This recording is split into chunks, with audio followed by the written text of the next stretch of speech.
the important one, and it most certainly does Sonicfox, the fastest bags in the West. Right, so this is going to be it. Looks like they're going to hit with the restart match. Okay, so let's go. This is going to be Grand Finals of Combo Breaker 2017. On losers, we have NASA Tekken Master, and on winners, Echo Fox, Sonicfox. At first, it's going to be really strong. Sonicfox being really patient at the start. Tekken Master doesn't get the first hit, though. Already goes straight for the trait and spends that first bar for a disgusting amount of 570 damage. That was a very good way to start this game. So much damage already, and caught by the back two, but Tekken Master does manage to fend off with a bit of Dexter. Oh, there's the low already. There's the puddle. Now, thing is, this life lead is massive, but this is atrocious. He can close that gap. Spends the bar on the knockdown. What's the Oki? On top of getting that tick damage, he's going to use up that time. But again, a delayed wake up, but a very early commitment to an unsafe 50-50 without Dexter. Well, I think if you're going to commit to something that dangerous, you may as well do it when you've got more life to lose. Because if he did it on the second buy, then he's put in a really dangerous situation, more to panic about. But he has killed some time here, so he has got trait back. Oh, goes to the dive kick. Isn't able to capitalize. Tries to get the punish actually, but again, dive kick. One thing Black Adam does really well in this matchup is the ability to be so mobile and completely dodge Dexter's projectiles. Again, goes in for that meter burn just to get that enhanced knockdown. Raw rake up with the lightning hands. Oh, tries to whiff punish. Don't think he was confident it was going to connect. Going straight in, that's going to be plus on block. But the backdash, the knowledge from Sonicfox, but a bit of a drop. Doesn't seem to matter too much though, because he cleans up anyway. Oh, low lightning, big chip damage coming out. The lower life you have, the more dangerous chip damage becomes, but Tekken Master is able to take the first life bar down at least. Oh, wow. Punishing quite in time. But that, again, that's a really important element here, is that normally the shield absorbs projectiles, but it doesn't absorb the lightning. No life left whatsoever. No, he misses it. Maximum delay wake up, there's the breath. Oh, there's the orbs, that's it. Against Black Adam, what can you do when you're that low on health? You just have to thread the needle and hit him before the orbs connect. Sonicfox is doing such a good job of actually delayed wake up on every knockdown, but I believe it may not even be a maximum version. It's just a delayed wake up long enough to make the forward 2-2-3 whip, you know, so he doesn't have to actually take a mix up. By the time he's standing up, it's always the 3. Get the interaction out of the way, a little bit of extra damage though. There we go. That's going to be a reason down once again. Not going for the meter burn, saving the bar. There's the good block. Sonicfox jumps clean out. There's the push block. Ooh! I quite like that push block though. He push blocked before he went for the orbs. But there's the whip punish. He's going to get hit by the orbs anyway. Sonicfox's decision making in this matchup so far has been absolutely insane. There's the jump back. Lightning hands again. Misses. Albeit burn dive kick. There's the pressure. Patience from Tekken Master. Gets the down 1 out, but doesn't really get much more for it. There's that forward 1-2, that new string for Black Adam. Such a key part of his gameplay in Injustice 2, but the down 1 will combo. That was a really good read though. Really good read on that advancing high from Black Adam, just getting that down 1 underneath it for a full punish. Normally, actually, earlier on, we did actually see the punch float completely cause the regular lightning to whiff, but Meter Burn version does catch it. Oh, there's a full screen anti-air. Spends the bar, but just to get enough time to guarantee his trait. Oh, almost hitting with the orb there. I think Sonicfox actually just trying to sit full screen and wait it out, but unfortunately getting tagged anyway. Take damage once again, going straight in, but the dive kick to whiff. Yeah, he goes straight over the shield. Oh, punish with the low lightning. Yeah, that's a clean punish. Got to be very careful about doing it at that range, but caught. Chases down the backdash. Again, no air tech, opting to save it. Maybe trying to make a comeback with the bar instead. Yeah, saving his clash too. Tekken Master spends the bar. This is some Oki again. But what's he going to do? Sonicfox has been sort of mixing up his delayed wake up here. Oh, the punish. Oh no, he drops it. That could be disastrous. Oh, the low orb connects. I wonder why Tekken Master isn't using his way to the wake up puddle. He has no choice, but Sonicfox goes for the unclashable. Unfortunately, trying to clash way too late. And at that point, Sonicfox was already ready for the outcome. But that's what it tends to come down to though, when you've got that situation where you just need that one hit to clash, but you have split seconds to decide, am I going to clash this? Am I going to wait for some more meter to build? What do I think he's going to do? You have almost no time to make that adjustment. And in that situation, it took a little bit too long. Now, we saw him think about this earlier for a brief moment. Are we going to see Gorilla Grodd? I don't know. He's contemplating it. He's hovering over.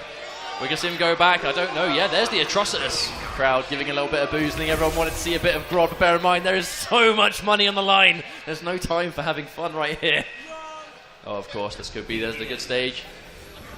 Gotham Theatre. Oh, nice. Good chase, actually. That's going to be guaranteed. But this has been a very fast 2 games. Sonicfox already 1 match away from winning Combo Breaker for Injustice 2. There's the restand, getting it mid-screen. That's going to tick down on top of the combo already, going for another blood.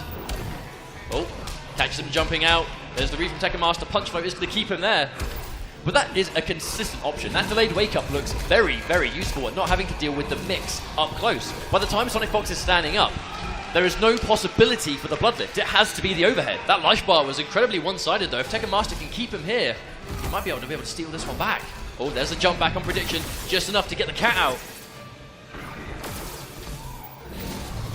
There's a lift. Yeah, I guess the shield just wants to move in. Oh, there's the anti-air as well. But again, I don't think Tekken Master was quite ready for it to connect. And there's a big punish, and this is Black Adam, so this is going to hurt. Does whiff the dive kick, but at this point, actually, hang on. The whiff dive kick's going to be a major mistake. He's going to get the tick damage off the blood vomit. Oh, Raw wake up again to challenge the forward 2. Backdash to get out of there. There's the mix-up, and a good block from Sonicfox is going to steal the life bar away, bringing himself to tournament point. Those 50-50s off the forward 2 has been working so well in top 8 for this whole point, but the grand finals where Sonicfox is blocking them every single time. Oh, good interactable there, used by Tekken Master, gets himself the cat out guaranteed. There's the block on it. Again, that low lightning, really good punish, and the shield will not save him. At this point, it's just wasting deck star time. Now, here we go. Does Tekken Master save bar, or does he spend it deliberately to hurt Sonicfox and leave him without much life? He spends all four of them. All four of them gone down now. There's a chip damage going straight into the lift. Oh, wait a minute! That pause. I thought they'd both just decide to stop at the same time, but apparently not. At first glance, that looked like he tried to trait, but he went for the down back 3. The life drain, knowing he was going to go in, and he took the guaranteed damage. So Tekken Master does get a game on the board. Showing signs of life, though. That was a really strong game from Tekken Master. If he can keep that up, he might be able to reset this bracket, but this is Sonicfox. He can adapt. Oh, there we go. Down one. A very important first hit. Taking that bar away from Black Adam, denying the lightning cage, so crucial. He's not going to get as much damage off this, but it is going to be a fair chunk regardless. Oh, that's going to hurt. 400 damage just like that, giving Sonicfox a nice lead. There's corner pressure. It's looking really bad for him. Oh, tries to wake up the punch flow, but already swaps the corner position. Yeah, send full screen, and a very, very controlling tournament point for Sonicfox again. Pretty much Tekken Master, he's got to do double the work here. Walk straight at him, and again, there's that wake up. Catches him with the lift though. Let's squeeze some damage. Wonderful air tech, Sonicfox. No reason to hold on to that bar when you've got that much of a life lead. But it's going to get hit again anyway. There's another lift. Still hasn't got the trait. Ooh, trying to commit as well, but again, Sonicfox blocking that forward 2-2 almost every single time. Oh, chase down, there's the meat bun dive kick, but isn't ready to confirm. Block on the orb, there's the punch float. Oh, backdash is the last hit of it. There's the guaranteed trait.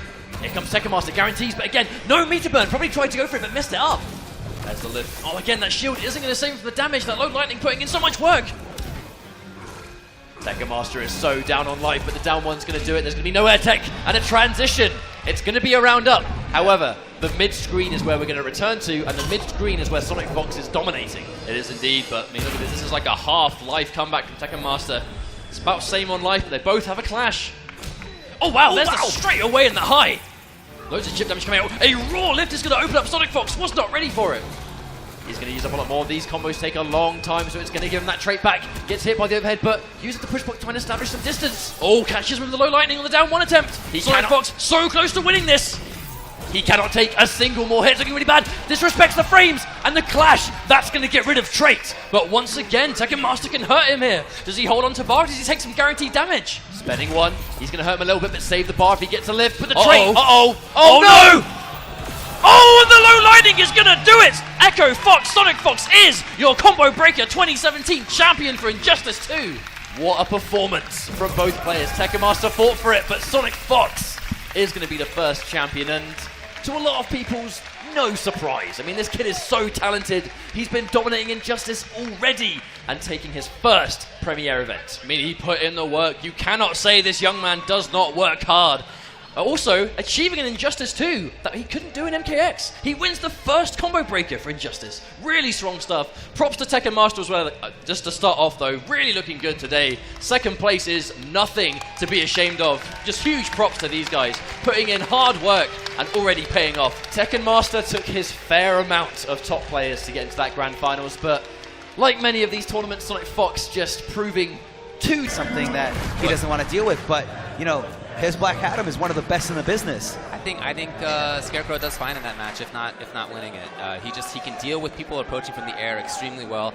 The zoning from Black Adam is fine, but not enough to slow him down really. And his pressure is ridiculous. I mean, you saw him pressuring Batman from ForeverKing in such a way, and Batman has an even worse time. Or sorry, Black Adam has an even worse time. So I like going with Aquaman. I think Aquaman covers more of the bases here. And a great forward two by Slayer to get the first hit and get that nice meter award. Connecting with the back two, keeping WhiteBoi on the ground. Okay. I like the idea of the meter burn 3. Oh, and look at that walk back, barely avoiding that unblockable, interactable. Slayer so aware of exactly where it is. Knew that backdashing was not necessary. All right, dealing some damage for himself, and he gets to set up the zone again. That's what he does. WhiteBoi, cautious approach, does not want to overcommit. Immediately comes in 4-2 and knocks the opponent off their feet immediately. So that trade's not going to be super important. Yeah, that was a beautiful recognition by WhiteBoi, knowing the range of that stabbing motion. And a great down 2 by Slayer, staying rooted, staying solid, and fundamentally in a good situation. What a call! Looking for the grab, but no. And nice job to Slayer. I really like how he's played this at the start. He has the corner control too. Meter burns it for a little bit more chip damage. Baits out the meter burn back 3. Not only did WhiteBoi get full combo punished, he wasted a bar. Right. Plus, advantage, and he comes in with a jump 3. I love that he's established the advantage so much, and it's not just down 1 now. It's jump 3 and stand 1 and all sorts of stuff. You know, every time you see that meter burn gas blast by Scarecrow, he can move way before his opponent can. That's the definition of being at a frame advantage. And it's very, very scary to swing. All right. That's okay, him. well, tried to whip punish, not quite there. Beautiful backdash by Slayer, knowing that the down 1 was coming because he knew WhiteBoi was going to try to check him. Oh, a forward 2 gets completely stuffed by Scarecrow's jump in. As you can see, that trade just doesn't matter that much. Jump 3 knocks down, forward 2 knocks down. Okay, the grab in here. And this is where we've seen WhiteBoi do the work. Trying to corner control. Doesn't spend the bar. This time he does. Out of the air. And I think right there, Slayer was scared of the command grab in that situation. Tried to jump, but no dice. He didn't want to take anything else. He thought Slayer was going to come in with a down 2 trident rush, but Slayer caught him jumping away. I think WhiteBoi needs to inflict more fear with that command grab. You know, he needs to inflict it on Slayer to see if Slayer can even deal with it, because that command grab recovers so quickly. Oh, yeah. Very unlike Street Fighter, where you can pretty much neutral jump for every command grab. Yeah. This game, you're gonna have to know your strings, the strings that keep you invulnerable to throws. Oh, the drop. Huge drop and a big whiff from the command grab, but like you saw right there, he whiffed the command grab right in front of him and he still wasn't able to punish him. Yep, super fast recovery. The delay, okay, we're ready for the jump. Down 2 does the trick. Now corner control. Beautiful execution. Oh, down 2 is ready. Command grab, the assist from the real Scarecrow. Again, the sound effect. Oh, he was trying to get something, I think too late on the jump 3, but I like the idea. Here's the whip punish. Anything will do it. Yeah, teleport in, and that is good night. Or dash in. Yeah, that's fine. Make his way in. Slayer trying to get something going there. Knew that that letting Scarecrow in was not an option. Wake up, it's safe. Well, effectively safe. Some characters can punish. Anyway. Oh, great interactable use by WhiteBoi. It's very important in this game to know your backgrounds, know what's at your disposal, and know what you can chuck. See what he spends on this. 1 bar. He's going to keep that 1 so he can get far conversions. Very nice. Oh, not quite there. All right, Fear Blast wakes up. Big drop by Slayer. Definitely not feeling good about that one. And meter burn trident rush. Beautiful reactions by WhiteBoi, recognizing the situation. Oh, the flip. Does that get him out of this situation? It does not. That was a huge drop by Slayer. That was the combo that was supposed to take out that gray bar, and he just dropped it. And just you saw the frustration and how flustered he was, and how he just crumbled. You know, doing a trident rush from full screen, and WhiteBoi all over it. So while Slayer has to win 2 3 out of 5 sets, WhiteBoi only needs to win 1, which means he's 2 games away from taking CEO 2017. And he's going to take a little break, I guess. Meanwhile, Slayer just trying to recover, because that was, you're right, a little bit of an error there. Huge error. I mean, that's the thing about being in this situation, being under that overwhelming pressure, is you have to see these situations, you have to see when you make errors and not let them really affect you, you know? It's in the past, just move forward, look forward. Don't focus on the mistakes you've already made. Right. Focus on how you can avoid them in the future. He did that against Sonicfox, and he made full recovery. So he can do it here. Moving forward. Gas blast, Slayer backdashes, doesn't want anything to do with that negative frame advantage. Trident rush to continue the combo. I'm sorry, Trident toss. In there, yes, he just built the meter, that means full combo. Nice, the range on the big back three. He traded up? Traded up, I believe he pressed the button by mistake. Probably accidental, yeah. Yeah, definitely no reason to do it in that situation. Beautiful interactable by Slayer. Very fast, very quick. And a very great momentum changer there. Some damage looking for something else. Beautiful. Very late. As you can see, you can stagger when you actually do the meter burn timing on that. It could be early or late. And in there is Scarecrow. WhiteBoi stuffing the wake-up Trident rush. He was so sick of seeing it, and beautiful timing by him. Not an easy thing to do. You see that range he started off from there? Scarecrow, with those far buttons, can even outrange Aquaman on a lot of things. So he can comfortably start his pressure off from farther away than almost anybody. Slayer resetting the situation, pushing both characters away from each other with that Clash animation. But now Clash is not available to Slayer. As you can see in the top screen, WhiteBoi still has his available. That little shield there shows it. Overhead, but doesn't get the rest. Meter burn 3! No Clash, so this can be full damage. Alright, what's the mix-up here? Huge plus frames. Alrighty, goes in for the pressure. That was safe stuff. Nothing that Aquaman can do. And that'll be the sealer! And oh boy, WhiteBoi is one game away. Giant damage into restand, into pressure. This is huge for WhiteBoi. WhiteBoi, a very dominant player in Injustice 1, didn't ever really quite get the huge win, you know. Yeah, and he's a guy who likes playing monsters. That's his style. So in Injustice 1 and MKX, he played that monster character. And although WhiteBoi was very active during MKX, you know, didn't really see him in top 8, didn't see him performing as well as a player like Slayer. Right. And, you know, here we go, the legacy game, Injustice 2. And WhiteBoi at the second premiere event, making it all the way to Grand Finals, one match away from being the CEO 2017 Injustice 2 champion. That's right. He's going to go back to the Superman, or, well, we'll see. There's something, Slayer looks like he's not happy. I don't know. We'll see what happens here. But yeah, for WhiteBoi, Doomsday back in Injustice 1, and he had one of the best Doomsdays, definitely. Oh yeah, definitely. He had a great Jason in MKX. He did, but that Jason in MKX did not give him the results that he got with Doomsday and Injustice 1. For sure. You know, that's the main thing that I want to focus on is WhiteBoi just ready to get back on the saddle and just ready to dominate in Injustice 2. So it is going to be Aquaman. I don't know. We'll see what he ends up with here. But yeah, let's go now. We have potentially the last game of Injustice 2 here at CEO 2017. Slayer does not want it to be so, but he's got to win the first 2 games here before he even wins the next 3 out of 5 after that. Huge mountain to climb. And WhiteBoi getting the first hit with that down 1.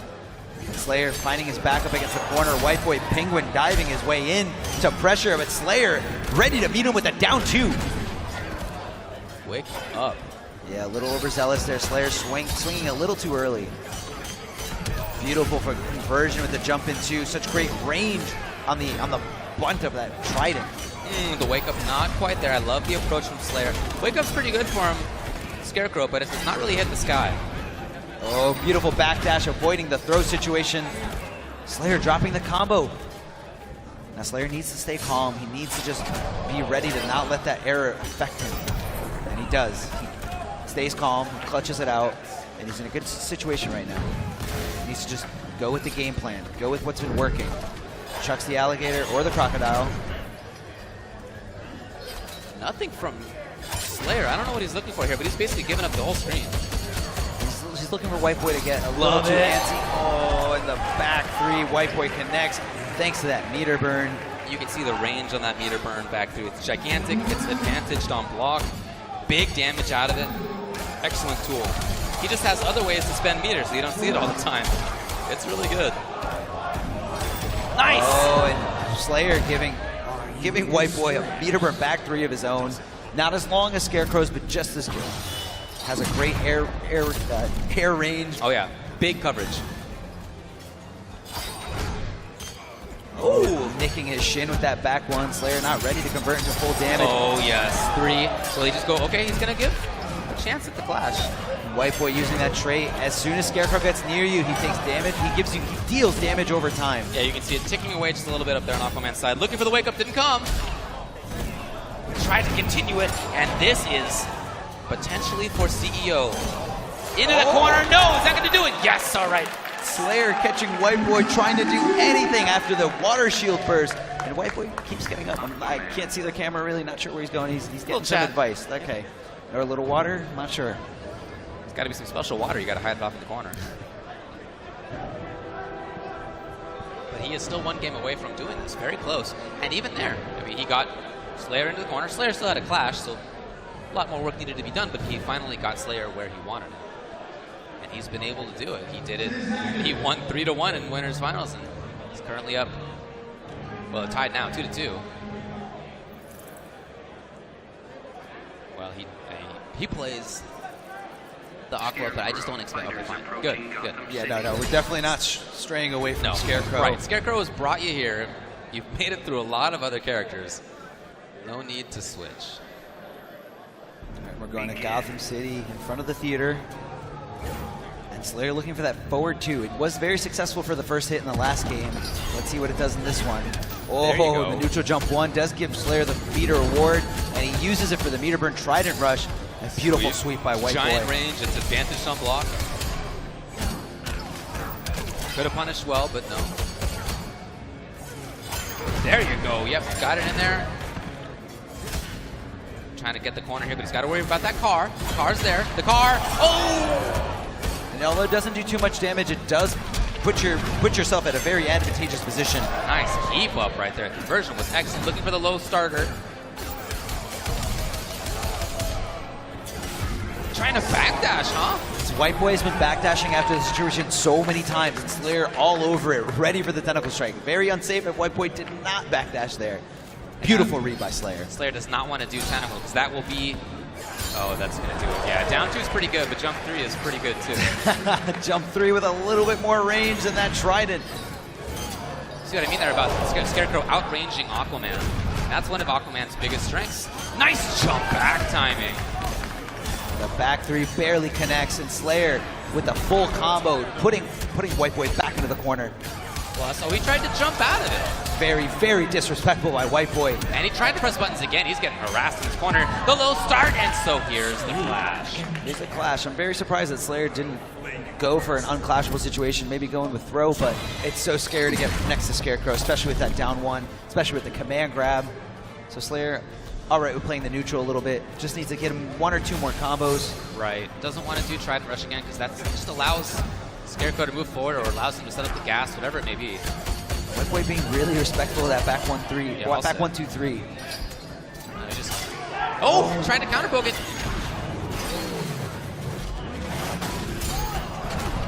Beautiful trade by Slayer. Look at that damage, even on the water.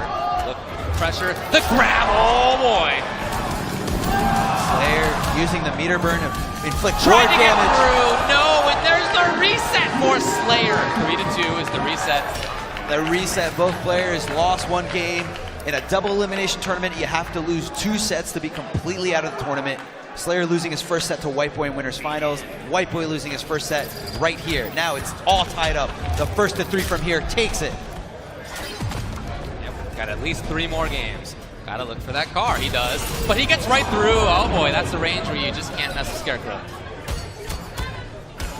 Oh, he does get through it this time.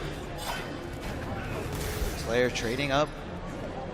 Trying to anticipate where WhiteBoi is going to be jumping in, but WhiteBoi trying to make his way in, dashing in after those blocked tentacle strikes. Let's see how Slayer deals with it. Tosses the interactable. WhiteBoi doesn't bite. He doesn't get hit, he blocks it. A lot of damage even. Still tries to follow it up. The command grab does whiff, but Slayer not quick enough to punish that command grab. Oh! Oh, no whiff punish on that down 2. For the sweep again, though, that's advantage on block. Yeah, anti-air is ready for it. Oh, nice work by WhiteBoi in that round. That jump in 1 by Aquaman just wasn't enough. However, if Slayer did jump in 3, it might have been able to stuff it. Not sure why Slayer didn't go with a full combo after the back 3. We traded up immediately.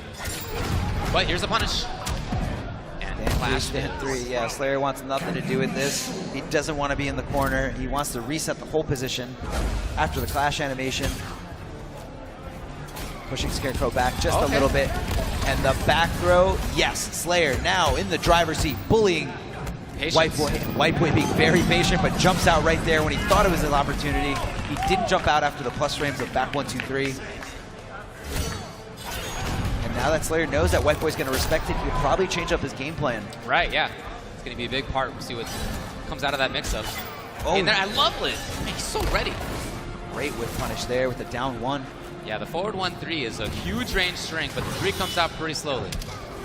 Oh, WhiteBoi not ready to block the overhead, but the background bounce doesn't connect. Too far. In there. Advantage, I love the push block. Beautiful push block. Definitely a great decision. WhiteBoi's been bullying him with it all game, but look at this. Look at his meter. He's got so much more to... Oh, no. We got more. And push blocks after the trade, but this might do a chip. Down 1 so many times. Oh, the cross-up, but Slayer wasn't ready to convert. He has to worry about WhiteBoi's clash here. I think he needs to pressure it. He cannot let trait come out, because if it comes out, that's good night. Yeah, there it is. There it is. Basically, teleport in there. However, FTW. The trait being out does mean that WhiteBoi's going to be a little more antsier about getting in, but Slayer doesn't have the correct read on there. Yeah, he might have been thinking there. Should have continued pressure into the corner, not let the Scarecrow trade up. Oh, okay, tried to get in there, but nice tech. Great tech by WhiteBoi, all over it, reacting correctly. Okay, very nice. Didn't even spend meter on it. Hard knockdown by Slayer, meets WhiteBoi in the air with the jump in 1, so active. All of Aquaman's jump in attacks are so good. He got it this time. He can get a big conversion. Restand here. What's the mix-up? Restand right next to him. Oh, okay. Right in there. A lot of damage. Look at all that. Oh, my God. Enter with the command Was grab. that worth it? I'm not sure. Don't know. Trait's really not helping Slayer out in this situation. Anytime he does Trait, he really needs to push block just to get him off of him. He doesn't want to block anything. WhiteBoi keeping the meter there just in case he needs to for back 3. Jump tool. Boy. Patience here. He does spend the bar. Oh, the command grab. Slayer in a bad spot, but he tried it, rushes his way out, pushing WhiteBoi back a little bit, getting some breathing room, buying himself a little bit of real estate, and looking for that back 2 to connect. Car is in play. No. Lovely backdash. Just trying to get out of this. Push block does the trick. Push block's definitely a great way to deal with it. Meter for a meter. Not a bad loss there. Good damage here, and this means he gets the full stage if you'd like to walk backwards. Okay, wake up, blows it up. Thing in. WhiteBoi connecting. Slayer trading up. Great blocks. Uh-oh. Oh boy, where's he going? There it is, the hit, and that means no clash. WhiteBoi, 2-0. He could still take this. WhiteBoi on the brink of victory here. WhiteBoi 1 game away. Mimicking the Scarecrow at that win screen. I love it. What's the choice here for Slayer? We've seen mostly Aquaman. He tried Superman the first time they played. Didn't go well. Slayer getting a little bit of advice from a Foxy Grampa. Trying to see what he has to say about this. Right. Foxy Grampa, extremely talented player. Did not have the best weekend, unfortunately. Lost in game 1. But came here from the UK. On stream. That's right, he was even on stream. But still, extremely knowledgeable, talented player. Definitely, definitely. And WhiteBoi just waiting for Slayer to return. And Slayer needs to win the next 3 straight. Yeah, cannot lose a game here, or else WhiteBoi will take CEO. Aquaman. Only the second big major for Injustice 2. We've had tournaments here and there. There have been other regionals. There have been tournaments and online tournaments, but Combo Breaker and CEO are the big boys. Oh, yeah, and on the verge of winning it is WhiteBoi. This is an amazing series, the Injustice 2 Pro Series, brought to you by PlayStation 4. Thank you guys so much for tuning into this amazing set. Don't go anywhere. I'm sure it's going to be very tense, and I'm sure Slayer has an answer and an adjustment to deal with WhiteBoi. Well, he sure needs one. All right, offensive start here. I wonder if that will be the ticket. Maybe more offensive play? He's been trying to outrange, and that's tough to do. Forward 2. 4-2 barely whiffs, and WhiteBoi trades up right in front of Slayer's face. And Slayer just content with being very passive, content with just waiting for his moment right there and whiff punishing WhiteBoi. Yeah, excellent spacing. Trying to move forward now, and I feel like WhiteBoi is overextending a little bit in the way that we didn't see much of it in the last couple of games. Slayer happy to take advantage. Slayer doing a good job of reacting to WhiteBoi's advances with the penguin dive, with the forward dashes. Trades up, not really sure why. Just preemptively, I think, but as we said, forward 2, the major starter from that range, just knocks down by itself. Oh, and it was just enough. Had WhiteBoi known he didn't have the damage to take the chip, he probably would have just taken the hits in order to build more meter and in order for Slayer to build less meter. Boy, the range there was perfect for Slayer. Down 1 as a response was good. Nothing on reaction there, but hey, he's doing fine. Excellently played right now. Great read, and he's fine with giving the clash because he has such a big life lead. Huge life lead, but WhiteBoi does have full 4 bars. He opts to use 3, wants to get 30% back. Interesting choice, considering that the 3rd bar really only gets you 5% back more. Yeah, diminishing returns. But WhiteBoi, he's in a pickle right now. You know, Oh boy, major punishment. Okay. Oh, Slayer wasn't fast enough, but Slayer's okay. Yeah, oh, he's doing fine. Catches him there. Beautiful jump in 3 by WhiteBoi, stuffing that down 2 of Aquaman. Probably one of the best anti-airs in this game. Yeah. Yeah, well, it worked again. Anything will do it. Look at, yeah, I love he waited. Very nice stuff. Hard slog right now for WhiteBoi, but doable. Are we gonna potty train WhiteBoi? Toilets in play. No. Oh, whip punish on the landing, no. Very cautious, neither one wants to overextend. Just got the bar, there it is, command grab, now again, long road. And Slayer is not panicking. Okay, just wait, trait, then push block, then control, and that's it. Slayer's trying to conserve his energy for the rest of the set. He needs to win the next 2. Yeah. He's down 2-1, 1 game away from tying it up, 2 games away from taking this championship, stealing it from WhiteBoi. Yeah, that would be a major comeback.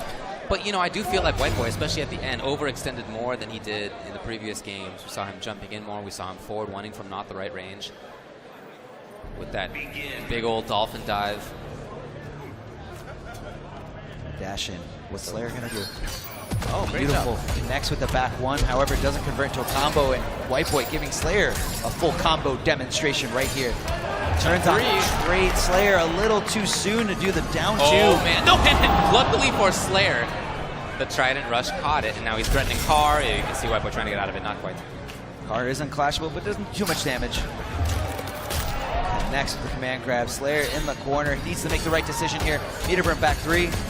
Uses another meter for Trident Rush. Meter burn. And what a round from WhiteBoi. He was patient at the start. He walked Slayer into the corner. This could be the tournament right here. Tournament point. Oh boy. Well, it could have gotten more there. But luckily for Slayer, he did not. Now pressure. Command grab! We're just a few mix-ups away from him taking this. There's 1. Push block. He's getting worried. Slayer's looking really, really bad right now. He needs to clutch this out. This is do or die. Great backdash. He needs something major here. The crowd's chanting WhiteBoi in the command grab. He's very close. Started off low. He got it with the string he's never brought out. And that is probably going to do it, folks. He can take all the hits. It doesn't matter.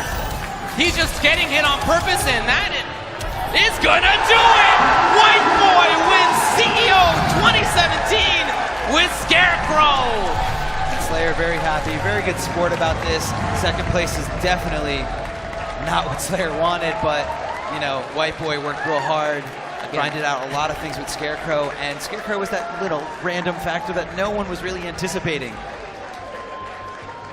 He's a good one, and WhiteBoi is great with him, that is for sure. Hugging all around.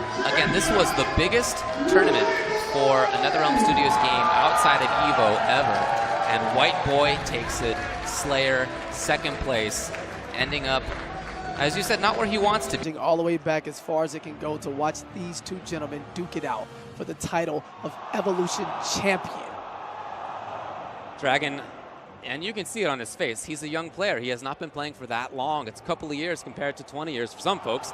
And oh, it's Aquaman Mirror. Mirror. He didn't like it. He didn't like it how it went in the winners before when he was up and then he died to Aquaman. All right. So he's going to try his own Aquaman. As I said, he might. That was his call to me before top 8 even started. Yeah, and the Barry Allen dream is certainly on hold for the moment as Arthur Curry, the king of Atlantis, wants to stab his trident into the Injustice Pro Series point leaderboard, into that 50K pot bonus, and into the Evolution trophy. So HoneyBee with the red. Yes. Dragon with the blue. Phantom gear on. The jump ill-advised down to the anti-air from Aquaman is one of the best in the game. Yeah. Go for the side switch after that 4-2 scoop. Throw him back towards the corner, but now keeping it neutral, and that's going to be a punish on the from the deep dragon. Not sure what he was looking for, maybe trying to catch some movement. Immediately traded up and immediately down one, booking out. Still alive, though, in this round is Dragon. And the reversal try to rush is going to be avoided. Easy backstep for Dragon, and the anti-air from HoneyBee. You know, if HoneyBee had woken up there with some special move, then Dragon's jump would have been great. It would have paid off. He would have gotten a hit and a lot of damage slide around. But it's a big call to make. And the down one try to rush. HoneyBee's going to push block and try to gain some more mileage out of this. Okay, but chip territory, Dragon's okay letting the Tentacle Strike rock from any distance. That Tentacle Strike is punishable by a Tentacle Strike. Yes. So neither one really wants to make the first move. As you can see, it's a slow play. He doesn't get it in time. Traits up anyway, ill-advised. Not sure after the plus frames, down one into the Trident Rush, going for that guaranteed chip pressure. Plus frames right back at you. And HoneyBee with the challenge. Didn't believe it.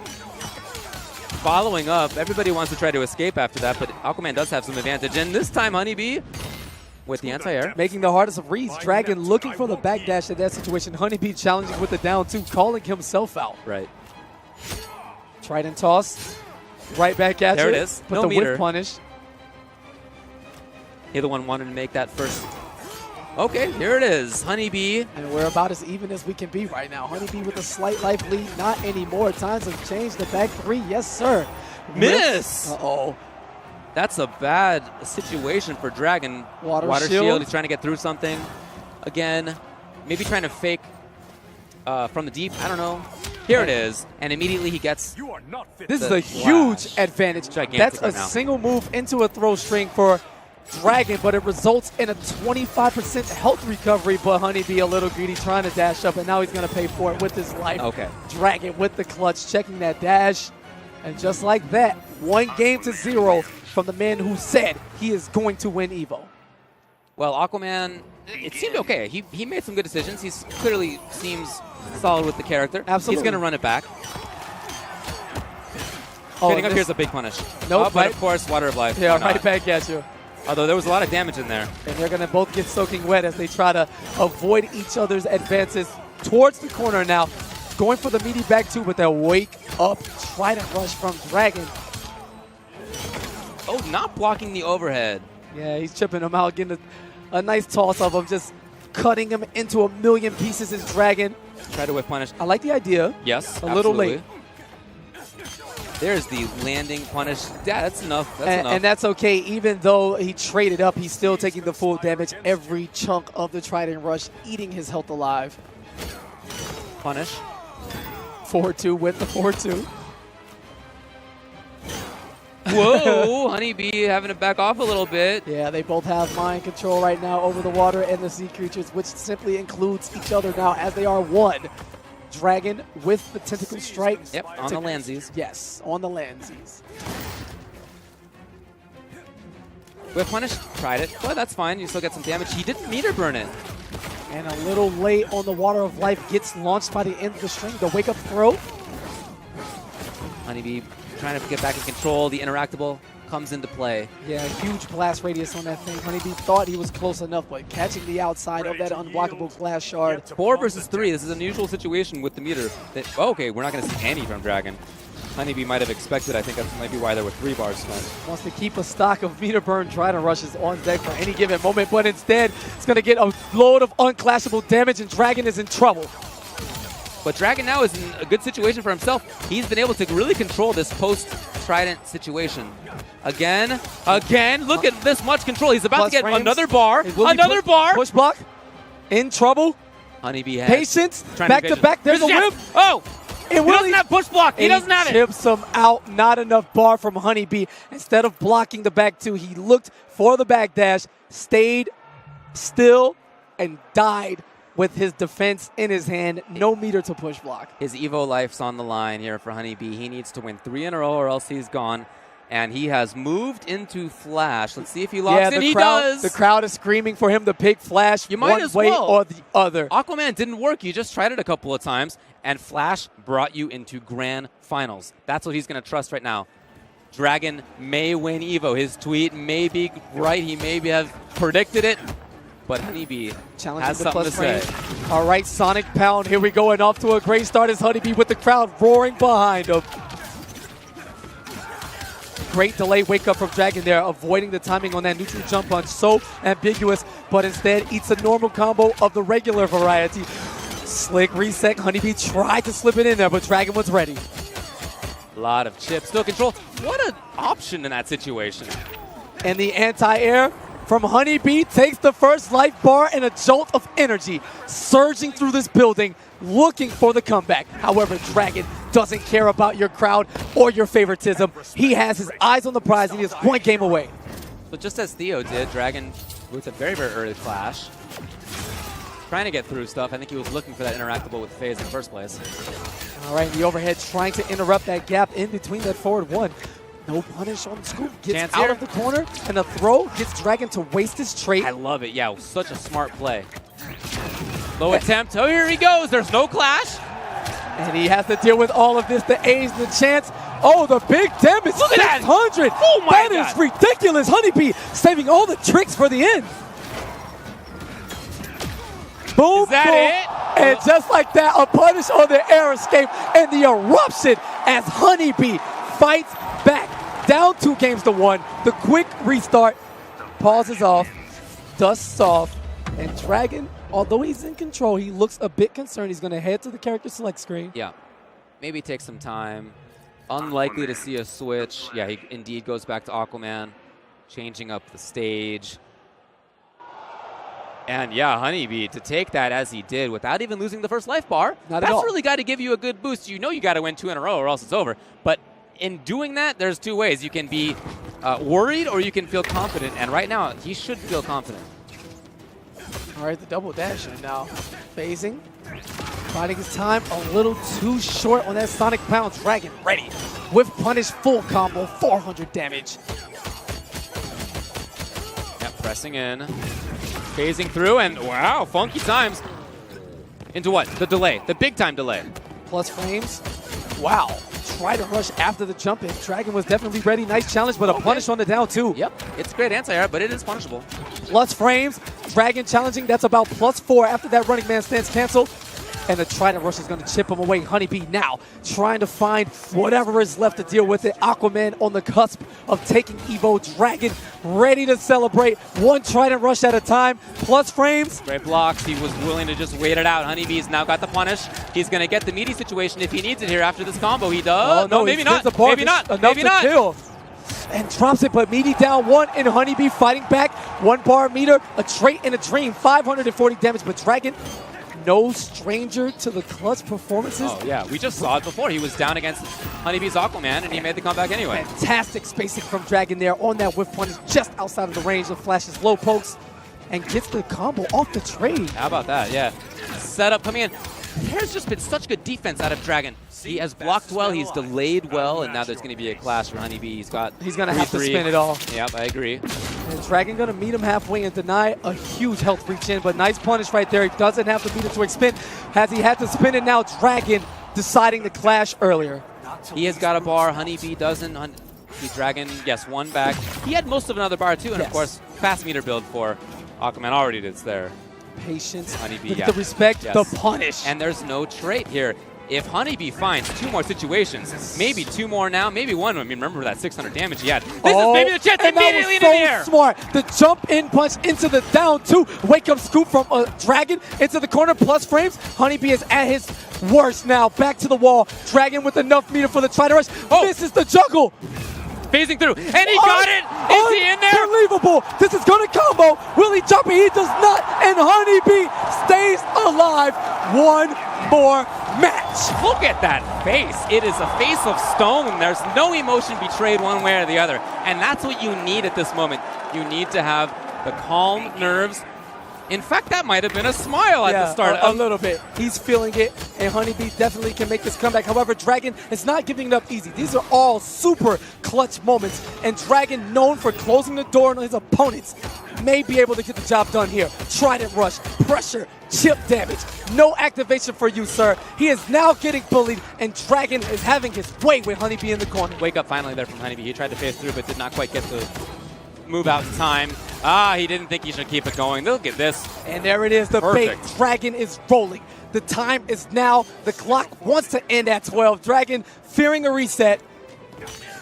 There's a great punish right there. And Dragon doesn't have any more meter, but he's still... Oh, he expected the walk-up grab. And that is a punish, the Water of Life in between.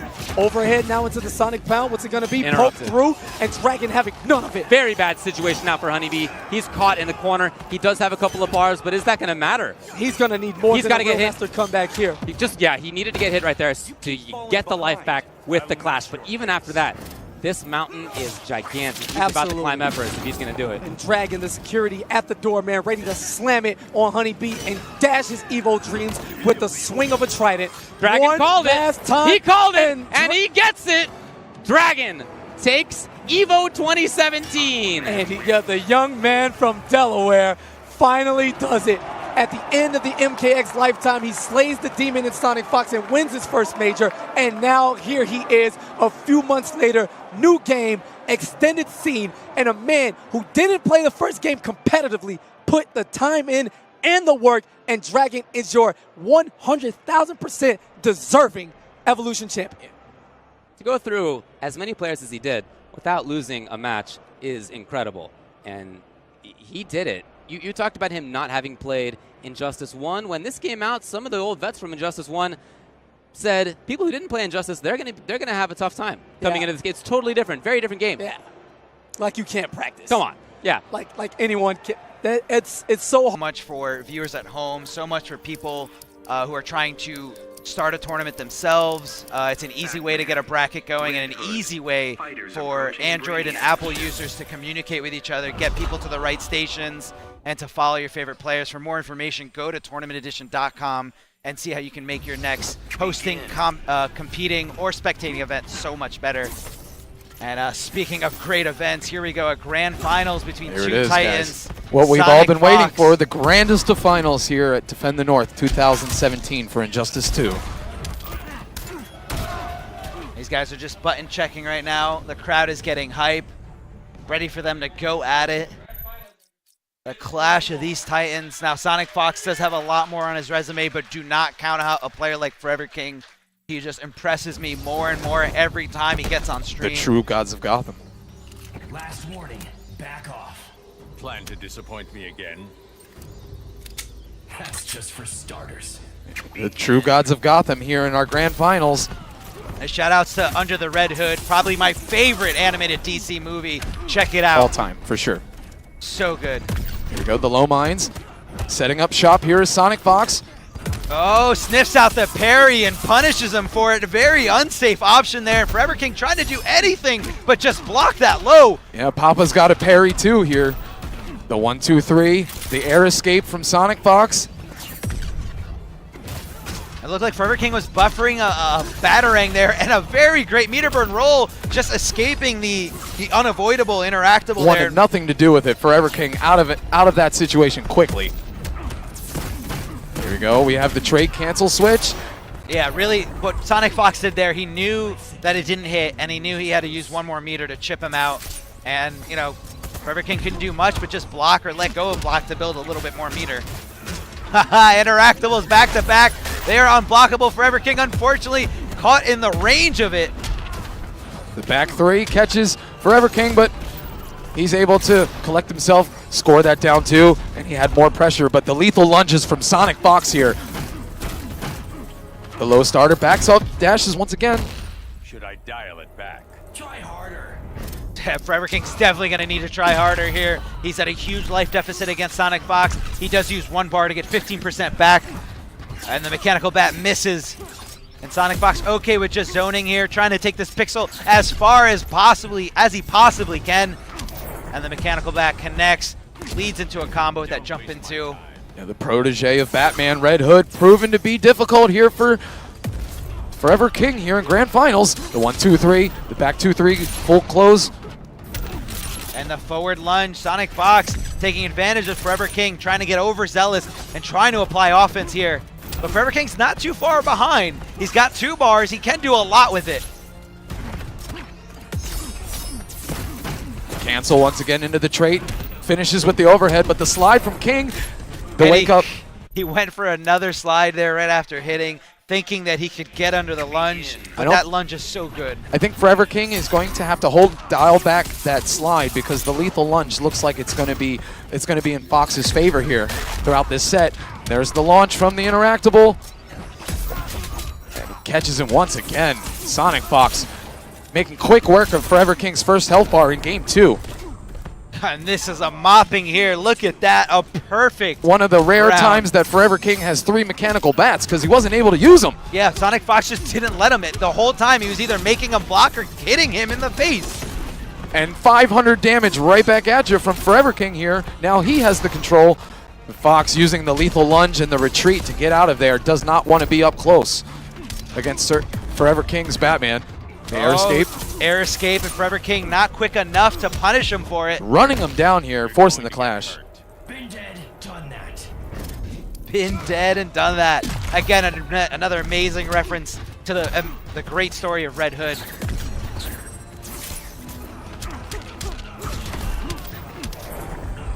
Now I do like the use of the standing straight shot from the trait for Sonicfox. It has a really fast recovery, but ForeverKing was able to jump over that and close out that health bar. But Fox is still in the driver's seat here as he uses the assist from Brainiac. Oh, he tries to extend the combo, unfortunately drops it. And that's a fatal drop if ForeverKing can make this comeback. Push block from Fox here, air akimbo, and goes right underneath of it. And now those the follow-up gunshots are overhead, so ForeverKing's doing a great job of blocking there. He tried to use anything he could just to get his hands on Sonicfox, and he just couldn't quite get there. Sonicfox running away with this so far in the Grand Finals, 2-0. ForeverKing opts to go with Black Adam, more damage, and I guess Sonicfox is giving him less opportunities to really get something going, so I guess ForeverKing wants to take these combos even farther because Black Adam hits like a truck. And here we go. ForeverKing now locked into Black Adam for at least this first set here. Yeah, the next 3 matches have to be Black Adam. ForeverKing cannot sway away. And Fox punishing that air escape here. ForeverKing without a bar meter in the corner. Had the trait, but it looks like ForeverKing grabbed a little too soon there. Sonicfox was still in block stun or hit stun from whatever happened before. And you really can only grab an opponent if they're in a neutral state. And that's kind of like a general all fighting games kind of type of thing. And Sonicfox here using the lethal lunge to close the distance here. Has the corner pressure once again on ForeverKing, but now, here we go. Trade activation, low lightning station. The Look at that lethal lunge once again. The great blocks by Sonicfox, knowing exactly what's coming and when. Beautiful timing. I'm the man with the guns. And Red Hood with 2 tickets to the gun show here.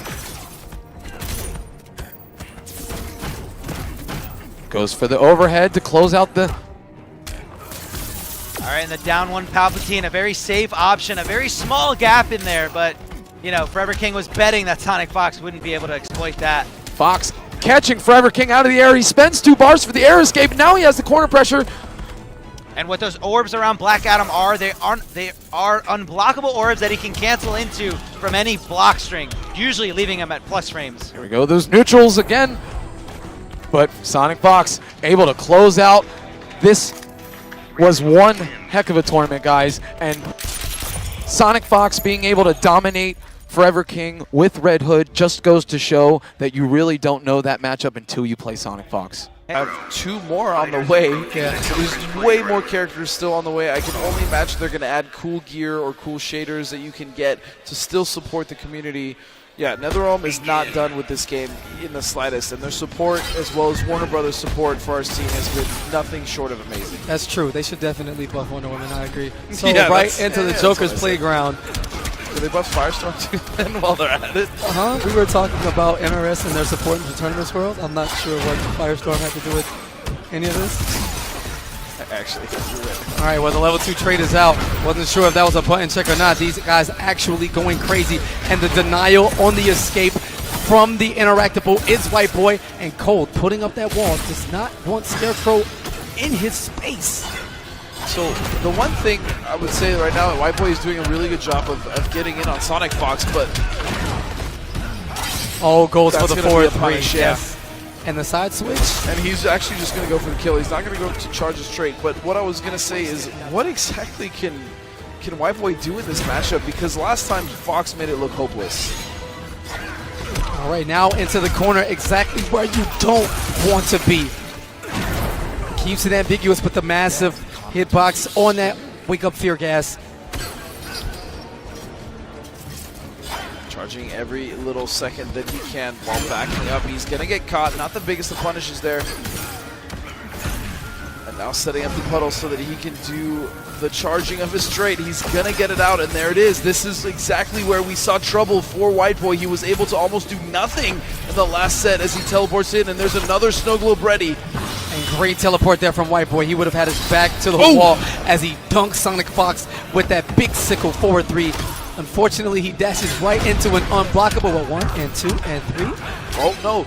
Trips slightly on the yoga pad. Yeah, I'm kind of tight. Catholic Code has not renewed his membership at the Gotham Gym, so Scarecrow refused to teach him. That's all that happened. It wasn't a drop combo in the slightest. Ooh, Jenny's trying to charge, and I will say the adaptations here made by WhiteBoi are pretty solid. He's using whatever long-range normals he can, but this is really bad. And again, Sonicfox able to recharge it directly to level 2. This is the wall that he put up in the last set, and WhiteBoi teleports into the corner out of desperation. And that down 2 is going to catch, yeah, absolutely. And look at all of this damage, almost about to kill. Nice block, and that's the punish. Yeah, great juggle there. Opportunity from Sonicfox. That extended slowdown from the globe, allowing him to get multiple walls in that combo of the meterless variety. And Sonicfox goes up the first game here in Grand Finals. Down 2 is so ridiculous, man. Plus frames now. Sonicfox calling out the command grab with the neutral jump punch. WhiteBoi trading in between that 6 frame down 1. Only -2 from Scarecrow. So much mileage can go into the command grab for it, into the sickle, into another one. So many mind games from a poke, and WhiteBoi being the most effective, clearly. Yep, but here comes the frozen land. Oh, and that was so slick. Traits up. There it is. Full traumatized. And looking for the landing punish. Unfortunately, can't find it. Will we get a traumatized? We do. Keeps him grounded for the plus frame. Sonicfox caught, disrespecting. Very nice and from WhiteBoi. taking advantage. In the wake-up wall, here's, WhiteBoi says, I can go around the back. That's okay with me.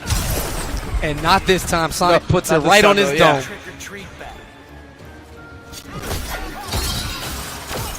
There's the level 2 block hit stun right into it. No juggle there.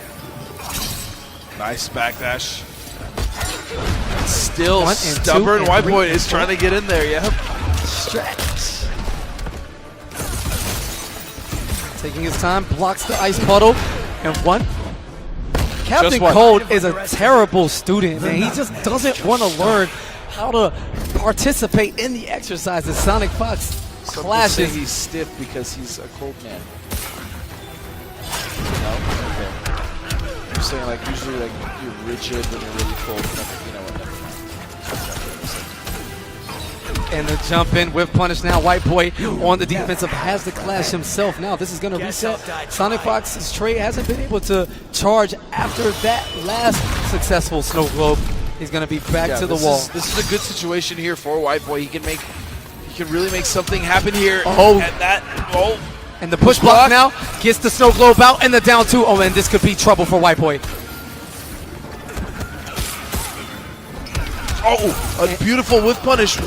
And Push the push block again. And Down the- 2. You Nah. can't jump. And can he kill from this juggle? Here's the death sickle. Double overheads, and WhiteBoi challenging. Get the plus He frames. gets it.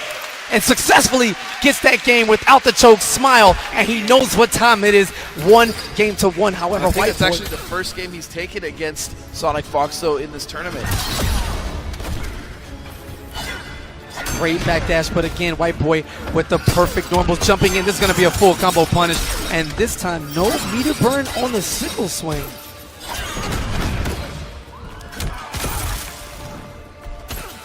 Gotta say, the adaptations that are being made here for WhiteBoi, using a lot more forward threes and using whatever he can to get in on Sonicfox is very impressive. Absolutely, waking up with that wall. The down two trying to deny Sonic if he was looking for a jump, and now we are in chip territory. The dash up, Captain Cole cannot take this damage over time.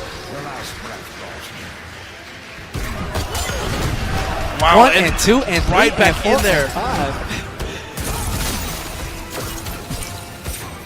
And back to the business. This man doesn't want to work out. He just wants to sit in his cold. The heat a little bit too much, disrespecting the Florida boy. Is Snart, doesn't like our climate or the weather, but instead to the corner we go. Sonicfox not blocking. Oh, never mind. Misses the traumatized link, but WhiteBoi ultimate pressure right now. What side did that hit That on? is going to do it. Wow, 2-1 so quickly. Yeah, WhiteBoi has adapted, and a smile from Sonicfox saying, all right, I see you. But this is definitely very serious. Now WhiteBoi does have to reset the bracket and keep it going. The unblockable, interactable, no whiff punish a little too far. Fear gas, let's go as we march towards the corner.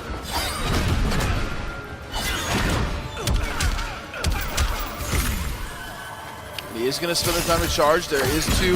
He's going to break the armor because of how slow he already was, plus the snow globe.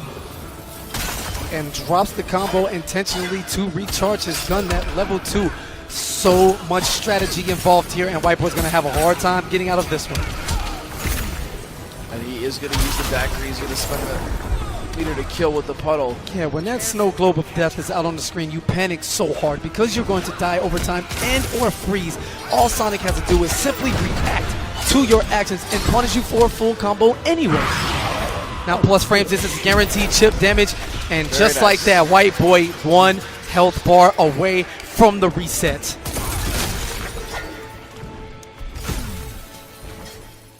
Oh, just runs right into it. That was smart, but also very disrespectful. Yeah, WhiteBoi falls for it. That sweep, pushing Scarecrow's hitbox a little too close, granting Sonic a freeze as Captain Cold goes to recharge his gun once again.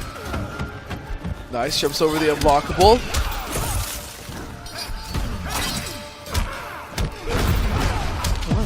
Oh, you wanted it so bad. I was willing to do it with you there, too. That sounds terrifying.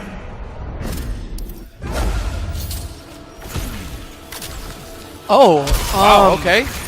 really unfortunate situation there. WhiteBoi trying to walk up and block it. However, getting frozen and a huge momentum shift here in this 4th game is now Sonicfox's full screen with charge, icicle death coming from both sides, and chip damage galore. Oh, and that is unfortunate. He actually didn't get the he dropped the combo, gave Sonic an opportunity to get the hit he needed as we tied up here 2-2. This is now tournament point for Sonicfox. WhiteBoi, does he have anything left in the tank to push this to another set in game 5? Sonicfox with the first attempt at devastation to the corner, spins the bar on the meter, and actually continues the combo this time. Oh, and that is so dirty. Captain Cold is disgusting in the corner, and that's going to hit. Wow, and look at this. A flawless first life bar for young Sonicfox. Level 2 active, 1 bar meter forward combo, and great denial of that interactable usage with that max range forward 3. WhiteBoi plus frames. And trying to stay in front is WhiteBoi, but he's in big time trouble. Evades the freeze somehow. Nice backdash, but even still, WhiteBoi is going to get the hit, but this is still very rough for him. And a full combo now. Sonicfox going to keep it unclashable. Wake up, Fear Blast, that entry deny. WhiteBoi again trying to inch forward. Successfully does it this time. And there's the Death Sickle, no punish. And this is it. This is so very close. Is Sonicfox going to win Vienality? All he needs is this, and that is it. He is your winner. Icy Death awaits Scarecrow, and the Toxin stops right before it can reach the Fox's den as Captain Cold takes the first premiere after the latest balance patch. Yep, it is Sonicfox, your 2017 Vienality champion. with Captain Cold. Unreal as we get Storm to the stage for the trophy ceremony, passing out the medals so we can get the entire top 8 up front, fellas. Also, a huge shout out, though, as we've been doing for the majority of this. You can still get it and get those tiebreaker points, qualify, and you can even take down the #1 seed player. All you have to do is qualify to get in there. All right, this is it. Grand Finals, Summer Jam 11, Justice Pro Series, Sonicfox. Ready to get up close and personal? Not much of a cat. We're not making friends, Len. Well, clearly Cold has a thing for Poison Ivy, so cats don't do it for the young man with the parka. But Semiij doesn't care. He is here for pure business as he gets the first combo, taking it to the corner, and Sonicfox trying to bait out a throw tech. A little shimmy action, but Semiij not falling for the bait. Sonicfox poking there, and he's setting up camp right here. He's got this wall. Now he can hop over that little shard of ice on the ground, but he's going to be risking a lot of stuff. So Semiij completely content with taking a backseat here, letting Sonicfox set up here. Look at all this damage. Is he going to freeze the Sonicfox, keeping him here?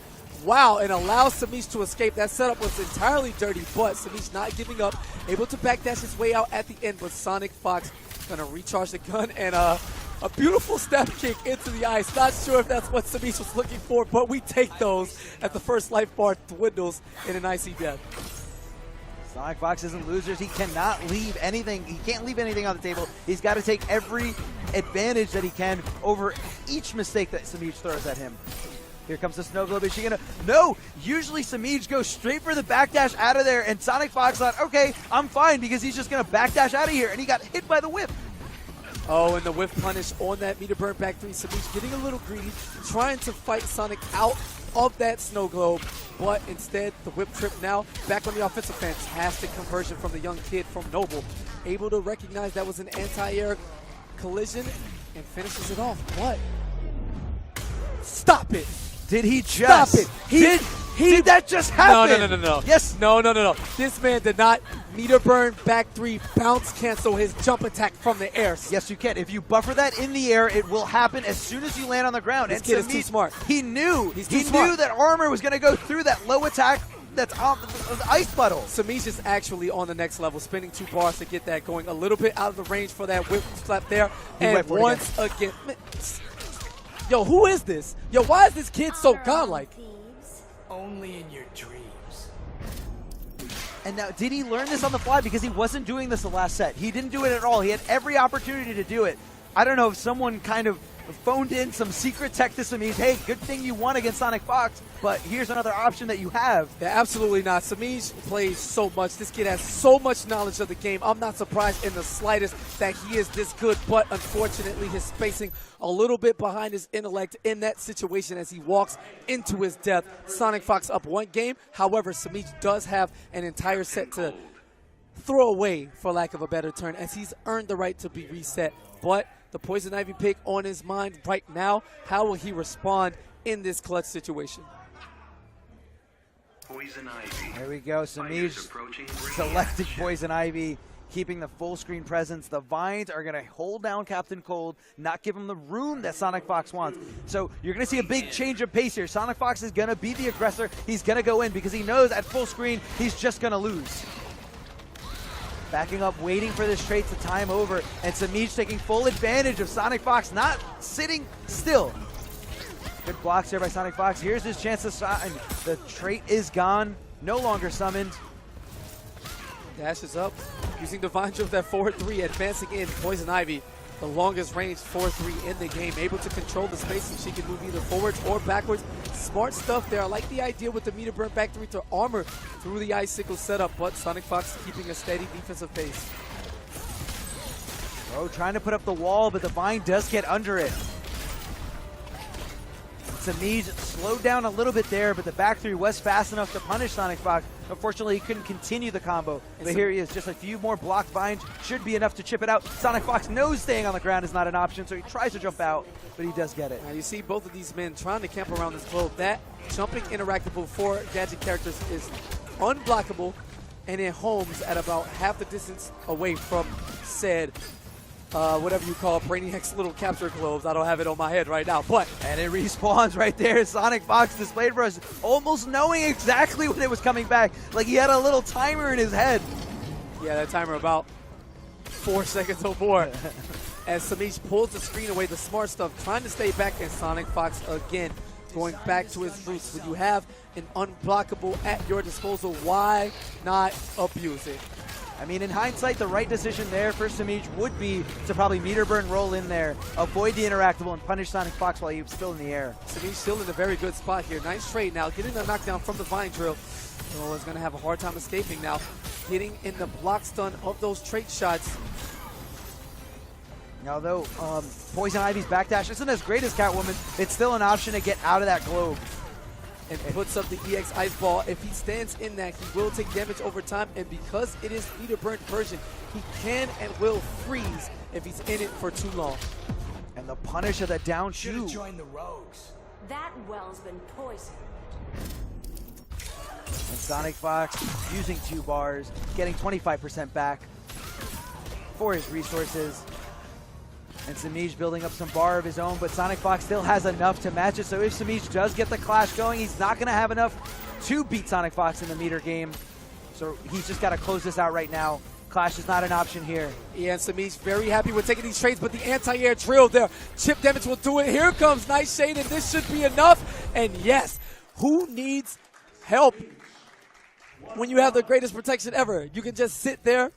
Deadshot.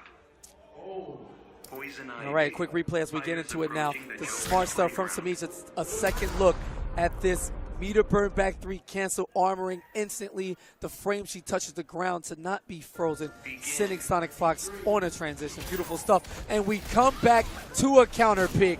Deadshot here to ruin the day of all the green everywhere. Bullets fly. They're a bit stronger than the drills Ivy has at her disposal. But Semiij still in control here. Still in control because he can meter burn the drills coming from the ground, and he can just meet him with another regular one, or meter burn another one if he's got the bar to spend it. Sonicfox, great use of that interactable, the unblockable stuff all over the Joker's playground. So smart. You really got to know your stages in this game. That forward 3 reaches so far, it's like almost full screen. And kisses Deadshot through the mask, enough to poison him. Poison Ivy with the hot stuff there. I wanted to kiss at one point in time, but I'm not sure anymore, as my views on life have been shifted. This ravenous woman here, sending Nightshade to do the dirty work, combos into the Vine Drills full screen, and Semiij fighting back to back. Not quite sure how bad of a matchup it feels, but we're gonna trade blows. And Deadshot does find himself in the corner, and he's trying to buy some real estate in, trying to meet Poison Ivy. Now, check out the meter deficit here. Semiij needs to find answers. And the great read on the neutral jump attack, however, went for the jumping heavy, which launches opponents. Not able to get the continuation on the combo, but now Sonicfox working a combo of his own, challenges in between the pokes is Semiij, and now we're slugging it out. Who cares about zoning when we're both up close and personal in each other's faces? Right now, Semiij is looking for a successful hit so he can safely summon his trait. Sonicfox not giving it to him, giving him a nice throw, stabbing him in the gut, and shooting him full screen completely away from him. And no chance to clash for Semiij, and the down 2 coming out fast enough to trade with the air attack. However, Sonic, that trade enough to kill Semiij and eliminate his life bar. One more game away from a reset. Fighters approaching Atlantis.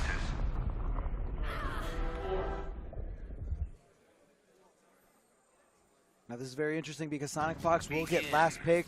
If Semiij does defeat his Deadshot, Sonicfox is free to go to the character select screen and pick whoever he wants. While Semiij is locked down on Catwoman.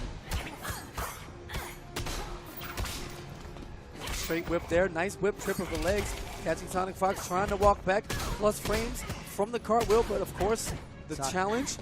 Sonicfox was ready to challenge, and what a successful challenge there. Getting him all this momentum here, keeping Catwoman at full screen. Now Sonicfox opting to go for the green trait. When those connect, those do slowly drain his opponent's meter.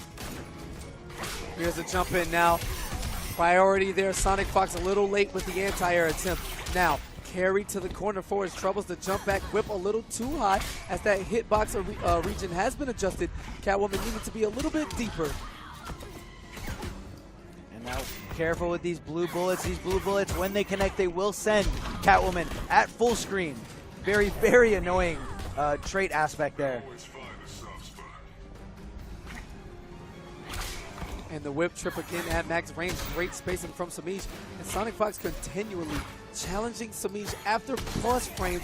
And the shimmy right there. How about that challenge? You take that bullet and you know where to shove it. As Semiij scratches through that mask, trying to fight his way closer. But Sonicfox advancing. Yeah, no, he's tired of zoning. He's tired of eating those whips over and over again, but he's being the aggressor, and Semiij taking complete advantage of it with the meter burn back 3. That's basically what Catwoman wants you to do. She wants you to get overzealous. She wants you to try to take advantage of frame traps just so she can meter burn back 3 through them. And now Semiij getting the job done now with those down 1 pokes after his plus frames, forcing Sonic to respect his mix-ups and Oki up close. The throw tech by Sonicfox. Don't test this boy's reactions. Oh, he went for the dirty stuff there, looking for that cross-up on that cat dash. However, Sonicfox simply delays his wake-up to avoid it.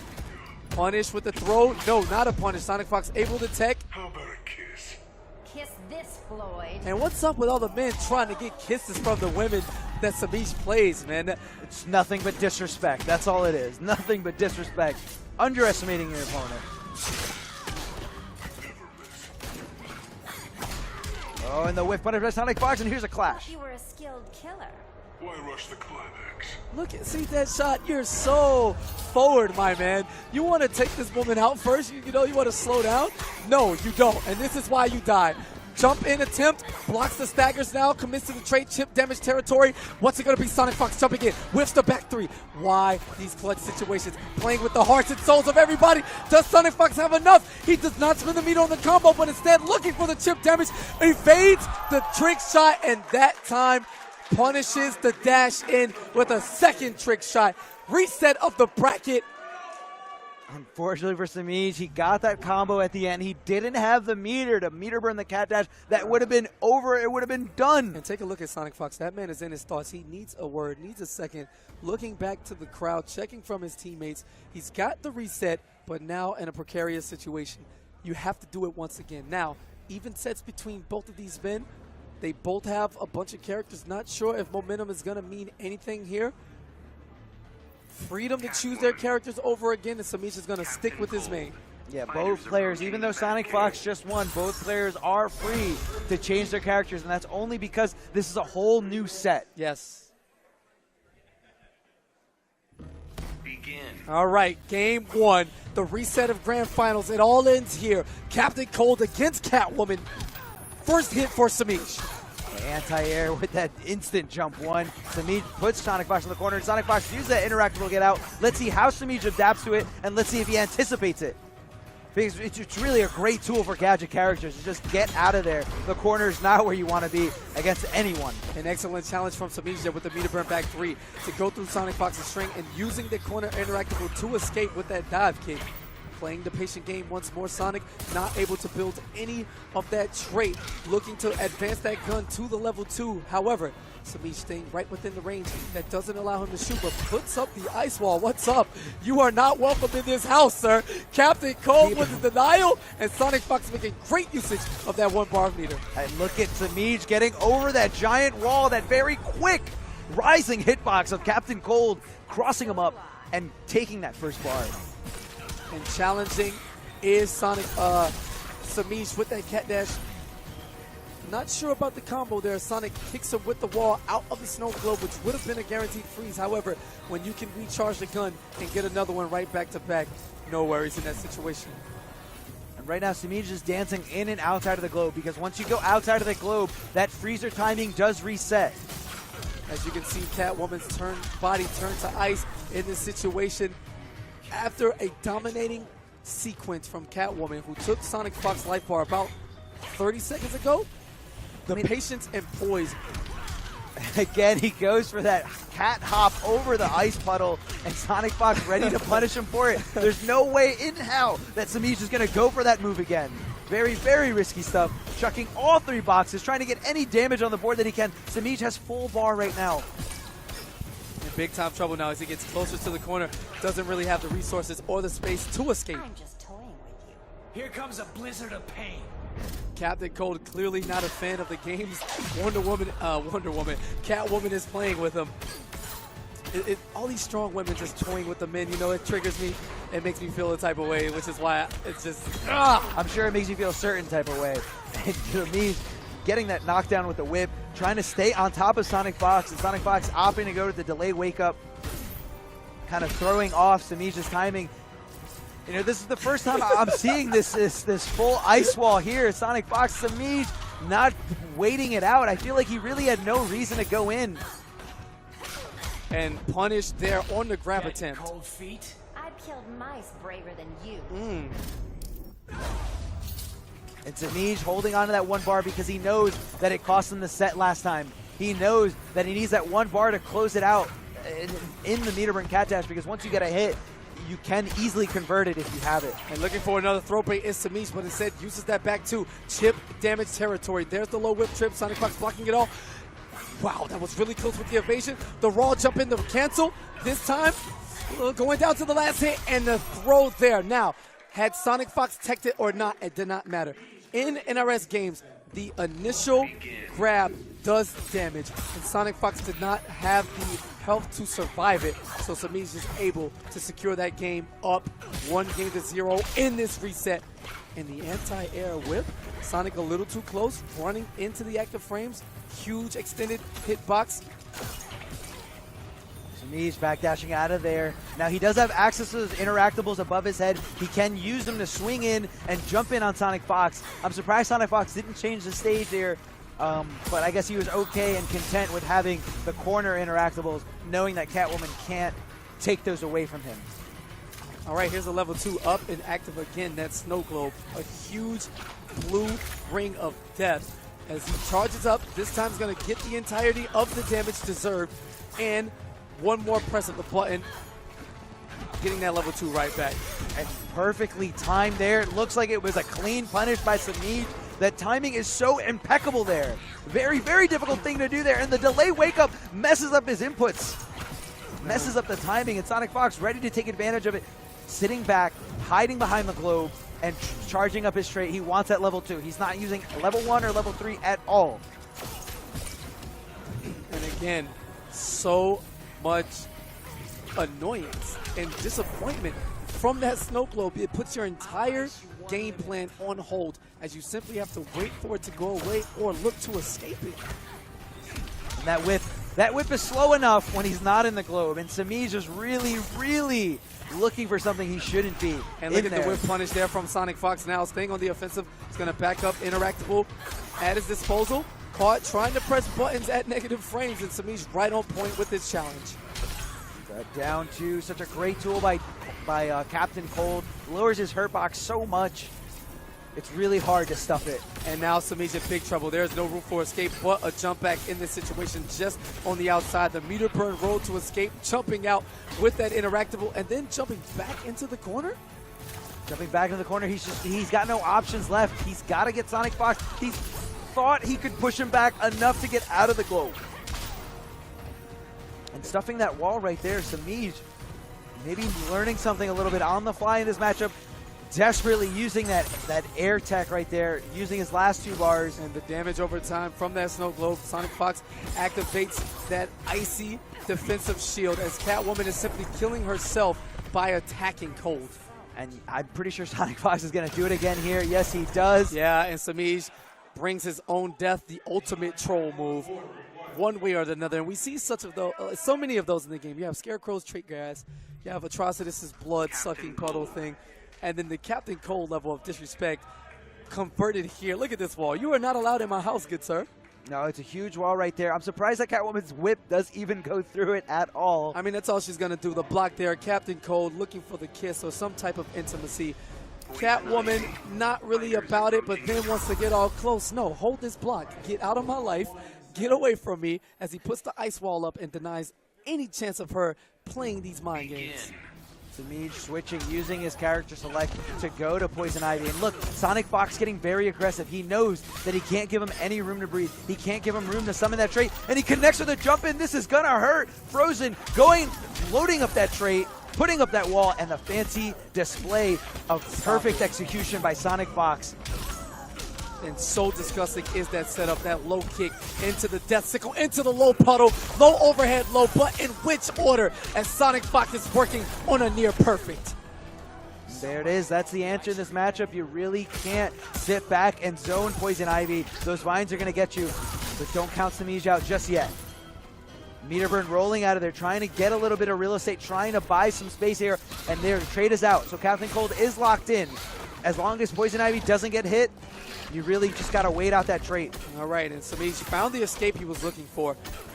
Huge chunk of real estate in between himself and his opponent, as Sonicfox is challenging with the zoning game himself.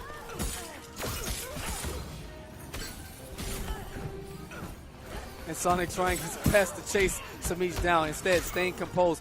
And that wall, a great defense from Semiij, although he's facing a huge life deficit outside of that first round corner slaughter. He's been in there. Semiij, perfect forward dash there to avoid that overhead icicle that Sonicfox perfectly placed above his head. All right, and there's the bark skin for added defense as long as it's active. Going for the whiff punish, but Sonicfox with the empty jump, not biting. No setup here. Into the corner, big time trouble for Semiij, and we're looking at chip damage. Builds the wall not once, but twice to kick Semiij down into deep contemplation mode. Look at that young man. Semiij is down to his last life. He does not have a match to lose. He's got to win 2 straight over Sonicfox.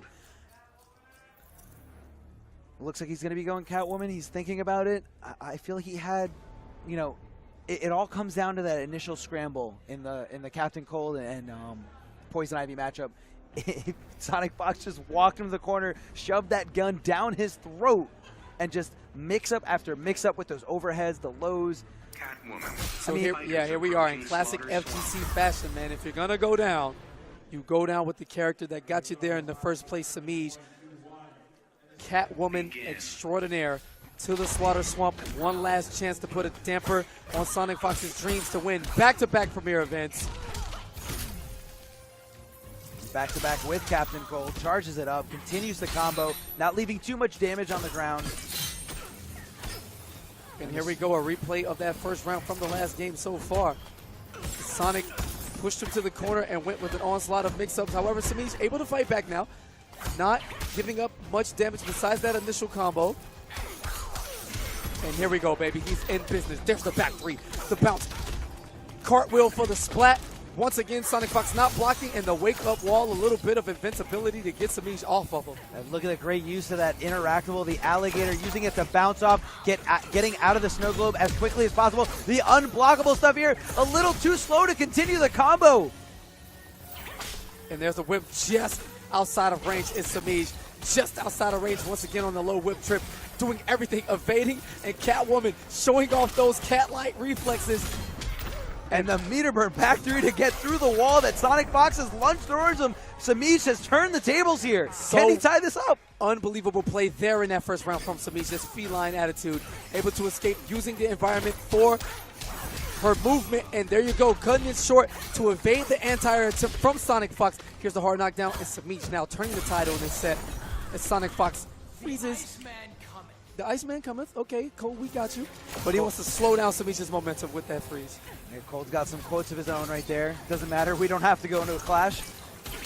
And the level 2, fortunate for Semiij, gets the connection, so he's able to backdash and escape the icy globe of death unscathed, but a little greedy.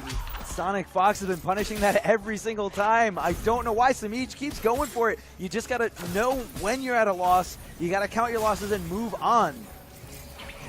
A little too slow for that jump in. Gets whiff punished with the greatest of ease. However, 1 bar apiece. Semiij is now in, and Sonicfox does not have access to level 2. Now, time to get the offense working. -14 after the nerfs from that cartwheel. Sonicfox ready at the helm with the punish. Here's the throw. Semiij down to the wire now. What does he have left in the tank? Oh, Sonicfox decides to put those icicles all over himself. If Semiij gets near him, it's going to hurt, even if he's got a combo going in. Sonicfox. And so experienced with the pop-off there. He is ready to come back. Semiij caught in a loop there. He had the punish on that with the entirety of the string, but he knew that he couldn't hit Sonicfox with physical attacks, left himself open and susceptible to that low ice puddle, and Sonicfox with the run back on the reset. Back-to-back premieres. It is the rise and stay of Captain Cold.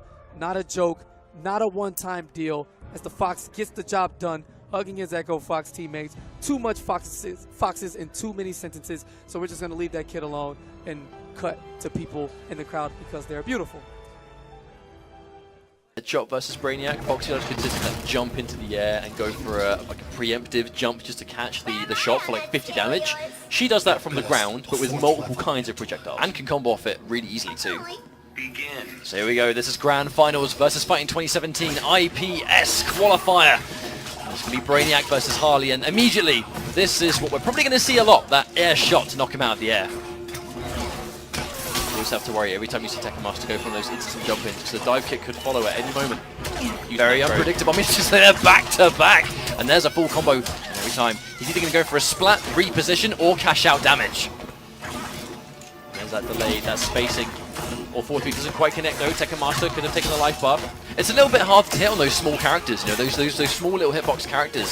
That 4-3 is a bit harder to land. Oh no! We're punished with dive kick, but neither of them connect. Now there we go. Catches him in the air with the dive kick. Finally lands one to take the round. Ooh, doesn't block the other side. Instant dive kick. Now I love that combo. Minimal damage, but it's just a hard knockdown, and hard knockdowns all day are what Brainiac thrives on.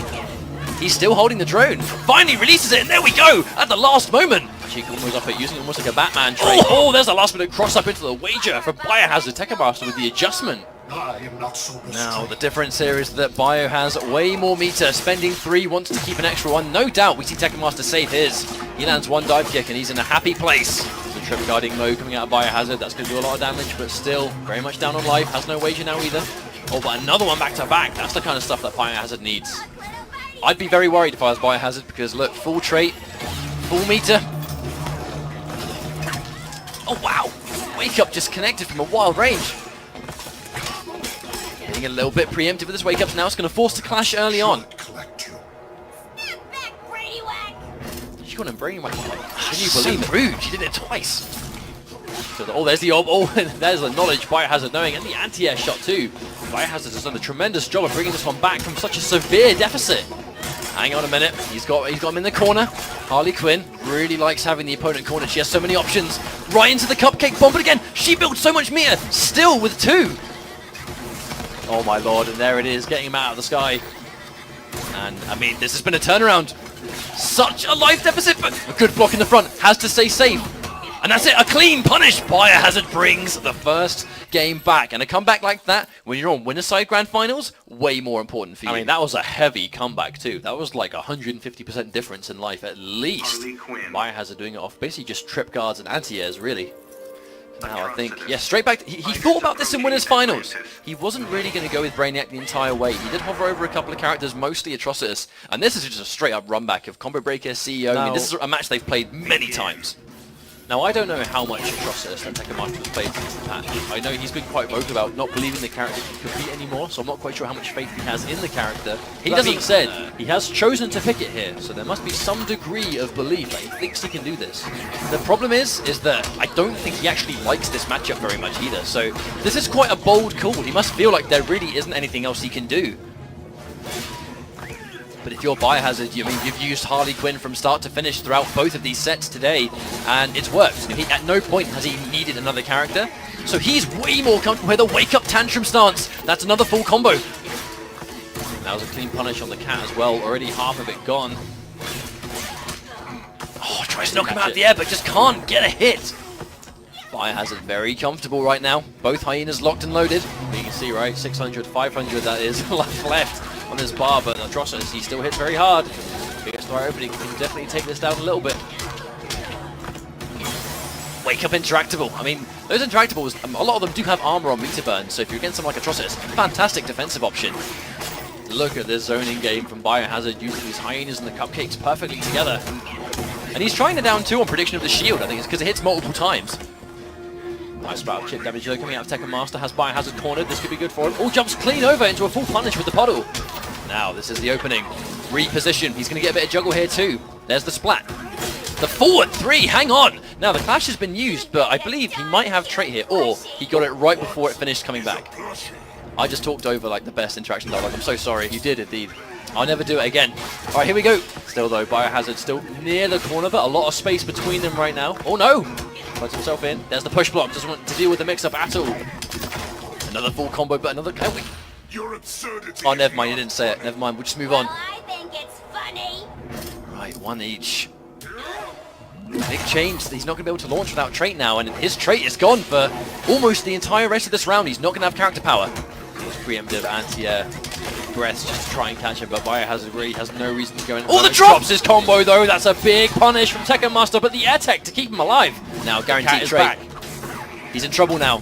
Guarantees the advance. Guesses wrong. That could be it. The back 3 comes out. Full combo. He's going to get the restand as well into guaranteed chip. Is it enough to finish? And he guesses wrong at the last minute. Tekken Master actually betting the farm on that too. I mean, if that puddle was blocked, I know hindsight's a wonderful thing, but if it was blocked, that would have been death for sure.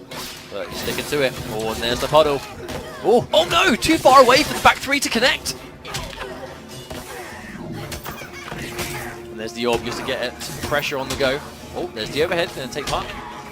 Oh, into the interactable too. A nice chunky life lead coming out from Tekken Master. Fine overhead committing, and wow, chewing up the tantrum. Another full combo incoming. He's going to get the up blast on just the magical range, but no! Biohazard pressing buttons on wake up! Presses buttons again! Oh, the chase! Another puddle catches the forward dash from Biohazard. A very strong life lead coming out of Tekken Master now. Bio severely down on life for the first time in this Grand Finals. Down 2 immediately buffered into it. Tekken Master just has no fear. Here comes Dexstar. He's going to have a nice amount of Dexstar ready to go. It was adjusted there. Actually, oh wow, the orb hit the push block recovery too. There's been some changes to Atrocitus where Dexter now uses a lot more of the character power. It's the push block takes more of the trait too, but he's still good at managing when she's out or he's out. I mean, nerfed, but still very useful. Utility is immense. Oh, there's the overhead going to connect into the tantrum. Full combo for Biohazard, probably going to do it. Yes, indeed. He's made comebacks before, indeed, but a lot of meters to work with too and a full trait. Instant neutral jump. That was a fantastic read on forward 2. Tries to whip punish, but walks right into the cartwheel. Oh wow, preemptive down 2 from Tekken Master, but it's going to connect, it's going to hit the tantrum stance. That was a read on a read. I think he expected that because Biohazard was expecting him to call Dexstar. Tekken Master do that. That's definitely an I know that you know situation. But trait already gone. Dexstar not out for as long really as it used to be. Full combo, there's the clash. Immediate clash coming out. Probably going to win this, at least he's going to tie things up. Now, the bar difference, I mean it's 3 versus 2. Oh, it's no doubt we saw him spend nothing there. Oh. Again, Biohazard has been managing these jump-ins well. Oh, there's the reaction to Fuzzy. Oh, there's the down 1 punish though. Yeah, air tech. I think he knew that Tekken Master was likely to do unclashable damage there. Oh, I'm not even sure. What a read. That was either a read or he tried to down 1 lift. But either way, Tekken Master's in a great spot now. Doesn't go for the puddle.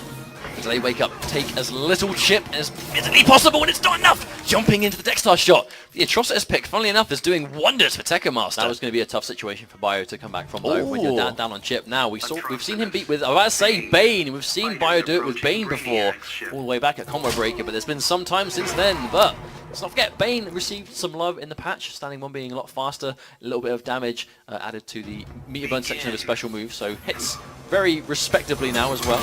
Ooh. Now immediately in with the armor. Really, Bane is always going to be Biohazard's comfort zone.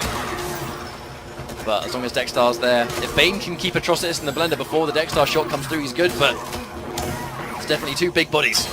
Oh, the charge! Oh, he wants to get as much out of that as possible, but now he's on debuff. Debuff Atrocitus combo, this is going to hurt for sure. Oh, my days. Already, but no, drops the combo! Drops the back 2-3, but doesn't matter. The reset, the totally intentional reset that wasn't a combo drop, he gets it again! Oh, that is a read and a half, though. Straight on his wake up with that forward 3. Commits to the forward 2-3, but again, because he knocked him out of the air really early, Biohazard wasn't able to adjust. We're going to see forward 2-2 breath a lot more, because that is now the safe mid option. Oh, there's that Bane bomb again, back to back. Power bombs left, right, and center, and one life bar away from evening things up is Biohazard. Tekken Master's on reset point. He wants this round, but the clean body splash. It's not going to do the damage though because he's on debuff. Oh, there's the tick grab from the down one. Tekken Master getting opened up again. The blender begins, but no, within the egg grab. That was either a hard read or an input error, but it doesn't matter because he gets the Bane bomb another time. He has armored. Oh, there's the whiff punish. That's going to be a full combo for Tekken Master, running down that Venom time.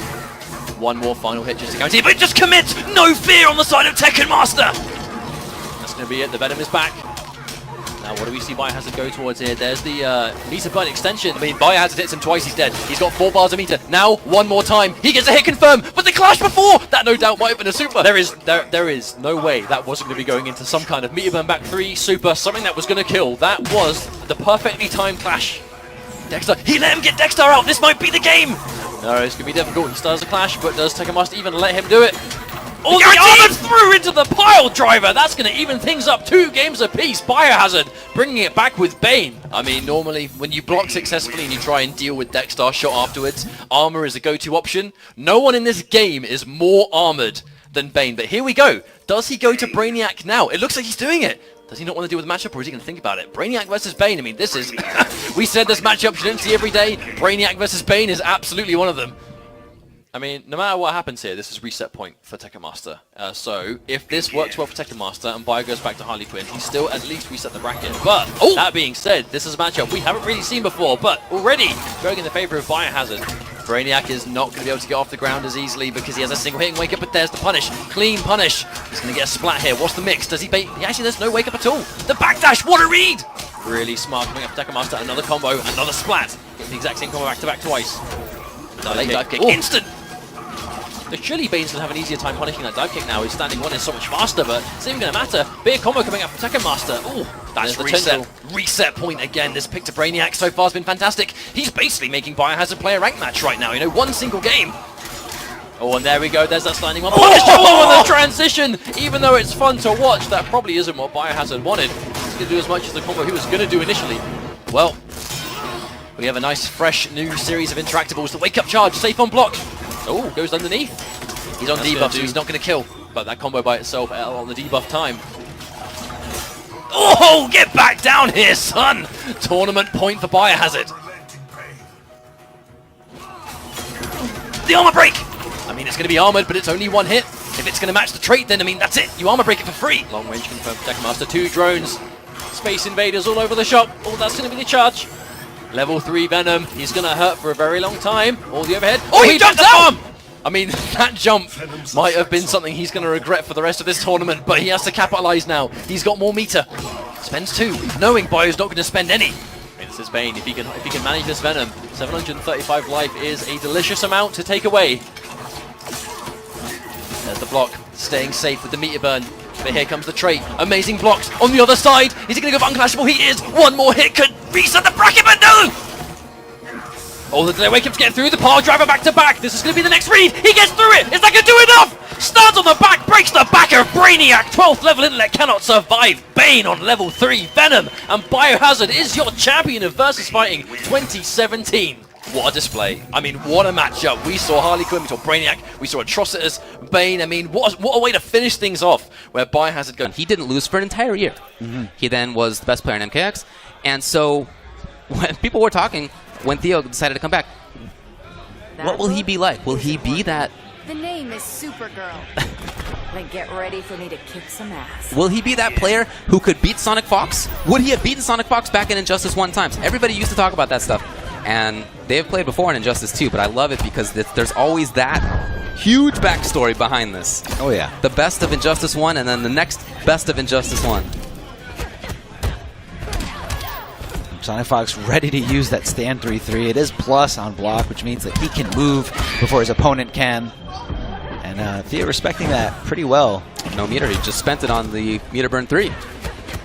Trying to get the lands, he's not quite in time. And 3-3 right there. Oh, doesn't get the punish. That was hard. I mean, I don't know if he just was a little too slow there, but gets the canary cries, got him in the corner. Now watch out for the reset here. Goes to the other side. Oh, okay, grab. It's a part that you don't often see in the canary mix-up. I feel like he saw that he blocked, so he said, you know what, I'm going to stop my pressure and just go for throw. Oh, it's an important thing to do. Yeah, you got to recognize. Not only do you have to hit confirm, you got to block confirm. Does have Scream. There it is. It was enough chip. There's where could he have gone? There's No, nowhere he's on the stuck. screen. Even if he had to go. teleported, he wouldn't have been off screen in time. Looking for the parry. It's what she has. Mid or low. Underneath, yeah. Oh boy. And even that innocent-looking starter. Oh, I thought he could have done more. Black Canary is just so tiny, so easy for those lasers and a lot of projectiles to kind of miss on her. Sorry, that combo's still going? Oh my god. The reset into, oh, cross up. Had to escape. Right back in there. 3-3, it's enough. Unclashable finish. That character. Not sure if Theo's got an answer for Black Canary. Maybe he thinks it's Supergirl. No, he's not sticking with this character. At least he's going to character select screen. But I barely saw any interactions with the stage there. No, he's going to Superman. Okay, all right. So the last time that they played, Theo then later said, after Sonicfox picked Captain Cold was the pick, Theo said that he had game planned for other characters, including Black Canary. But not Captain Cold. Not Captain Cold. So if he had game planned for Canary, I wonder if he wasn't expecting it today. I wonder if this is his game plan now that he knows Canary's the pick. I See mean, what he does. it could have been a blind pick. Right. Maybe he anticipated Captain Cold and Sonicfox went with Black Canary instead. Right. Superman with good zoning, but wow, he just lasers at the wrong time. And you can see that is a major cost. Where was she there? I don't know. From the front, turns out. All right, Theo turning the tides here, getting the forward two and the parry, shoving him closer to the back of that bus, resetting him with the overhead. And he's looking for the forward two again. Theo wants nothing to do with Black Canary, just kind of staying away. Black Canary doesn't really have best footsie. She's great up close, and she has control with the Scream. But Superman has that mid-range, so if she can parry that stuff consistently, if that's the call-out, then that's a big deal in the matchup. Good punish there by Theo. Goes for the meter burn breath, and Sonicfox forces him to waste the bar there at the cost of two of his own, and he's got the momentum. He takes out the first bar. Oh boy, counter poke, and he continues. Very funky interaction. Trying to scramble here, not quite out of range with Sonicfox wanted to be. Movement, and he got in. Wow. Asking to get hurt. I've been hurt for years. All right, Theo decides to bet a bar. Gets 15% back. He's got another bar immediately. He's all right there. Goes for the Superman punch, and the invincibility frames of Canary jumping off the interact will kind of just stop them there. Look how desperately Theo's trying to get away, to find some space, and Sonicfox's movement. What?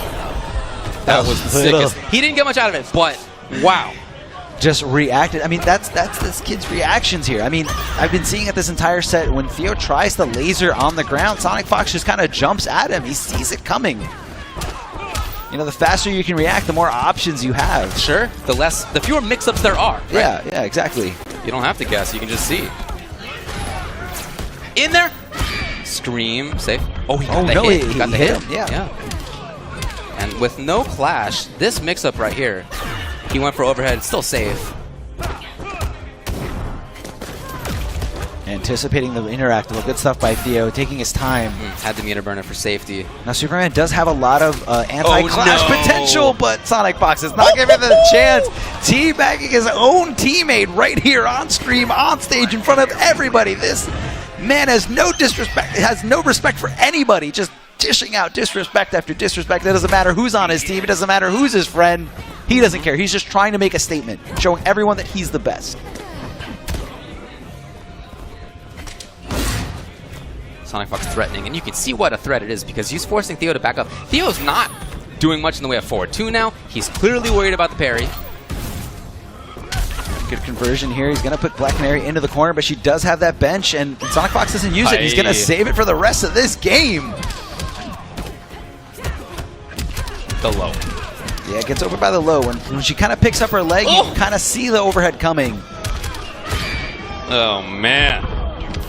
And you know it's not just the overhead low right there. He could cancel into the hooligan for a cross-up or from the front. Overhead.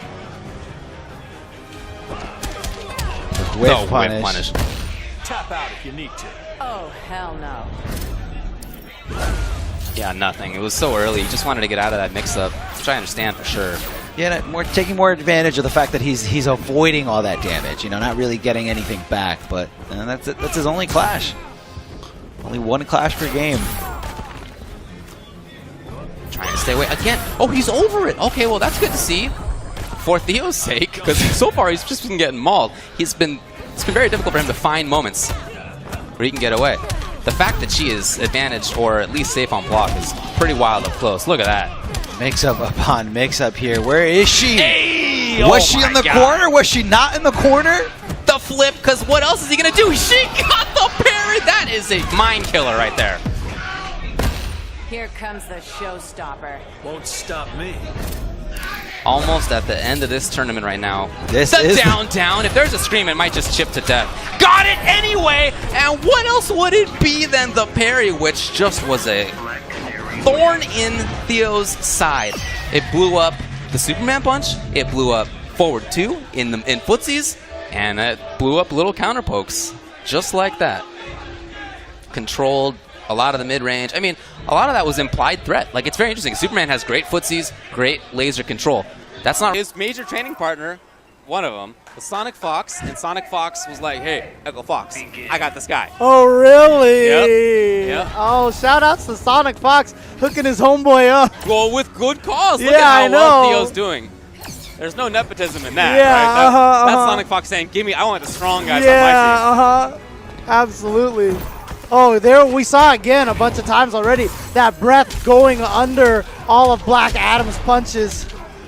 So Theo's going to probably continue to use that down 3 to be a thorn in Gross's side. Juggle right into the corner there. Overhead, there it is, okay. Oh, and the side switch, beautiful. Gotta punish, nice for great damage, great positioning. And there's the meter Armored burn. interactive. Yes. Yeah. But there's that down 3 again, the breath causing so much problems. very interesting to see how often that's been used. Yeah, it's just low profiling a lot of things that he's doing and just catching him while he's walking backwards like that. Yeah, that is such a good down 3. Oh, yeah. I didn't realize that it was that much safer than all the other sweeps in the game. I mean, some are plus. Scarecrow's is plus on block. But, I mean, many oh, are not. interesting. Yeah, some are super unsafe. Oh, what the? All right. Hit him with the back arm. NRS, please. He's hitting him with the DRA assist, too. That 6th man out there. Oh. Gotta look for the balls up there. Will he pluck them? Nope. Leaves the fruit hanging. All right. Blocks, yep. Stay blocking that whole time. Interrupted, meter burn as well. Good stuff for Gross. He's keeping this very close. Theo threatening the air movement. Will he go up for lasers? Will he go up for teleport? Nothing. No he was whip looking for the last hit. Yeah. It didn't come. It's always the tricky thing. Are they going to finish the string or are they not going to? Just Right. like that, too. And then you saw no whiff punish from Gross either. Right. Even in life here. It's hard to take that bet. But you Theo. know what? Only Theo has a clash available to him right now. That's a big difference. Right. Especially with all that meter he has. And if he finds a good confirm right now, he can... Oh, Yeah. boy. Oh, hold on, though. Lightning. Oh, man. I can't imagine he wanted the ball. I'm sure he did not want the ball. Yeah. Well, thinking about it, I mean, he went to Green Lantern last time, and it did not fare him well. Right. But he might be thinking about it. No, Black Well, Adam. sticks with Black Adam. Maybe wants a stage change or Right. costume change.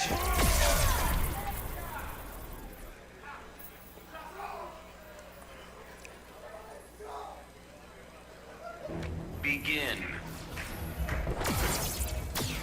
Well, we'll see if this one works for him. 1-0 for Theo in the winner's bracket.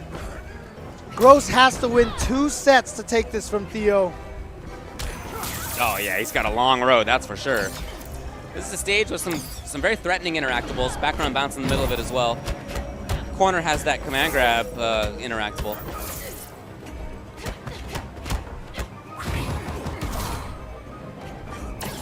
Oh, yep, got him. Saw her floating as she came down. And now, will he pressure there, or do you just not want to be near that corner? I mean, I understand that. That's a command grab unblockable, interactable leads to billions of damage. Right. It's crazy. You can see right now, Gross is really trying to play as careful as possible. He is not committing to anything and just really trying to pick his moment. Look at that. He just hasn't done anything. No, He's very just sat there patient. and blocked. And so, you know, smart from Theo. He says, you know what, I'm going to get the throw, but the neutral jump didn't get anything off of that. But very fortunate that he was able to catch Theo out of a jump or some sort of air attack and was able to get the full juggle. Wasn't that the startup of down 2? Was he matched on down 2? Not Theo? sure. Oh, again, okay.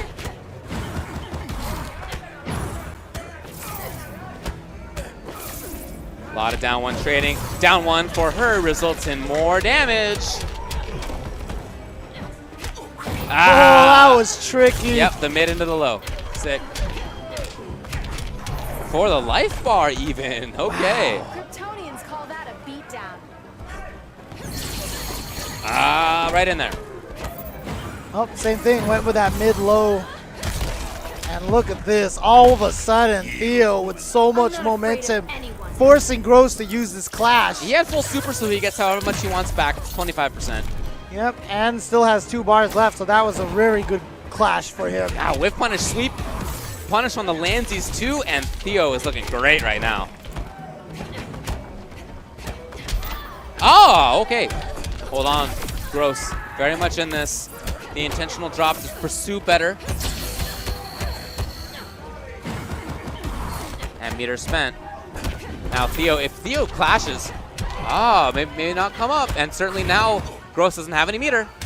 Oh, Oh! wow, just down 2 in the Mashed middle on of down that? 2. That's what happened before, I think, but he got punished for. This time, down 2 mashing does work out. Trying to get as much chip as possible, so he's going to spend that meter a bit. Oh, clash, Oh, yes. yeah, he got a clash, because Black Adam could have just taken that whole thing out.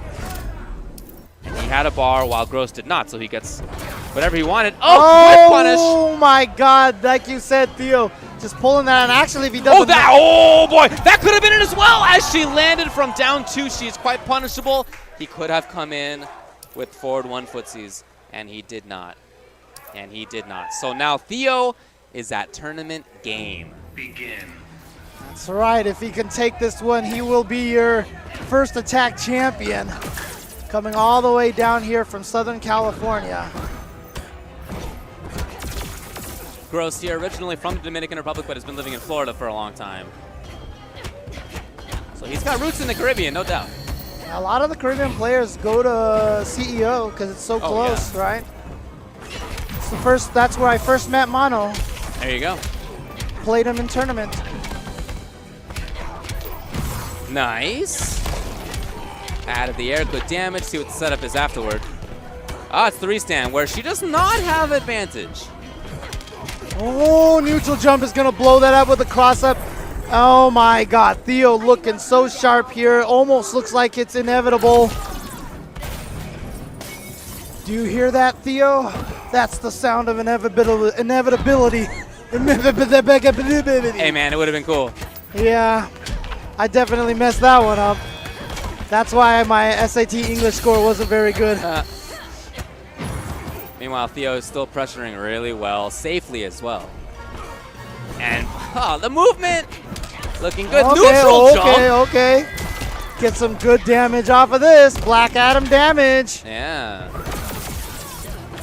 Wow, that one lightning, the triple lightning did so much damage. Look at Theo, laser zoning, out of lasers now.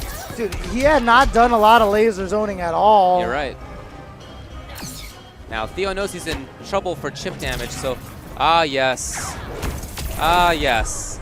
Safety first stuff from Gross, just letting the orbs do the work. No need to move. Yeah, but it was one of those situations, again, where Theo just didn't have any life to lose, so might as well go for some crazy move like that. Oh, look at this, just chipping away. Oh, goes for the reset, but not much off of that. Does not want to give Clash right now. He sees Theo has more Oh, meter. that's it right there. Theo is your Injustice 2 first attack champion. He is collecting himself 75 points, not as if he needed that. What's more important for him, the prize money. Oh, yeah. definitely. Oh, 70 points, not 75 points. My bad. In any case, yeah, enough that he, like we said, he's already comfortably way up at the top Right. of the Injustice Pro Series rankings in 3rd place and trying to maintain that. So 70 points for him is good. That's going to be Biohazard, and we will have it labeled right for you guys. So we saw this mirror already in this top 8, and it's a pretty big full screen rock, paper, scissors game. You know, you're going to be looking for the skill shot, you're going to be looking for the low assault rifle, and they're going to let the quotes rock. Only one of us is the best shot. Go ahead, hit me with it. Fire away. Begin. He loves himself so much. I love it. He's got like unblockable, interactable to get things started. Is Sonicfox such a massive advantage to start at player 2 on this stage right there as a gadget character. And both men, pew pew, back to back now. Biohazard in control. And again, the interactable, it does spawn, so Biohazard needs to pay close attention to it, needs to regain. He can't just sit here because Sonicfox is going to have an additional option here to just throw it at full screen there as he does again. So much damage, especially more than that assault rifle trade. Absolutely. So much mileage from waiting on. Chip damage now, a Sonic right on top. They're about even in terms of gunshots, but all of that extra great health is what Biohazard lost from the interactable. Now he's jumping, trying to anticipate the usage. Well, at least he didn't get hit there. He did avoid it, but he's got to watch out. It's going to come back for a 4th time there. Both trading assault rifles perfectly here. And now, although the skill shot does trade with it, the fact that it knocks him down is really why it wins in that option. Hazard finally working on Sonicfox's 2nd life bar. Chucks the interactable, no blocking that at all, but Biohazard got all the meter at his disposal, and so does Sonicfox. Trying to close in the gap, but the assault rifle meter burn just kind of slowly pushes back. I don't see a way that Biohazard's gonna win here. The jump over after the meter burn roll gets in between the assault rifle, but I think it's too little too late. And the call out, the tide is turned now. He has the interactable access, but he's going to try to force his way in. And the quick shot trade working in Sonic's favor. That is 1-0. The luck of the draw there, unfortunately for Biohazard, went to Sonicfox. Yeah, absolutely. Changes the stage immediately. Going for another random draw. This time we're going to get to the Joker's play grab. Doesn't have to worry about anything, you know, reoccurring in terms of interactables, but still able to play the full screen game with a few unblockables at their disposal. You know, you got the unblockable barrels all the way in the right corner, and you got the unblockable bomb set up there all the way on the left on the bumper car. Jumps his way over, gets the punish, is Sonicfox now. Bang, bang, bang, bang, bang, shoots him back for a trick shot trade. And again, okay with these trades once you have the life lead. Biohazard kind of making the right decisions here and there, but it's just not enough. Sonicfox holding him down with all these bullets on the screen. It's just a full screen mind game here, just anticipating what your opponent's going to do next. He gets punished there, caught jump again. Sonic ready for any extra movement. You know, such a huge gap in between jumping and landing. Here comes the unblockable barrel. Biohazard able to escape it, but even then, such a huge life deficit. Plenty to make up. Get to part 1 of that plan complete, but again, this is extremely rough. Tries to go. He tried to fake in the jump in there off the interactable. Now he made Sonicfox waste all his meter, but does he have enough health to take on what Sonicfox is going to throw at him, and he's going to throw it down too. However, Biohazard gets the hit, but lets Sonicfox out of the corner. The neutral jump 3, the boots to the face. Sonicfox taking this first set in grand finals 2-0 over Biohazard. He is in a very tough spot here. Is he going to give it his all right here in this first set, or the crowd is screaming pain? I see some muscles in real life flexing out there. Biohazard's going to not really look into it too much. He's going to Deadshot. Bane. go with Bane. Why not? He does have this game to give away in case of a reset. Maybe try to get some data here. Look for the download. This is, in fact, a throwaway. And if he can make the comeback, even better. But he's going to see how familiar Sonic is in this matchup. There's the combo to get things started. Bane's just got to inch his way little by little closer to Deadshot. And right there, a great charge, a great option there. Sonicfox with the neutral jump doesn't want anything to do with that command grab. Yeah, instant call out. He knew Bio would go for it, challenge him with that 4-1-6 frame move. The meter burn back 3, back to back. Sonic using all of the resources, getting the combo into the knockdown, and resetting the situation back to full screen. Biohazard getting hit there with that skill shot, not anticipating it, not ready for the ricochet off the floor. Only Floyd can do it. Here we go, he goes with a body splash, tries to put his hands on him, gets the command grab here. We're on level 2 Venom, as you can see down there by the trait symbols. Stays with the string, level 3, catches the distance, escapes, and a huge whiff, but doesn't quite get the punish. Not sure if that was an input error there, but I just kind of saw Biohazard going for the anti-air grab. Can we talk about that damage to wake up people's elbow into the body splash, and Sonic just waking up like a maniac, not caring about anything. Here's the unblockable, and airborne is Deadshot on that knee, which makes him grab immune on Oki should he choose to wake up. And yeah, this is going to be a reset right now. Wait a minute. Biohazard looking to change the dynamic. He's going for something here, but Sonicfox with complete denial here isn't going to be enough. He just needs one little bullet. He needs to make him block one thing, and there it is. Shoots him in the back. What type of man are you? Sonicfox on the reset. You do what it takes to win as HoneyBee approaches Bio upstate to try to figure this out. Now there's a 30-second coaching rule here, so he is limited on how much information he can give him. Maybe HoneyBee can give him some kind of insight from, you know, the spectator point of view. Maybe something Biohazard's not seeing because he's in the heat of the moment. Biohazard thinking so hard right here, and he's going right back to Deadshot. Maybe he's gonna get a better. Maybe he's gonna get a better draw here because the arenas that we do choose are at random. That is the tournament standard here. The unblockable stuff gets it started again for Sonicfox. Biohazard needs to stop his momentum. He needs to do something here. Looking for the low assault rifle there. Biohazard gets a trade finally in his favor. Because of that trade, it knocks down Sonicfox at, just for a very long time, leaving him at a great hit advantage. All right, this time Biohazard staying relatively close in terms of trading and health points, not letting Sonicfox pull away, but he does have the massive advantage in meter. Oh, and Biohazard trying to jump out of there. He knew he didn't want to trade because he had a slight life deficit there. He went for a very, very aggressive play, and Sonicfox punished him for it. Can Biohazard close in the gap? A few more chips, a connecting bullet. He needs something here. Okay, Sonicfox not too far away, and Biohazard on his tail. Gets the assault rifle first, but Biohazard knows that a trade is not good enough. He's at a life deficit. He needs to make something happen. He needs to make some good call-outs, but Sonicfox just doing all the right things, just at least meeting him at every decision here. And Biohazard getting the knockdown with that trick shot, trying to pull this life lead close as he can. 1 bar of meter now. Sonic's gonna expend, has 3 to his access, trading those low rifles. Tries to stay in the air with the quick shot, but lands into damage. Yeah, this is a rough situation. Sonic doesn't have the bar, rushes in, tries to negate the clash, and the anti-air shot. 4 games straight now for Sonicfox. Momentum rolling in his favor. Bio still looks very calm, very cool. Just close, but not quite as we go into the second game of the set.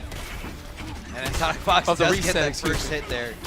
He gets the first hit. He's got that extra meter, so he's got more options.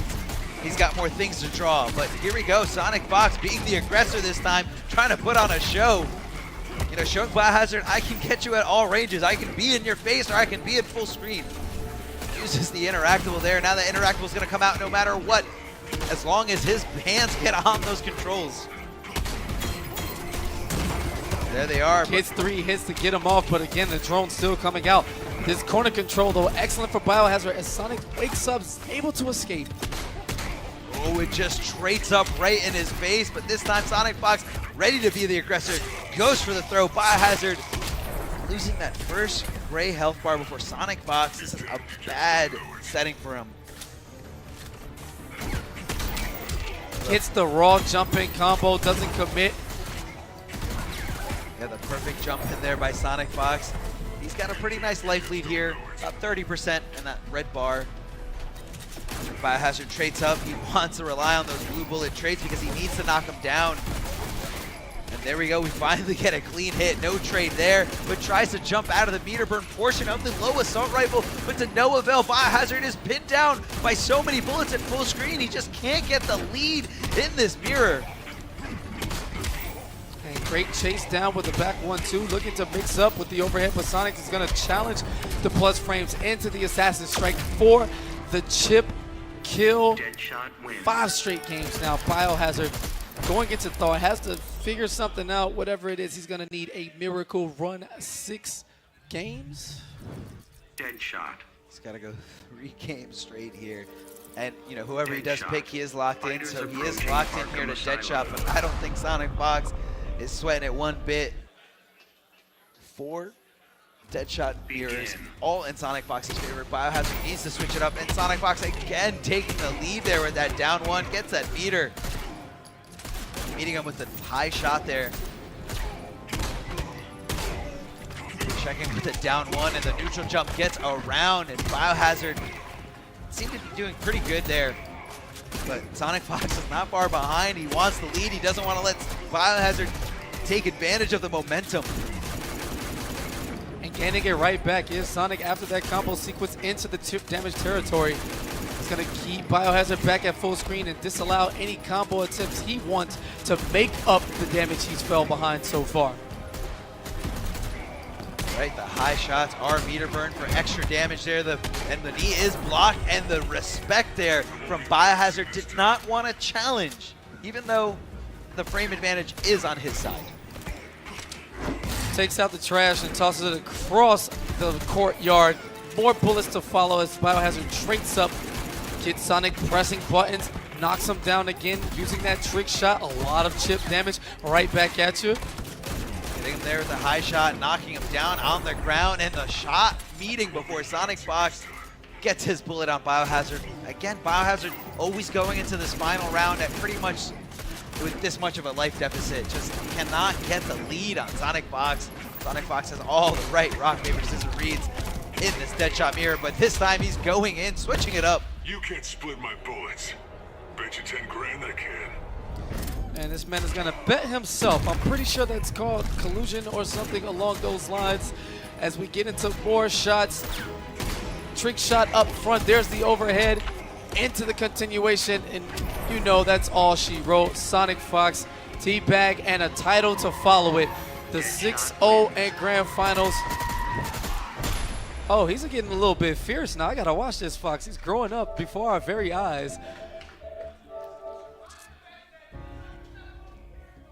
Wow, okay, so minus the expletive for word, in case you didn't hear that, he said, I am the best dead shot. Stop using that character on me, as he takes home the 4th premier event in a row.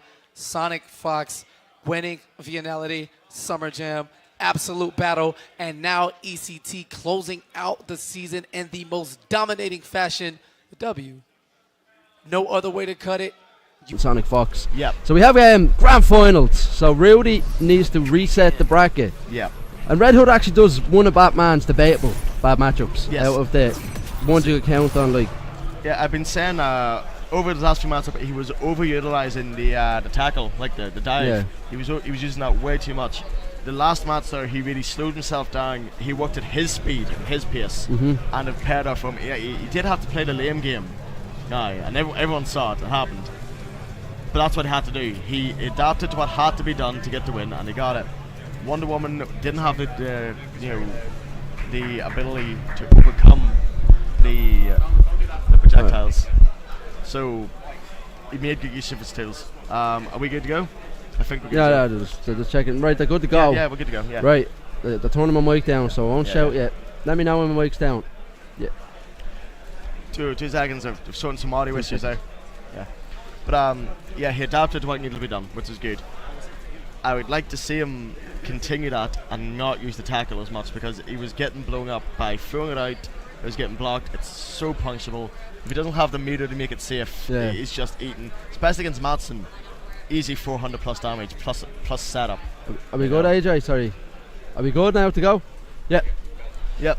So here we go. All right, now we can get hyped, right? Round one, my volume's grand good. finals.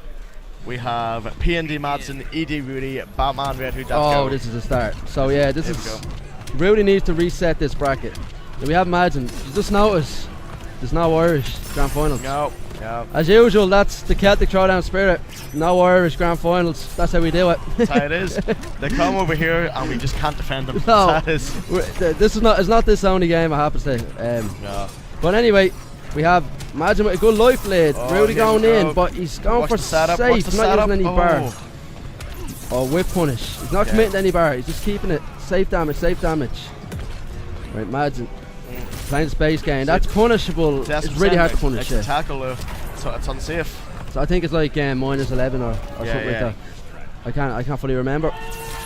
Rudi is in the corner right where Madzin wants him. This is where. Good. I agree. That's a good break. You need to break it now. Let's say the meter. I'll tell you now. What's good. Yeah. Right, he has space control. That's what he wants. He wants to out-footsie Batman. The Batman's. Wow, that was nice. That was a good read. Now, he needs to slow it down, play at his speed. Remember, the game he played with Sindora back in the pool, it was a super pace and nice and long game. And that's what he needs to do here. He needs to take his time so Madzin wants to rush him and get the damage. Yeah, but if he doesn't let him close that gap. That's the thing. Wow, nice raid out of Rudi. Now what Madzin's going to be looking for is when Rudi throws the mine, Madzin is going to grapple hook it. So that's what he's looking for. Now he has it back to give himself assurance. It's going to be... It's going to be good damage. Will he go for the cross up? No, he's stay in corner position. He's not... Give up the corner. There's no real point of them throwing Rudi. Rudi's throw section on point. Nope. Plus Madzin push blocks. I mean, he's not dealing with those plus frames. No. Oh, there you go. I'm surprised to see that Rudi's now throwing down the mine. He's got the corner, the hug knockdown on the corner. Yeah, Rudi, jumping out of that was a bad idea. Good push block, so he gets rid of the bats now. It's a bit of space for himself. The time he does commit to do the bombs is the time Madzin tries to jump. Madzin's going to, class. Good break. Right, I say Madzin's only used one bar. Yeah. 3 bars. Interesting. He wants to go one up right now. He doesn't want to mess with it. Yeah, alright, I see why he did it now. I see. He's just going to zone him out. Yeah, okay. That was actually clever. I was wrong with the one bar. Now in hindsight, 3. That's why Madzin is That's why Madzin's sitting sitting there and you're sitting here with me. Exactly, you know, these decisions, these are like... Okay, so back, we're not going to see a swap, are we? We're not. We're not. Fighters approaching No, Brainiac. I believe Rudi does have a pocket green arrow as well. I think the green arrow Batman matchup is quite good for arrow. Yeah, it is actually. So if he drops this one, I think if he loses this one, he'd consider green arrow. That's if he does have a pocket arrow. I've heard he does. But that's if he has one, obviously. Going for slide. Guess wrong. You had to guess to punish that. No, if you had the bar and he has one, you could meet it going through it. I think his character's position.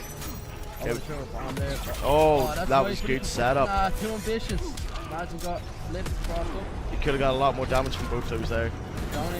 Oh, get in. Beautiful, look at that. 400 damage from one interactable. Meterless as well. See that glide.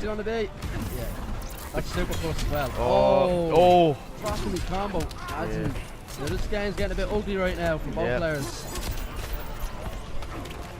Oh, that was nice. Madzin made a hard raid.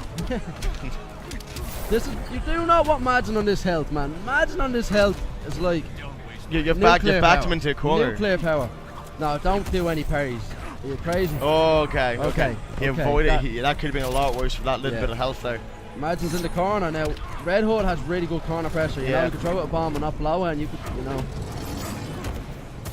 I'd stop saying you know.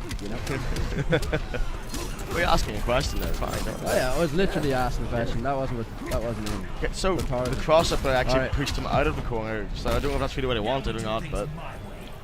Rudi's going to go for the 2 bars. He wasn't committing to any meter anyway for combos. Yeah. So he needs to be careful with his mines. Madzin is waiting for him to do a mine so he could. That was really good use of it. Yeah, now he's going for the pressure. Oh. He's packed him to get up a lot sooner than wow. Rudi known. See, you can see it, but he can't anti-air at the time. He'll keep the bar. Yeah. Just clasped free, kept This the is bar. pretty even. Good use of the interact all out. Keeping it even.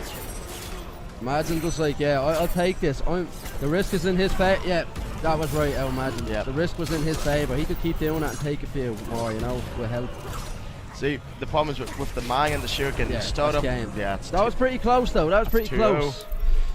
See, the startup for the Mang and the Shuriken, 2-0 to Madzin. 2-0. The Mang and the Shuriken setup look very, very similar. So right now we have match point to Madzin. Rudi catching it, going in, building the pressure. Oki Semi. Now this is where Madzin's going to say, I had enough of this. I want to end this game pretty fast. I want my points. I want to go get drunk. Yeah, That's what he's thinking, guys. I ain't dealing with Sonicfox just yet. Give me this and let me deal the others before I go and beat Sonicfox. That's what Madzin's thinking. Rudi was waiting for the low. Right. Blocks the cross, but gets hit with the normal. Madzin. There's the dive again. The man confirm. He likes to dive too much. Yeah. Drop. He was just slightly out of range. Going for pressure. Alright, this Batman with just the basic Batman being busy was so good. This is looking really bleak for Rudi. Rudi needs to get out of that corner. I think he's in his own head at this point, I think, as well. Oh, nice parry out of Madzin, making him do it. First time back in the way, second time good doing skip. the parry. Right, Rudi's having a look at what's the combo. Oh, he's over the setup. Oh, that was Madzin getting out. back Down in, one back in. conversion. Come on. Madzin playing patient. Alright, I'll let you take this round. That's what he's thinking. I'm not going to overextend. Oh, he's back in the... Oh, we went down. Good. What a catch out of Madzin. Unbelievable. Right, Good we have job. a clash. Good We have clash, a clash. Now, how many bars? This is true. Rudi kind of needs the meter right now. Yeah, he's only used 2 because he has another bar nearly built. That makes sense. Madzin obviously not going to use any here. Any lunge or deal. Madzin knows the lunge is coming, so he's going to play. Oh, the my catch. God. This is that The one. rage, Again, unbelievable. So you've got him on that danger health again. Look how much health he took him down. He took about, that's more than close to 40%. Yeah. So Rudi needs to make something happen. He could definitely deal with position wise. Now what's he got? Right, he had catches him. Got a great punish there. Oh, nice backdash. Just in time.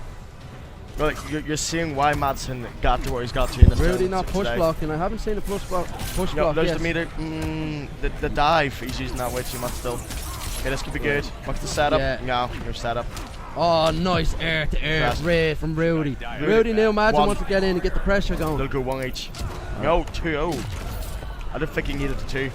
Oh, what a whiff punish by Madzin. No, and he's going to dash in or lunge. That's game, imagine. That's it. Madzin didn't need to do that. He did not need to do that.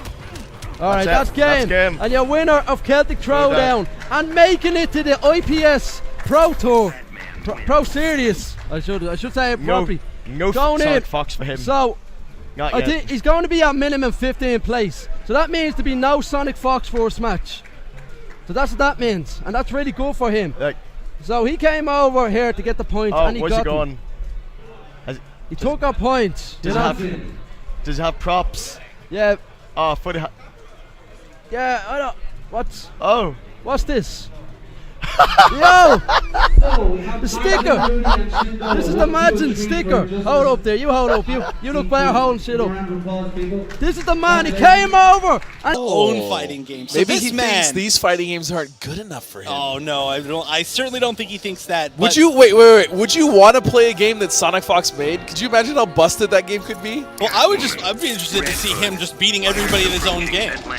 Well, he's beating everyone at other games anyway, so I mean, I don't think he needs to make his own game, but that would be really neat to see. All right, but here we go. All right, this is it, ladies and gentlemen. Grand finals of the Injustice 2 Pro Series finals is your Echo Fox Sonicfox against Noble's Semiij. And we are starting off with the same match that we saw in Winners Finals. Yeah, okay, so Semiij, he has to stop Red Hood now. If he doesn't stop the bleeding, we're going to have the same result that we had in the first set that these two players played, and it is going to be Sonicfox running away with the $120,000 and the title of Injustice 2 Pro Series champion. Fox already starting off strong. Guessing correctly on the overhead mix-up. This time he's going to go overhead again. Overhead's very hard to punish. Nice anti-air combo. What a God, he's so good at that conversion. That is as optimal as it gets. And again, with that check, it checks movement, it checks people crouching low, it checks them trying to press the button. Could have got a little more off that whip punish. At least cancel into whip. And again, we are on this stage of Atlantis that we saw in literally the last match against Hayate, where Semiij used the interactables to extreme success. Beautiful interruption coming out of Semiij. Even the sea monster in the back is excited for this match. Yeah. Oh, nice conversion. Yeah, hit him on the recovery frames as he landed there. Oh, blocks low. Again, there is a mix-up off of that situation. And Semiij is slowly fighting his way back into it, but he still has to kill that life bar of Fox, and he's kind of struggling to do so, losing a lot of HP. Just a bit, just the hits here and there, though. I mean, he's not taking any huge damage. Just no, but all of these hits are adding up. He's now way below half life. He's at a third now, almost at a fourth of his life bar, and it took him that long to finally finish out Sonicfox's first bar. And about a half second later, and that would have actually anti-aired him. But now Chip is going to be nearly inescapable. Luckily, Sonicfox is out of meter, and Semiij has a lot of meter. If he gets a chance to clash, he will not. He's just staggering everything, and the lunge will do it. The first game of Grand Finals going to Sonicfox. He's looking real calm, real collected. I mean, he's been extremely excited after every single game, but he definitely doesn't seem too on edge. If there's anybody in the entire world probably who is used to being in Grand Finals, especially on a big stage, it's Fox. I mean, he lives there. That's his home. Semiij, while he is an amazing player, a lot of his successes come from online or even events that aren't quite of this caliber. So him dealing with being in this pressure situation in real life might affect him in game a little bit. I mean, he's been here before. He's definitely made top 8 at majors before, but you're right. Fox is just more comfortable. That's true. And I mean, you know, even majors, it's not quite the same as here. It's very different. You know, you've got a huge crowd, you've got tons of lights, and just the stakes cameras are in your face. Totally different. But you know what? It doesn't look like it's putting any pressure on him. It looks like he's putting pressure on Sonicfox. Yeah, so far Semiij is actually playing very well. He's able to secure himself a life lead. As I say that, nope, he flips out. I'm still right. And Sonicfox is seeming like he's starting to realize that he's able to catch Semiij with a lot of lows. Just because Semiij does like moving around so much, he's not even catching him blocking overhead, he's just catching him moving. There it is again. And that's such a key component of Semiij's gameplay, is keeping on the move and not being complacent. And his movement is usually really solid and crisp, but Fox is actually using it against him right now. Having a strong low like Sonicfox does, like Red Hood does, is key to countering that. Oh, and what a beautiful stoppage of the interactable use. And that might be Chip. No, not quite, but I think just a raw lunge will be enough. Wow, catches it and stops it as a wake-up. It actually doesn't have any invincibility. This is going to be a lot of damage off the Magic Pixel. A jump back will almost definitely be used to bait. And wow, look at this pressure. Even a trade, even at the very end of the life bar. That's still in favor of Semiij, right? Because he was on his first life bar, so good decision from him. Nice grab again. Catwoman with fantastic grab range, not able to break the armor. The Peterbird back 3. Oh, challenging them on. Wish you'd heeded the warning. I'm impervious to warning signs. So 2 bars gonna be spent for Fox, gonna get 25%. All right, back up to the background bounce. We get a lot of damage from that. Actually, Red Hood gets a lot of conversions that normally he doesn't try for if he can get a background bounce. But you know what? They're already gone. They're going to the toilet. Oh, wow, and look at all the damage off of that lunge, including the Mind Trap. 2 sweeps in a row. Interesting choice. No punish, though, and Semiij is potentially chipped. He really just needs 1 hit, though, and he could get something going now with only 16 life. And Sonicfox up 2 games to 0. And now Semiij is going to get some time to sit. Red Hood. He just has to do something different. I don't know. I mean, he's got to go for something crazy. At this point, when you're up against easily the most dominant player in NRS history, and you are down 2 games, and not only that, you have to reset him. The only thing I think you can do is, you have to do something that really throws him off his game. And it doesn't necessarily need to be a character switch. It could just be a total playstyle change, you know? Maybe he expects one thing from Semiij. Maybe Semiij just needs to go nuts. That's something we very rarely see him do. You know, throw out random cat dashes, jump at him 3 times in a row, do something that Fox isn't ready for. Because otherwise, it's just going to be a slow and painful death that he has to play so perfect if he wants to win 3 in a row. Oh, try to whiff punish, but you actually see the end of that string, which is not something you actually ever see. Yeah, this could be it. This could be Semiij's last chance, and he's stuck it out. So regardless, he's going to be playing Catwoman. And even if he wins this, he does play the cold matchup like Steve was saying better than anyone else with Catwoman, but it's still so difficult. And he has to play perfect 2 more times if he's able to do this. And he has to make a huge comeback right here. I mean, you look at this, this is potentially the last set of life bars that Sonicfox needs to win. Each of these life bars might be worth $40,000. Yeah, that's crazy to Although think technically, about. I mean, if he wins, it's $120,000. So each of these life bars is worth 60 grand. 60 grand. So each bit of life is worth, each life Right, is worth $5. That's too much. Every Way too single much. time he hits Semiij, if you do 20 damage, you're winning $100. Oh, and good choice to desync. Grand Finals controller sync would have been bad, but Semiij has some good positioning even though he doesn't have the life lead. Semiij still close. He's still in this. It is not over. He really does need to end this life bar though if he wants a chance. And there it is. Very good decision. And that's one, actually, you know, cat dashes, we didn't see almost any today from Semiij. He's also very good at using them. He just hasn't been using them too much, but here we go. 50% life left for Semiij. Sonicfox looking to take it 3-0. And still a bar left on the side of Sonicfox. This is so very close. This is so tense. Semiij has to get this. He's going to win the exchange. He's going to get the jump in. He's going to have corner control. 3 bars, excuse me, for Semiij and 2 for Sonicfox. Oh, this corner positioning is good, but a whiff! Whip trip whiffs. Both players have Clash available. 4 bars a meter, though, is available for Semiij. They really just need 1 hit each. They need to make something happen. Oh, 20 in health. Potential chip life. We're almost definitely going to see a launch. But and that is it, Sonicfox! He is your IPS Injustice 2 Grand Finals winner, and he will be taking home the prize of $120,000, as well as the title of Best Injustice Player this season. Absolutely, and that moves him on even to the Injustice Championship Series Finals, where that will just continue, but such a dominant performance, nothing short of what we would have expected from Sonicfox, winning today 3-0, 3-0, 3-0, 3-1, 3-0. That is his record today. He dropped a single game. 1 game against the man who was able to at least meet him once again in Grand. I mean, shout outs to all you guys.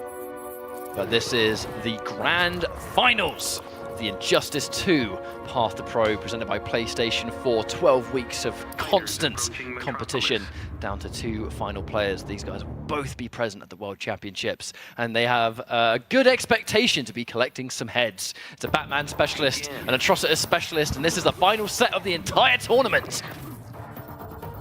Look at what the a start. patience. This is what we saw in Winners Finals. Just such amazing discipline from both of them, just trying to wait out. Napier, I should say. See Batman, I get confused. He's opting to just sit there and wait with the bats out. He wants to wait that cat time, and Inspector just doesn't want to walk into anything that mechanical bats will punish. Now, what we did see in Winners Finals was just never-ending rushdown from Napier, and he just never stopped. You know, he never gave you a room to think about what was going on. I feel like a big part of Inspector is going to be just managing that trait so intelligently, but he's just waiting for Napier to try and escape, but he's not able to. And there's that read. Good stuff from Napier. Is going to turn it into a standing reset. What's the mix-up? Or just pressure. Going in for that jump in, saving that trait for the pressure at the end. Gets hit by the last minute jump in. Really, against Batman, you can only block for so long.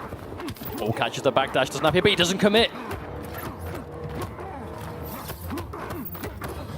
There's the push block. Trying to sort of undo some of that. Does, in fact, get rid of the mechanical bats. Now, earlier in Winners Finals, Inspector was trying to punish that slide, so immediately he's not trying to punish it anymore. That's a quick adaptation. Man, it's not worth it. Don't press anything. Just try and wait out the bats. Oh, what a double jump from Napier. Next level read. Full combo incoming. He's going to get a reset. Oh, the block in front. Fantastic block from Choz. Choz isn't able to combo off the trade, though. Throwing the kegs. Getting himself a safe cat. Oh, he's going in with the shield. Nice lift. Oh, but isn't in range to get a full combo. Yeah, not quite able to convert that.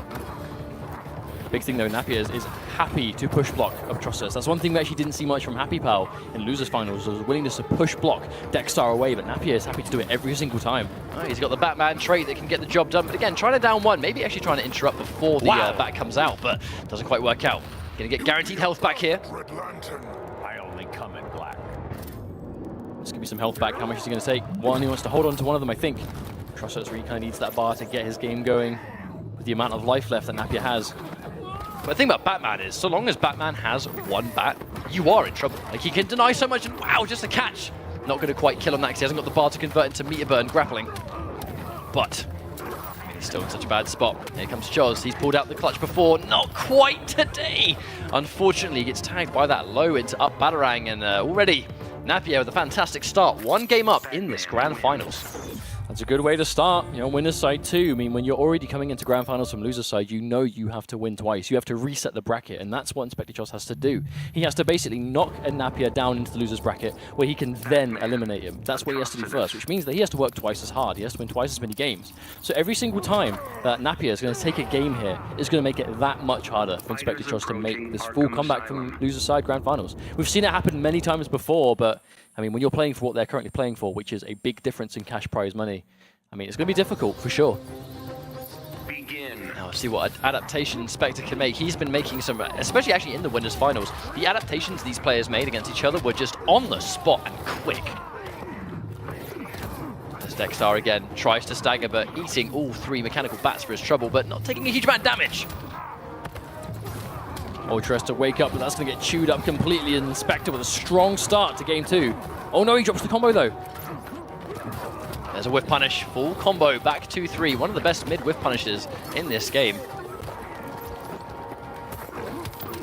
Tries to down one. Going to get punished for free by Napier. Doesn't have the bar to get the restand, does he? No, he does not. But in many ways, because he gets a long splat, he's still going to guarantee himself a trait call, and that trait call is all he needs. That's actually a big adjustment from Napier though. It's just not letting him go for any of these blood siphons or anything on block, because the down two is just punishing it for free. Catch on the low puddle. Spectre back in this one. Still not a lot of life left at all. Oh, the down two gets chewed up by the mechanical bat and evened out immediately. Napier now one life bar away from going up 2-0. Oh wow, just a raw low puddle from full screen. I mean, such an attractive option. Oh, Napier, just no fear on that ball at all. Oh, look at this dodging. And the heat that comboed. That was so disgusting. The mechanical bat trading with the shield, and then he catches the instant jump two. What is it with Napier being able to nail those instant jump twos every single time? He's just confident in his reads. He jumps over clean. That's not going to be a full jump in, but a little bit of damage. We now know that Inspector's lost his clash. Oh, the patience. There's no way Napier's going to fall for that one. Full combo. 450 damage as well. That is going to hurt. Oh, three whiffs. The only reason he didn't get whiff punished there was because he was in the middle of calling the trait. Here comes Inspector. He's got all that meter. He's killed with it before. Using the plus frames, but good blocks again. The reaction fuzzy.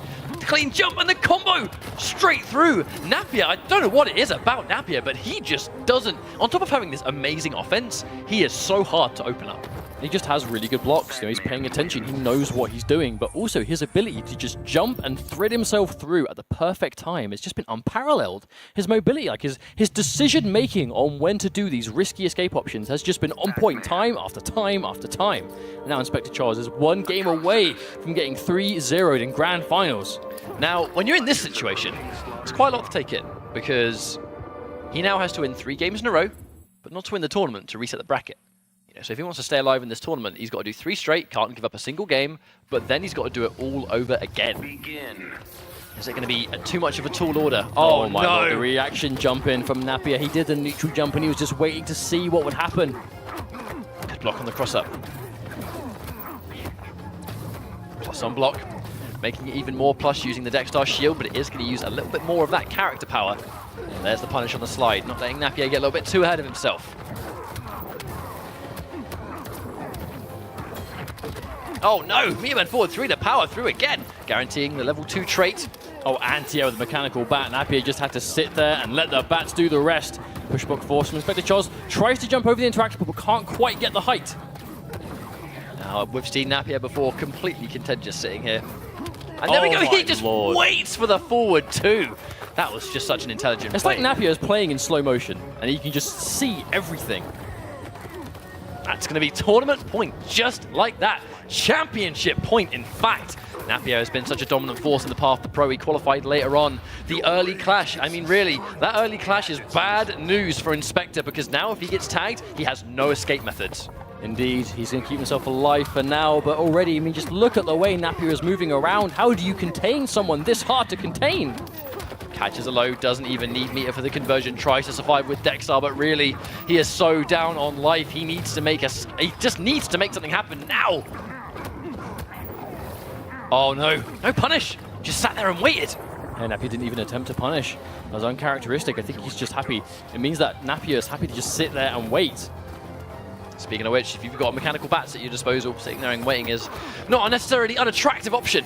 Oh, that's it! Oh, that could be huge. That might not do enough by itself, but it will get close. Is that going to be enough? No, not quite.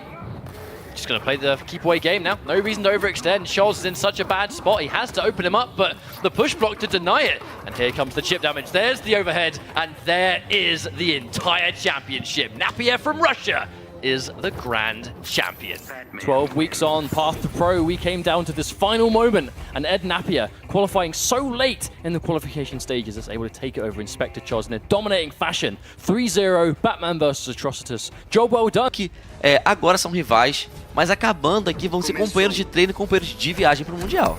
É isso aí, Vini. Essa é a final. Centenas de caminhos levam a esse único rumo ao título de campeão latino-americano de Injustice 2. Temos Lanterna Verde de Konqueror contra Flash de Vertex, KillerXinok. Com a pressão no canto, não quer saber de conversa, quer acabar com isso rápido, na maior velocidade que conseguir. E já temos aí, com 222 segundos faltando no primeiro game, a primeira barra tem a abertura com o Down 2, mantendo uma pressão muito, muito difícil de lidar. Não tá deixando brecha nenhuma pro Konqueror, ainda não jogou. Konqueror não jogou ainda. Primeiro push block dele aí pra tentar restabelecer a posição. Trade ativado pelo KillerXinok, interrompido pelo projétil do Konqueror. Exatamente, o KillerXinok já com uma aposta, um primeiro round muito maiúsculo aí. Tá muito tranquilo na partida, vamos ver o que o Konqueror vai fazer pra se recuperar disso aí, mas por enquanto tá batendo bastante o Konqueror mesmo. Que reconhecimento, que noção de timing. A vantagem do KillerXinok está monstruosa. O Konqueror tem o Clash, já utilizou o Clash, mas o Konqueror tem menos vida na segunda barra do que o KillerXinok na primeira. Exato, Vini, bem, 15% de recuperação de life, mas o Lanterna Verde do Konqueror não tem mais recursos. O KillerXinok já consegue mais uma abertura com o Cancel da Stance e o Meter Burn para fechar esse primeiro game extremamente rápido. KillerXinok veio com vontade. 1-0. O Bruno ali, que agora é do Combat Club, ele vai ajudar o Konqueror, né? Obviamente, dar umas dicas ali. Queria deixar claro que ele falou que treina bastante com o Konqueror, o KillerXinok. Então, o treino tá dando certo, né? Porque eles são os finalistas. Batman. Ouvimos o Batman. Exato, cara. Já temos o segundo pick do Konqueror, que não conseguiu realmente nenhuma abertura sólida ali, não conseguiu começar nada, certo? Então ele já aposta no seu Batman, toma o First Attack, já tá sem trait. Bom reset do KillerXinok aí, já tem o Konqueror no canto, mas ele finalmente consegue aí uma abertura, apesar de dropar a extensão. Pô, a gente sabe que o Konqueror ele tem tempo pra ver qual vai ser a partida, né? Qual vai ser a melhor partida pra ele. Tem que resetar a break do KillerXinok se quiser ganhar, então... Cara, viu o que eu vi? Que noção do KillerXinok de se manter abaixado no jump-in, sabendo que o Konqueror não ia pular pra pegar o oponente abaixado, mas sim pra tentar um air-to-air ali. Exatamente, jogou muito, muito bem o KillerXinok. Tem muita noção do jogo, não chegou aqui à toa, né? Muitos nervos. Ok, Konqueror conseguindo a abertura, forçando o KillerXinok a dar o Meter Burn, back recover ali, o roll, gasta o trait, tem a tentativa de string ali, o punish vem do lado do Konqueror, vem pra abertura e o final da string pro Batirang, utilizando aí mais uma vez o seu trait. 1 de life é tudo que o KillerXinok tem pra tentar virar Wake Up Slide. Vem pro Punish, não encontra nada. Backdash, batida com Meter Burn, encerra a primeira barra de life do KillerXinok nesse segundo game. É aquilo que a gente fala sobre o pixel mágico. Não vale a pena deixar o oponente naquele pixel ali, porque você não vai conseguir nenhum combo bom igual a esse. Teria perdido esse combo se não tivesse dado aquele Meter Burn, então vale muito a pena. Muito interessante o mix-up que ele usou com a joelhada ali, com o trait ali também. Bem utilizado, bons recursos, forçando o clash ali do KillerXinok. Vantagem significante de life pro Konqueror nesse game 2. O KillerXinok, ele pune aquela string do Batman. Ele acabou de tentar punir ali, não puniu muito pouco. Tem que ficar ligado o Konqueror. Nice, bom backdash, mantendo o espaçamento.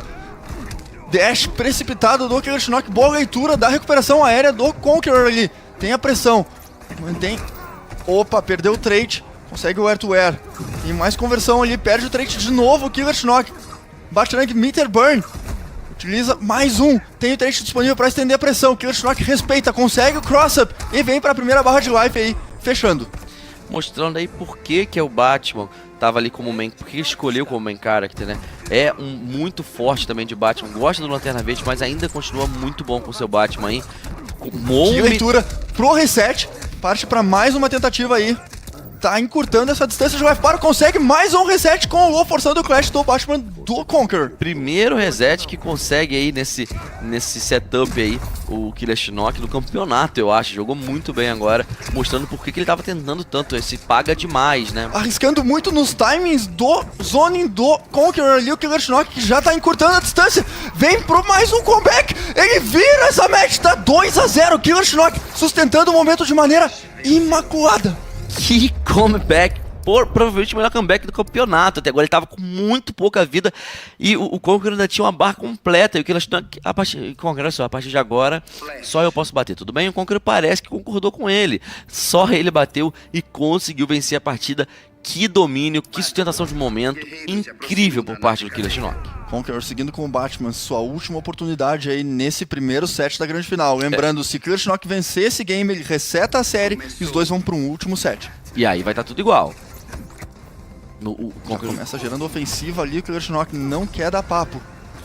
Não pode tentar punir com o trait ativo aí, né? Porque se tentar punir, o trait pode sair ali e acabar punindo ele, mas agora não tem mais trait.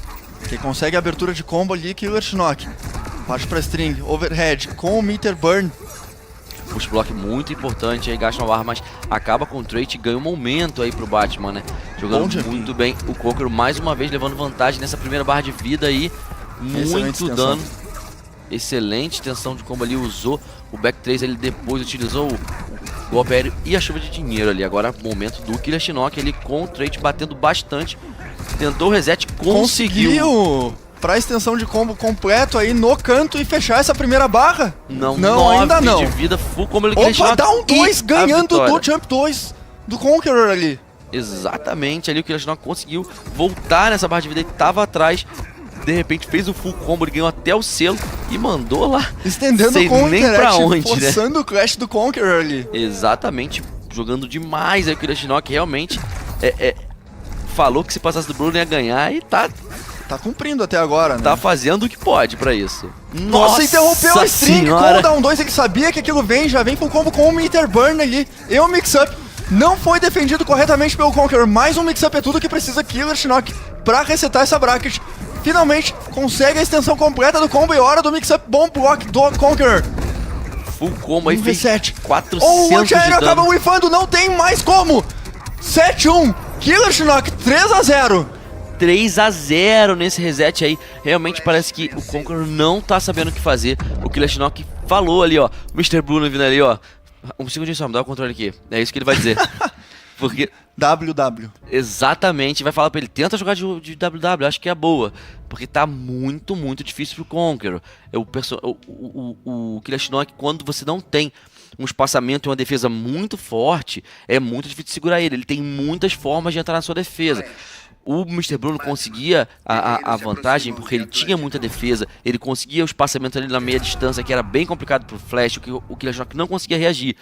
Mas não é o caso do Batman. O Batman não consegue isso. Nem o Lanterna Verde. Então, o KillerXinok tá se aproximando muito rápido e batendo muito no Batman. E já começou batendo de novo. Já consegue abertura no reset da grande final. Tudo igual aqui, 0-0 de novo. Qualquer um dos players precisa ganhar 3 games para ser o campeão latino-americano de Injustice 2. Exatamente. Baixou ali para desviar ali da estátua. Tá baixando muito bem aí para desviar. O KillerXinok, ele desviando do Batirang aí, jogando demais mesmo. Conseguindo o canto ali, extensão de combo com o Down 2. Conseguiu o overhead e vai conseguir a primeira barra de vida, será? Sim, com certeza. KillerXinok, que momento, meu amigo, se meus joelhos não doessem mais. Exatamente. Tá lá. Nossa, mais uma abertura. Cara, tá com todo o momento. Tá muito difícil pro Konqueror encontrar uma abertura, mas ele finalmente acha uma. Não consegue a extensão do combo, isso é crítico pra ele. Exatamente, tem que aproveitar qualquer oportunidade aí. Ele achou mesmo que não ia conseguir continuar o combo, fez o que podia ali pra dar dano. Oh, interrupção com o down 1 ali no overhead. Clash forçado pelo lado do Konqueror ali, que utiliza uma barra. KillerXinok não precisa gastar nada, tem recursos. Bom overhead ali, parte pra string. Konqueror leva a melhor na interação. Tem o meter burn e a oportunidade de pressão no canto. Como ele vai administrar isso? Vamos ver ele como tenta zonear, ele tenta controlar, mas boa leitura do KillerXinok, que já avança. Sabia demais que ia vir aquele... Ia vir aquele Batirang ali, ele já usou o roll e conseguiu punir muito bom. Excelente reconhecimento de situação. KillerXinok prevendo todos os movimentos do Konqueror já prestes a fechar esse primeiro game aí. E é o que ele faz. Não é ainda. Tá vivo. 0.79 de vida. Esse seria o maior comeback, não do campeonato, mas da história, se ele conseguisse, né? Vamos ver. Não foi possível. Ainda não, meu amigo. 1-0 KillerXinok. O que tava parecendo muito difícil já foi invertido. Os papéis aqui já são outros. Konqueror precisa encontrar uma abertura, precisa encontrar uma brecha e vencer 3 games. A abertura que encontrou foi o KillerXinok. Abriu o livro que é o Konqueror ali e leu todo, sabe de trás pra frente, sabe tudo que o Konqueror vai fazer e tá jogando em volta disso. Tá muito difícil. O KillerXinok parece estar dentro da cabeça do Konqueror. Os dois jogadores aí muito concentrados aí, já começando o primeiro round. Olha só, temos um Brainiac aí. Bom, será que é esse a saída da cabeça do Konqueror aí? Vai tirar o que ele joga da cabeça dele com o Brainiac? Vejamos o quão mortal é o seu jogo psicológico. Exatamente, o KillerXinok já conseguiu outro momento ofensivo aí bem forte. Boa defesa aí, defendeu em pé ali o overhead do KillerXinok. Mas... parece que ainda assim é o KillerXinok que tá na mente do Konqueror, mesmo de Brainiac. Vamos ver, utilizou o trade que KillerXinok conseguiu sair, mas foi bem bonito. Já tá melhor do que o Batman, o Brainiac, hein? Nossa, bom down forward 2 ali. Bom back forward 2 com o meter burn pra estender o combo. Corner pressure. KillerXinok mais uma vez com o life lead. Exatamente, já tá 1-0 vindo pela lower bracket aí. O KillerXinok já resetou a bracket e agora tá 1-0 pra ele nessa última melhor de 3 do nosso campeonato. E já força o Clash do Konqueror. A gente sabe, já repetiu como é importante você forçar o Clash ainda na sua primeira barra. É muito bom pra você, né? 2 de vida. Ali, consegue com o Interactive. KillerXinok ainda conseguindo mais um dano extra, forçando o Konqueror a usar um Wake Up Attack pra tirar a primeira barra de life. Aqueles 2 de vida ainda conseguiram 200 de vida ali do Konqueror, né? Valeu muito a pena aquele pixel mágico ali. O self-cross-up ali, self-service no cross-up, acabou tomando, infelizmente. Parte pra stream. Bons blocks do Konqueror, overhead com o meter burn. Multi-hit ali, confunde a cabeça do Konqueror. Vai vir o reset, bom block, overhead, cross-up ali. 2-0, KillerXinok está em Tournament Point. 5 partidas seguidas, não sei o que o Konqueror pode fazer pra ganhar. Dessa vez o Mr. Burrow nem foi lá falar com ele, sabe que as matchups são muito difíceis. Ali, tá relaxando. Ele consegue sentir o torneio já. Não adianta rir não, KillerXinok tem que ganhar a última partida, concentra aí. E o Konqueror ainda não tá morto. A gente tá longe de morto, a gente sabe o potencial do jogador, a gente sabe que ele chegou aqui por pura habilidade. Exatamente. E agora tá nessa partida aí crucial, valendo 15 mil reais aí e a glória pro campeão dessa última melhor de 3. First attack pro KillerXinok já. E match point pro KillerXinok. Isso aí, já com o meter burn overhead, não tomou 1 de dano até agora. O KillerXinok que vem pra abertura overhead bem defendido ali. Konqueror respeitando demais, vem pra abertura. E o KillerXinok abrindo com o perfect. Uma barra de life é tudo o que precisa para ser o campeão latino-americano de Injustice 2. Exatamente, uma barra de life é tudo que precisa. Já deu um tip damage ali pra não tomar outro puff, que não quer que isso aconteça mais, mas tem que tá muito na frente do KillerXinok. Pode bater muito ainda o Konqueror, que o KillerXinok ainda vai estar na frente. Boa tomada de decisão defensiva do KillerXinok pra fugir do mix-up Brainiac ali do Konqueror. Os dois players ali, num momento de extrema atenção. Brainiac mais uma vez com o set play. KillerXinok não tá interessado, parte pra stream, consegue mais uma abertura, dashing, lendo a evasiva do Brainiac, do Konqueror, que consegue mais uma abertura, mas dropa o follow-up. Dropou o follow-up aí, 42 de vida, que o KillerXinok conseguiu 33 de dano ali ainda nessa situação, mas não foi muito. Conseguiu tirar uma barra de vida perdendo só metade aí o Brainiac, né? Ainda tem chance, mas o KillerXinok não quer dar essa oportunidade, que é acabar com a partida agora e ser campeão. Abertura conquistada pelo KillerXinok, 50-50, hora do mix-up. KillerXinok é o campeão latino-americano de Injustice 2. É o campeão de tudo, o KillerXinok, não deixou nada pra ninguém, ganhou os 10 mil reais, ganhou os 15 mil reais, a vaga, aí o campeão de tudo pra vocês, galera. KillerXinok, o melhor jogador de Injustice 2 do Brasil e da América Latina. Pela lower bracket, consigo ler os lábios aqui. Parabéns, KillerXinok, mais uma vez, mostrando porque é o favorito, não importa onde vá no mundo. Não importa aonde esteja na Liga Latina, ele é o favorito. And even in the last match where Theo picked Superman, it came down to like the very last few hits. Right, and Theo, I'm surprised we're not seeing him just start off with Superman, but there might be some sort of counterpick game there, and so here it is. And here we go, the grand finals of SCR 2017. It is going to be Theo going with Supergirl, and it's going to be Dragon going with Fate once again. Now these teams are the same teams that we saw in the grand finals of the Injustice Pro Series finals. It's going to be Echo Fox and Noble. Now, however, it's actually two completely different players. Yep. Of course, we had Fox and Semiij in grand finals there, and here we have Theo and Dragon. But the winner's side is the same. It is going to be the Echo Fox player and Noble on the loser's side. But Dragon, he needs to change fate. He needs to change how it turns out. I see what you did, and you are so proud. Oh, what? 4-2ing underneath Supergirl. Oh, and a good check with the down one. Nice. That was a really good read on the fireball coming out of Fate. Teleport to punish.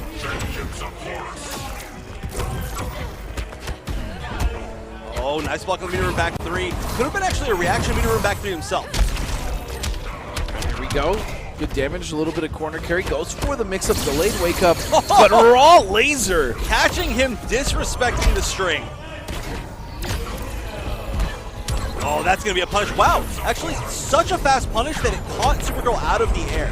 And that teleport's going to be guaranteed, almost guaranteed to chip. Dragon could have avoided on a read, but it wasn't going to be easy. Dragon doing a fine job of just fighting this back to the corner there. Didn't really move forward or backwards, held his ground. Was able to fight for the control of that space, but here we go, and a clash immediately. Submit to order. As if. Dragging it back to life, but he's still kind of stuck in the corner. He still has to avoid this situation. When Fate wins a clash, it's I think he has one of my favorites. The blast? Yeah, the blast is really cool. Oh, nice gets check. Caught. Yeah. And I have to say, the overall success rate of Dragon's glyphs usage is just insane. I don't understand. He just always lands it. Like, you see a lot of Fates using it just as a check, but he just knows when it's going to work. Oh, beautiful jump 3. Almost got the conversion there. Comes Theo. Hard knockdown, and again, so close. So close to the end of this round. This is basically how we saw it the entirety of Winners Finals. Nice flip out, no punish by Dragon. He tried. He's going to take some guaranteed chip, but now lasers are gone. No clash! Oh, wait, I was like, wait a second.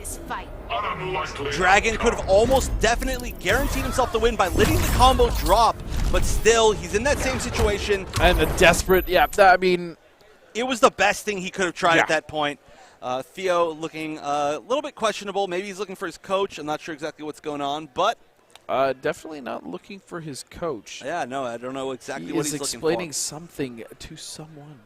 I don't know, but he, oh yeah, he's definitely got a question. It was a close match. It's exactly what we saw in winners finals. Nobody's surprised.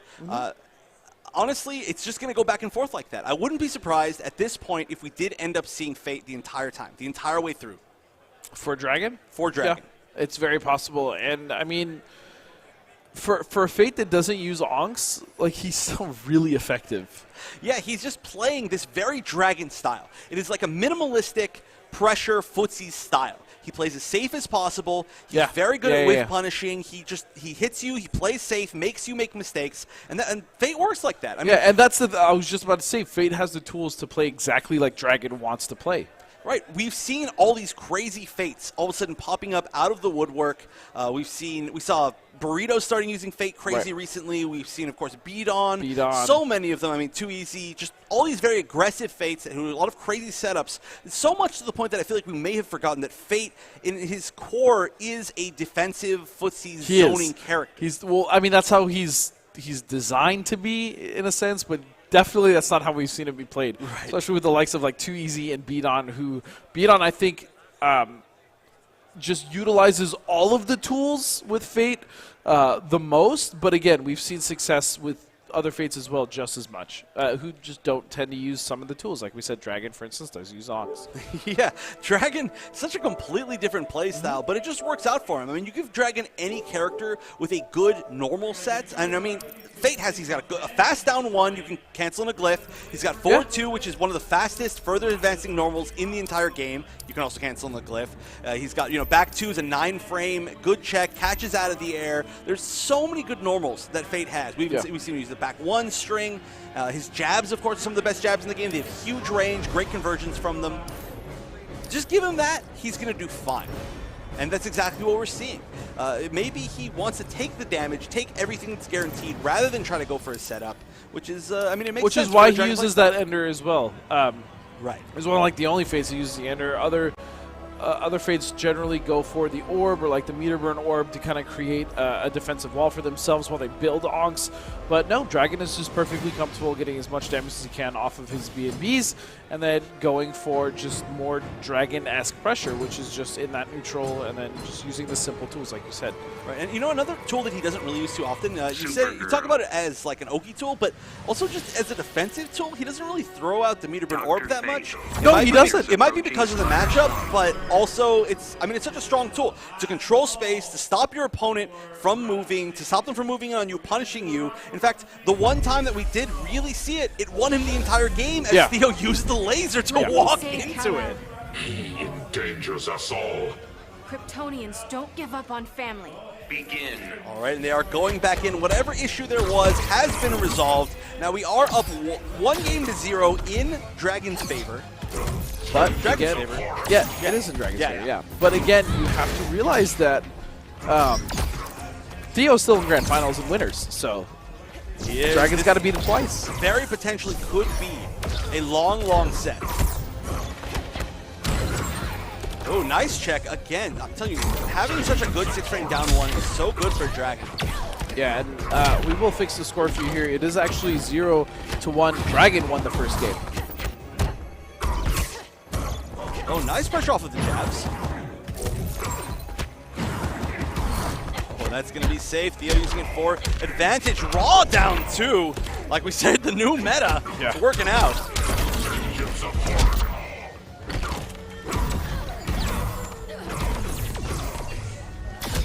Oh, nice. I love those air lasers. Those air lasers are extremely good against Fate. They're going to get a lot of guaranteed chip. The only downside is that you've got to be in a range where you don't also give Fate his own guaranteed chip. Right. Okay, and corner pressure coming out for Theo. And he still has Dragon trapped in the corner. This is really good for Theo. Patience again is his game. Oh, good air to air. Wow, he needs to get rid of this life heart. There it is. Now, luckily, Supergirl, one of the best characters in the entire game, maybe next to Scarecrow. Scarecrow and Adam, yeah. Yeah, that's true. Both of those at closing out the match. I mean, she's got teleport, she's got lasers, which are so hard to avoid. You can travel instantly. Yeah, and if she has fully traded laser, you really almost just no way to avoid it. Yeah. You have to either have some sort of really good aerial mobility or teleport. Otherwise, you are essentially going to jump into it. It's going to hand tire you. Not a lot of good ways to get past it. Wow, and you're getting impatient and jumping a lot now. Nice stagger pressure. Oh, Again, another delayed wake up, and that has saved Dragon the trouble of blocking that mix up multiple times now, and a beautiful air to air. All right, Dragon doesn't have a clash. This mix up, next mix up could kill. And there it is again.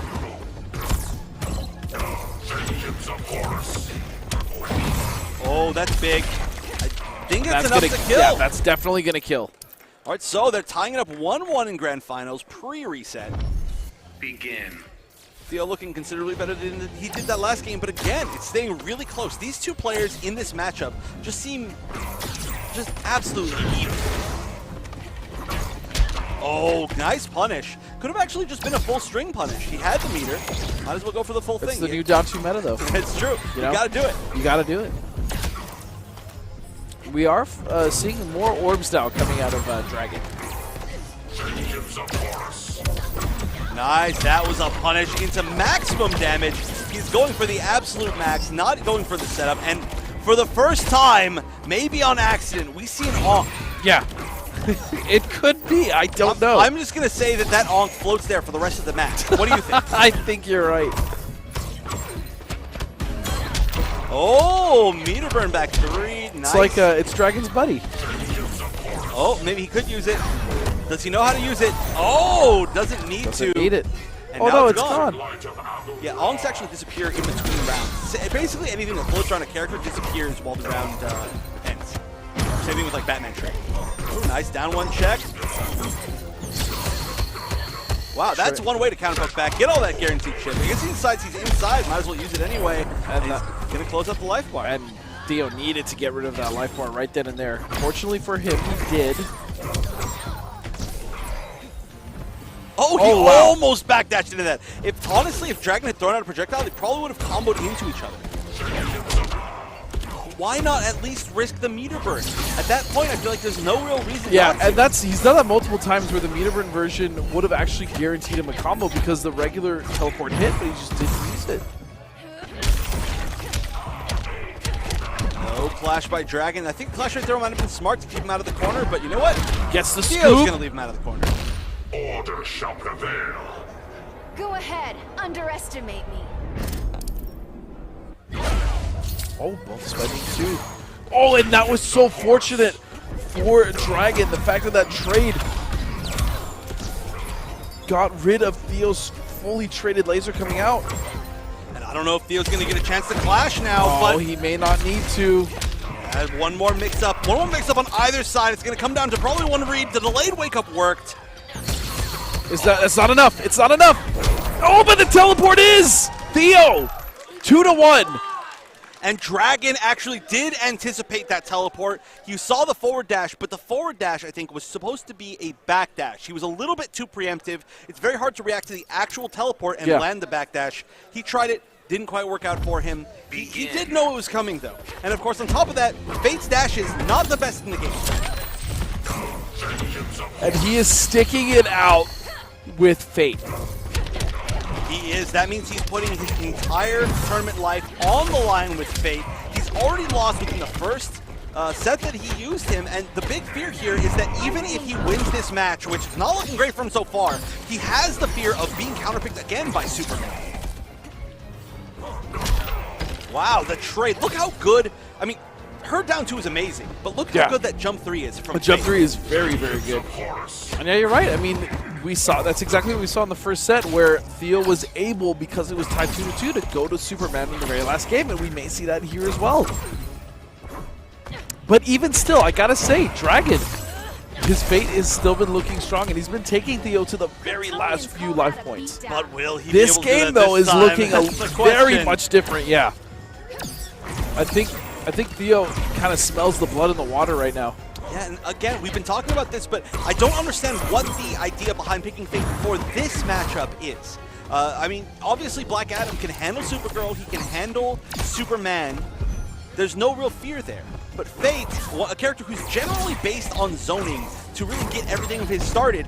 Going up against a character who is generally extremely good at counter zoning is a very questionable choice. Oh, and a beautiful chase in on the EX breath. And gets a grab as well. This is looking pretty grim. And Theo Dragon just needs about 50% more life if he wants to win this entire and that's tournament. unfortunate that it hit for Dragon. He is going to get the life bar, but now only 506 hit points away. There are Theo is from winning. Thousands of dollars on the line here, and Theo just needs to make one more mix-up, or maybe just even try to chip out with zoning to prevent Dragon from avoiding death with the clash. Oh no! Interactable's going to put him 65 hit points. Is this it? Theo so close. Backdash. The backdash working out for the first time. All Theo needs is one more hit, but teleport. This is a punish. Don't underestimate me.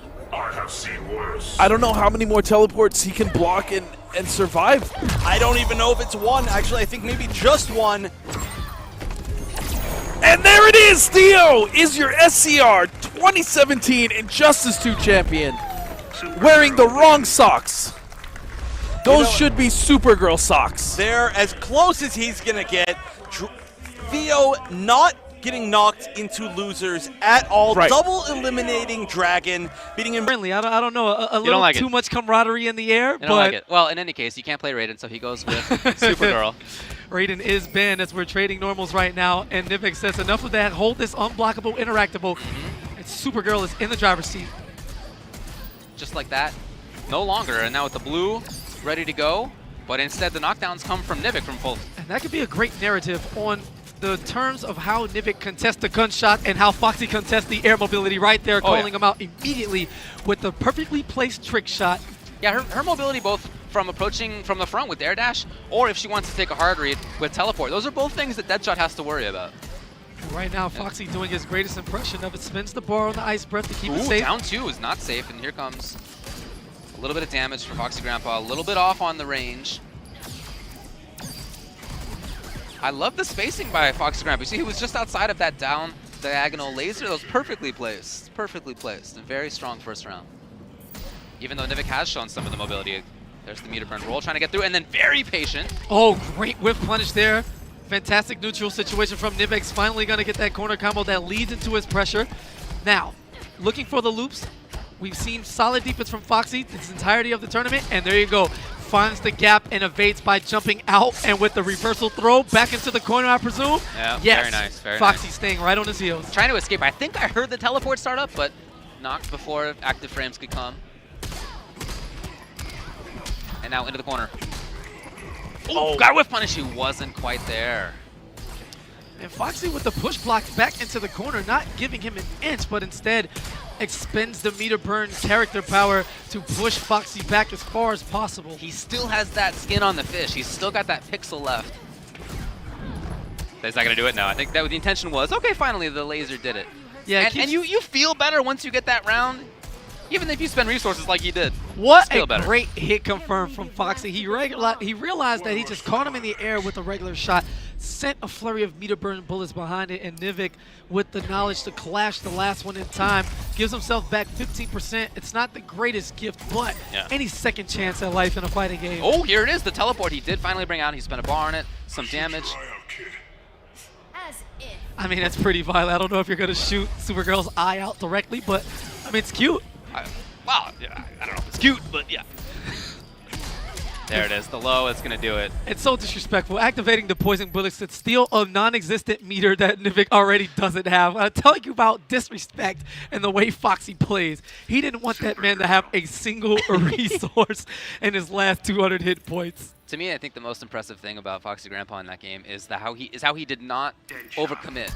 I feel like that's a possibility as Deadshot versus Supergirl. Overcommitting, and maybe she gets an air dash over, maybe she gets a teleport, something like that. But in general, although she did land one teleport, he was really good with not pressing too many buttons, not throwing, just like this. The patience as it started off. Walking backwards, patient, blocking, down one. That's that kind of stuff. As Nivek, you're expecting a lot of shots out of Deadshot, a lot of activity out of him. The fact that it's not always coming can really throw Nivek off. And what a call out again on the trick shot. He hadn't even been shooting. Exactly. And he did an upshot just like that. And Nivek hadn't jumped at that point either. What does that do to your psyche when someone calls you out on a read 10, 11 shots later. He just knows. All right, there's the big marble. Not sure if Deadshot plays, you know, in his off time, but that is unblockable here down in the streams of Atlantis. Patience there from Foxy. Bummer again. There's the air dash. It was the same kind of thing. He's just waiting. Down one when he sees there wasn't actually an attack. Yeah, and there's nothing wrong with blocking. I mean, there isn't much chip damage in Injustice at all.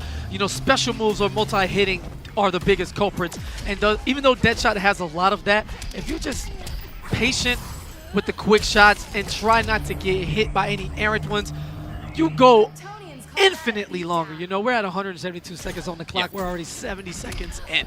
And that comes from patience, and we just lost both health bars. It's one step at a time.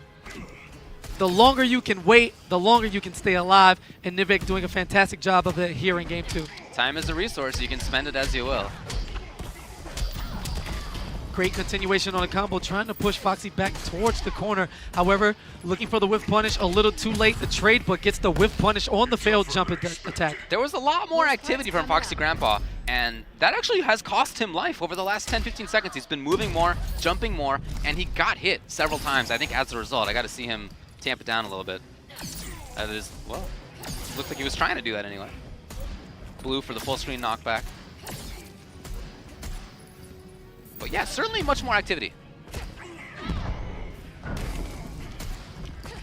Patient again, and again, it's a very similar solution. Wait, block, down one. Trying to get the corner, trying to get something going. And Foxy has no meter. He's going to have to deal with anything. Into the corner, no less? Gives it to him. Okay, I guess he had Clash, he's got Bar. In fact, he can probably get life back right now, but still quite a risk to take. Yeah, highly questionable decision after the defense he was displaying so gratefully so. And that gave up the corner as well. You know, decision he'll have to live with. He's not way down right now. He certainly can still make this happen. No meter on Foxy's side, so the approach is a little bit easier for Nivek. All right, definitely trying to call him out with the trick shot. And trades. I don't know if Nivek or Foxy is happy with this sequence. I don't know. Right now, I think Nivek is. Oh, not anymore now, Foxy Grandpa. Big advantage. Again, chip. Gigantic, the huge bet. He went to the casino and he put it on the worst bet he could find right there. It just feels like every single person in the world knew that teleport was coming. Yes, but it's certainly easier to see that from outside. If you're in the moment, sometimes you think, hey, I haven't done this in a while. There's no way he's going to expect it. When everybody else knows, that's what is being expected. But when you're in that, sometimes you kind of lose track of that stuff. Man, I miss my little buddy, man. I wonder if Dragon would have blocked that. That would have been cool. Foxy taking a sip of that water as these errant teleports just come out at the worst time possible. Failed attempt there on Nivek. Again, winner of this will qualify for E-League. By the way, I don't know if we have said this before. Grand Finals doesn't matter. Does not. We're not going to have a Grand Finals. We're going to have Winners Finals and we're going to have Losers Finals, and that will decide who has made it to E-League. They'll have different positions in E-League, but there's no, you know, it doesn't matter who wins. There's no prize pot today. Yeah. So this is to make it into E-League. Losers Finals will be as well. And Nivek down 0 games to 2, sticking with Supergirl all the way through. Trades now with the blue bullets, not the best. Massive knockdown, sending you full screen from just about anywhere. As he tosses the interactable, a little redecoration down. Not quite sure if Kara's a fan of the throne room here, but there's the power bomb. Multiple kicks to the back and into the loops we go. Second time around. Okay, where's he going? Trickiness and then the escape. That was kind of slick. He was looking for some ambiguous stuff on that wake. We saw that before jump. a couple of times against other people. Foxy had a solution. Nivek worried about the interactable just behind. Does not want to allow an escape, that's for sure. Oh, instead it's on the ground. Roll.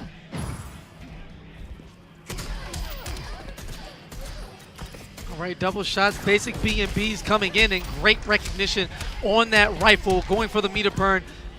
Oh, cancels right up top. Foxy blocking the cross up. However, Kara landing on the same side, able to continue the combo. And Nivek, back-to-back combos, a lot of momentum right now. Yeah, looking good. And again, maintaining that spot on screen. Okay, approaches. There's the knee, safe. Why not? Why not? I don't know. 3 meters on both sides now. And Nivek looks like he's going to try from the frontal approach. Yeah, Nivek clearly has no problems with trading from anywhere, but instead, who needs a trade when you can get the full combo, baby, into the loops, to the skies we go. Floyd just floating around, has no idea what's in his world. Ooh, the patience! And then I love the recognition of that patience. The grab came as a result. Push block. Ooh, boy. Foxy Grampa wants that corner. That's where the damage is going to come. If it's going to come, it comes in the corner for Deadshot. And you can take that statue with you. And excellent clash, but Nivek with the meter advantage should be enough to put him down. Oh, excuse me, both tied. bars. They both spent it. I think that's an important spend for both players. Especially Nivek, he's got it already back. Right. Sorry about that, young Foxy. Didn't catch that meter right beforehand. But the trades, again, Nivek, a huge fan of them. Oh, out of the air. Jeez, what a timing for Foxy Grampa. And time for the obstacle course. Who can avoid what the most bullets? You can see Foxy Grampa trying to stay outside of where jump into down laser will actually connect. See him just playing patiently there. Oh, anything will chip. There it is. Great reaction, and Nivek on the board, not laying down. It wouldn't be the last chance qualifier without drama, right? Yeah. Did we like? I don't even. Like, I want a good match. 3-0s are so uncommon now. All of these men fighting to the death. They want that spot and they want it now. Why risk the heartbreak of going down to losers where you can leave devastated when you can collect right now? End up on the broadcast. 2-1. Nivek now slowly walking Foxy down into the corner we go. Yeah, he's caught there now, and Foxy Grampa, you can tell he does not believe that the teleport's going to come. He's very active. There's a lot of buttons coming out of him. And there's the push block. Get back. I'm comfortable fighting from the safety of the corner. Escaping. I love the timing of that. He brings it out at such an unexpected moment. Yeah, so many times we see Foxy Grampa either meter burn roll into push block or push block into meter burn roll. The 2-bar defensive specialist, however, is going to have to hold this combo as he doesn't have the resources for an air escape. Punish. Lovely stuff. And going to get the corner out of it. That's really smart. Damage, corner positioning into what? Will there be wake up? No. Spends the bar. Enough, not quite enough. Doesn't get the last shot. The call out! The call out for match point now to make it into E-League. Oh, wow. Knocked out of that open. Just like that, Nivek is in. Now, he may not have liked how that removed Foxy from the corner, but it still works in his favor for the situation. Here's the meter burn roll to get in. Standing 2, looking for the mix-up, and Foxy not phased by the threat of that overhead power ball. Again, down 1 after patience. Nivek has got to recognize that. Gunshot stopping her in the tracks, looking for the next call out, but this time Nivek staying grounded. Willing to spend the bar. Of course, Deadshot builds it pretty quickly. No teleport for you. And what an expectation! Punish on the meter burn roll. Foxy with the reaction. It is going there. down. Overhead and again. That's it. Foxy Grampa has qualified into E-League. A barrage of bullets, all of the unclashable type, as 3 overheads come through in the clutch, sharing a hug, and I'm pretty sure words of wisdom as Nivek has to remained in this chair. He will be fighting for his tournament life, and a Foxy Grampa walks into the E-League Championship Series as your winner. It's not going to be in the air for that long. I know King personally, if he loses here, we can talk about tonight later, but as we're getting into it right away, going with the slide. Huge risk early, and Nivek on point with the punish. Yeah, as we said before, Nivek has really been looking on point today. Tried for the mix-up, the mid into the low rather than overhead.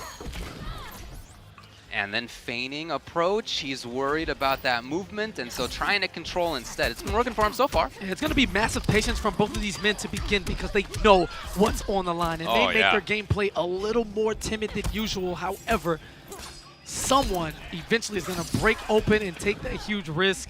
We'll see that shift. Again, a lot of feigning control out of Nivek. Trying to maintain this about half screen away. Does not want to allow roll out of the corner. Does not want to allow jumps. Meter burns to keep himself safe in that position is ForeverKing. And all right. Stands there. Power character stuff. Just drags the car out. And here's a throw. Back to the wall. Chases him down with the air dash and commits to the power bomb this time. ForeverKing with the punish. And patience there from King. Willing to just back off, get the back going, and this is exactly why. Sometimes you got to play that patient defense in order to get your offense going. And that's exactly what it was. Great tech there from Nivek. Not quite ready to give up that last bar, and the punish on the back 2-3 string with the instant low trait. All right. That was good. Somebody's ready. And great decision from King not committing to the entirety of that string. Instead is able to pick it back up. Ugly conversion, but I mean 200 damage. Yeah. We'll take that at any given time. King still has a good situation for himself. Fighting a girl, hero? I never quit. Exactly. Kara, let's not go there. You're as strong as anything. Yeah, she just tossed the car 20 seconds ago. King still with that first life bar, still there. Nope. Oh, that's very unfortunate. I mean, you got to think he tried to punish the down two with something. Yeah, or he was looking for a backdash, huge read there, and I mean he had the life to give. Right. Oh, and the sweep coming from Nivek. Wake up, batarang. The Batman special, massive explosion. Into what? Overhead. Cross up on the forward three. Supergirl, one of those small hurtbox characters.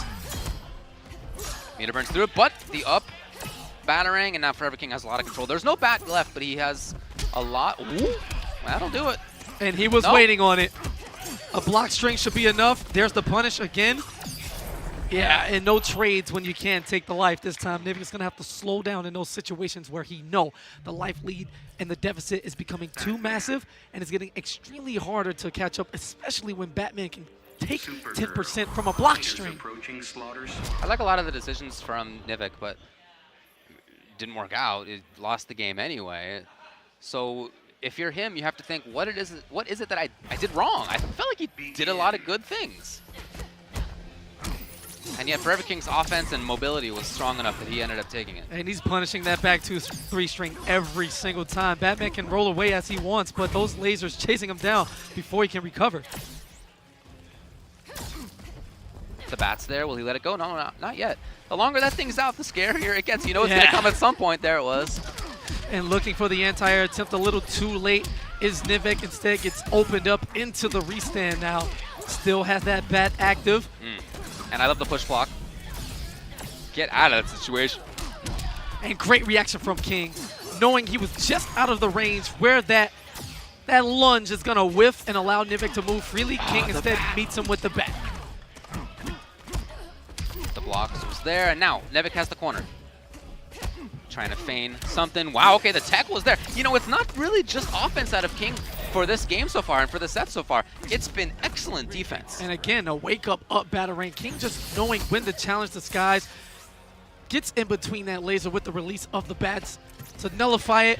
And Nivek jumping now, whiffing air throws, trying to build some meter. Only sitting on a bar and a half in this situation. Let it go. He just was playing patiently. Again, it's the patience I think that stands out to me right now from ForeverKing. He's willing to hold on. He doesn't feel like he needs to go in. Of course, if he's in, he's going to make it count. He's going to keep going. But there's no major craziness on the way in. Until just then he forced it. But hey, it was exactly the right timing. Yeah, no one knows what side that hit on. It was enough to get the combo started.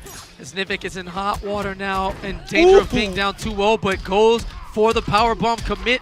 Loops in the corner. Supergirl going all around. Here's the power slam. Will there be anything from King? No, patience.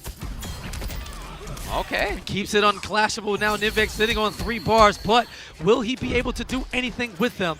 Gets rid of that gator to stunt some of the travel options for King as he likes to jump across those interactables. But this approach, even though there's nothing actually happening from King, that's threatening. Can we talk about that reaction on the release threat. of the bat? No, he just was. That was ridiculous. He just was waiting, right? He just was looking for something to react and let the bats go to. And again, wow. When I think of King, I think of a lot of positive attributes for a player. I'm not sure that the first thing that pops to my mind is his defense.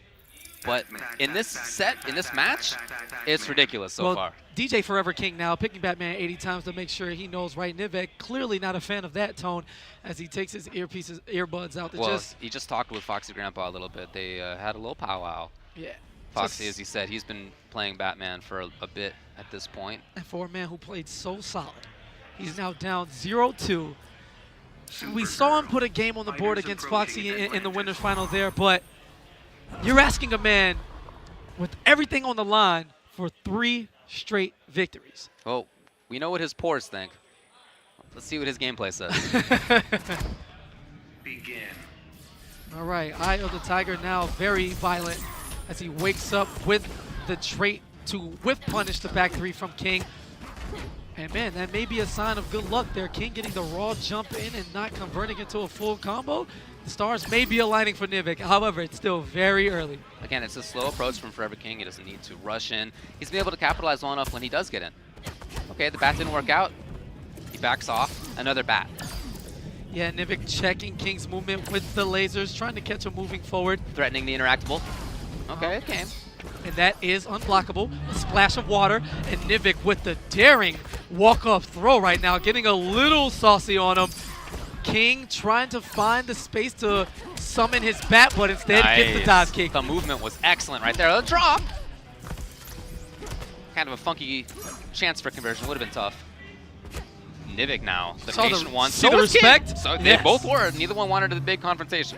You know what this is all about, respect and patience. Trying to put forth a great neutral game, and Nivek is going to strike first with that advancing forward two. Big swipe coming from Supergirl, and enough to diminish that health. The monster in the background sounded pretty impressed. Wow, oh, okay, down 3 just like that, taking a little bit of control of the space. And more offense? Is that the idea? Nice, all right. And the shimmy forcing King to release 2 bars of meter to escape that combo situation. Now Nivek playing solid defense, and right on cue gets opened up because that's how this works. Hey, excellent timing on the escape, though. He's going to be able to do good damage. King, as soon as he built the second bar, brings in the clash. Yeah, and with that background bounce, that gave her access to huge meterless damage, you know, upwards of 300. Receiving damage buffs in the last patch, you know, able to be more well-rounded with the rest of her tools. And patience, like, this is just beautiful right here. This is defense 101. Punish, on point. Background bounce, here's the back 3, and Nivek with the continuation, enough for the corner carry. Ooh, no, he wasn't quite there, and then the escape out of the corner. Okay, low. And this should be enough to get the job done. He has full meter burn trait, and King tries to escape, nothing doing, and this is all but over now. Nivek, we will see a game 4. I think you're right. Yeah, but let's see right now. ForeverKing's trying to make it a game. I mean, he woke up with the DP. Nivek clearly, yeah, you know. He just wants the last bit of chip. DP again? No? Okay, the overhead steals the deal. Chip, probably actually what it was. I mean. And now ForeverKing, it just runs into the water. Take a splash. It is meter burn water. Water, we have plenty of it, so it's okay if we lose one tunnel or the worst. He meter burned it to make sure it killed him. He wanted a hard stream to go straight to the mask and force that game 4. Get that armor just to make sure, you know. Supergirl, Batman. Changing the state. Oh, or not. Yeah, right back to it as King gives us the despair look like, oh man. Yeah. Like I literally wanted any stage with like corner interactables I could jump off, but you know, thanks RNG. Yeah, it's just random, of course. Nivek hasn't moved. You know, his body poise, like he's just there, you know? Yeah, I know. Keep in mind, he's still down 2-1. He was down 2-0 last time, and his face is exactly the same. Wow, and this time King is going to get the continuation on the raw jump in to get things started here. 400 damage into corner pressure with 3 bats out all at the same time. Excellent blocking, excellent patience there from Nivek, and he didn't jump either. And it was just, you know, he took some damage, of course, but excellent defense afterward. And I like it there. Nivek getting rid of the interactable to remove one of the options for King, who likes to jump around and, you know, use the float, the capes, and all of Batman's utilities. Yeah, shut down the approach if you can. Oh, not quite whiff punished. There's the bat. Down 2, he was ready. There's very little block stun on that, so Nivek was able to get the punish. All right, and the forward 3 instead of the back doesn't want the transition, wants to keep Batman cornered in this situation, and that's going to work to his detriment as King plants that bomb on the corner, and this is guaranteed. Oh, no. All right, here comes interactable stuff. Armor again. Yeah, Nivek not wanting to approach after that knockdown, knowing that Batman had access to the bomb. Right. Trying for the sweep. ForeverKing just backs up. Yep, there's the bat. And now he's got the tool on the way to get in. He's got the punish available. Lets it go. Yeah, if down 2 didn't work, you got another option. All right, now King's back to the corner, but Nivek backing off. Wants to get away from that corner. Maybe head to the other side where he doesn't have to worry about an escape option. Great blocks, and there's the punish again. Nivek's so smooth with the coverage on that back 2-3. Not quite there. I don't think King thought that was going to hit. The bat! Not quite enough. And that was so smart. He knew Nivek was looking for the back 2-3, so he committed to the battering early, trying to mix it up. You're right. Yeah, as soon as that back 2 came, that's probably what Nivek was thinking, but instead, the batarang. Nivek trying to find a spot on screen where he can make something happen. Their bat comes just like that. That allows ForeverKing to move forward. The low start. Got caught pressing a button. He will not clash early. This is dangerous now. Reset. If he gets hit again, expect the clash. Does not. Oh, cross up and right immediately clash. Push yourself harder. You're going to have to right now, Nivek. I would take that clash quote to heart as he needs everything remaining in his tank to fight back. King still on his first life bar and calls him out with a raw grapple. What? Okay. King now with the approach. Didn't work out. The overhead did, though, and then the bat just goes to make for sure. the wrong grapple. Nivek still alive somehow in this. Here's Trying to the get to the other cross side. The up. bat is there, and unfortunately, well, it ended up working out for King. Very unfortunate for Nivek. He's on his last legs. Nope, not quite. Not quite it. And King with the rush, and here comes the elbow. This is No! it. Wow! And the tee back in his face. Hold on, though. Down 2 into what? This should be enough to kill in this situation, but the greatest comeback in the world needs to come right now, or else Nivek's. I mean, we're E-League talking about is Batman over. with 3 bats. I mean, I'm not gonna hype it up and say this is gonna happen. I Man. mean, I'm just saying it needs to be the biggest comeback factually for Nivek. Oh, well, he escapes now. One The bat, bat though, again. and that is The bat all again. he The needs. bat! Looking the chip, he didn't meter burn it. I can't believe it. And there he does is. it there, and that is it. ForeverKing qualifies, and Nivek 1 match short as his teammates, well, former teammates and close friends come to hug him. Nivek, the handshake, Oh but boy. man. I like I said before, I think 3rd place is the worst at this tournament. I think it's worse Ever. than I think it's worse than going 0-2 because you feel like you're so close. You feel like you're so close. And instead, you're just as close as you would have been as if you had gone 0-2. Grampa have another tail with those the QB 9 tails and live on. We're going to find out very soon in the Grand Finals E-League in just 2 World Championship right over here. Pick one out if he tried. There's no possible way, but he can pick and choose the matchups he wants. He does go with Black Adam. And the real story of this matchup, the last 2 times these guys played, Dragon, immediate adjustments, and also very, very, very smart about what he chooses to do on offense. I feel like the fact that Foxy Grampa has to play this match so slow is what gives Dragon the edge. Yeah. He has to work so much harder to close out versus a player like Dragon as well as Black Adam, which even though just recently he has nerfed on damage, still can make explosive comebacks, especially with the proper reads. Yeah, and I mean, Dragon's young. He's got all the time in the world to play slow. The clock is ticking on Foxy, not him. So he has that ability to just grind down and play a slow-paced, methodical matchup. As you can see, Foxy, he's looking to take it to dust too, right? He's trying to play CS. That's the goal here. That's all he cares about. Get those bullets, really try to build on that lead. Oh, what a choice. Nice to stop that dive kick, not able to convert any damage off of it, and that exchange comes out in favor of Dragon. He's going to push to the corner as well. Stomp on him, almost chip, and he puts on the trade again. Yeah, Foxy, no way to deny the kill from those orbs. Those are unblockable and do damage as soon as you touch them. That's why you saw in those other games, going for the throw might be the better option. Dispense those orbs, get the throw, and not take as much damage on that initial come in. So much advantage here. He has to respect it. Wake up knee with a read. And Dragon, he's trying to close this one out quick. Pressure again, more advantage. This time the throw, and Foxy, he's in big trouble. The deficit is humongous. Oh, wow. And look at the life lead that Dragon has right now. Okay, there we go. First life bar down for Foxy Grampa. Now, he's going to have to do a lot. It's going to take more than 1 bullet to close this one out, I can tell you that. Yeah, he reloaded the clip, but he's in trouble for sure. Those orbs will spell death if he gets too close. So now, just to roll in the jump. Oh, wow. And what a good exchange, but it did not work out for Foxy Grampa. Dragon takes that first game. Did you see Foxy actually walked forward? He was trying to get hit and force a clash. He wanted some life back, but he just didn't get the opportunity. Dragon, so smart, so calculated. And now Foxy's got to think about it. As you mentioned earlier, he did get beat up in this matchup against Dragon last time, and it's the same kind of slow, methodical style that's very tough to crack. All right, once again, back to that slow game. Tries to use that interactable, unblockable coming from those superpower with the super strength. So nice evasion there. With challenge. Yeah, he just push blocks to escape, get that space. And you see that trade? He went up there. He knew that down 1 was coming, right? He wants a low profile under Black Adam, so that's why he leads with that big back 2, the overhead, but a punish from Foxy. Yeah, dashing out of the range of that black magic and then getting back to ground. Uses the interactable for the bounce, but drops the combo. Keeping in the middle of the screen, you see Dragon try to challenge up close. Goes for a dive kick, and Foxy Grampa taking his time walking back. Palpatine hands, no. Another exchange. Tried that wake-up cage. The delayed low catches him every time, and Foxy gets the life bar. Now, like Rip said before, Foxy Grampa, if he hopes to even have a chance, he has to reset. That means he has to win 3 games before Dragon wins 3 himself if he wants a chance. Whew, got 3 of those out of the air, stealing that bar from Dragon. You hear him cooking, you hear that sizzling, that's still in meter. Yep, frying it up, getting that chip damage now. Foxy with the huge life lead here. And Dragon, he likes to play it slow, but when he's down this much, he's got to go in. Oh, finally unleashing that air wrist cannon. And there you go, just block all that. You have a life bar lead. It's really not smart to overextend, especially versus a player like Dragon. We've talked about how explosive he is, how calm he is, how calculated he is. And Chip's going to be a big problem now for Dragon. Yep, the throw defensively out of the corner, so he loses that positioning. And if you're Foxy Grampa, you'll take all of that. You will take that throw to get out of the corner because you know you have enough meter to essentially chip Dragon to death at this point. Yeah, exactly. All he needs is one good read on the trick shot. Uh-oh. Speaking of one good read, that black magic.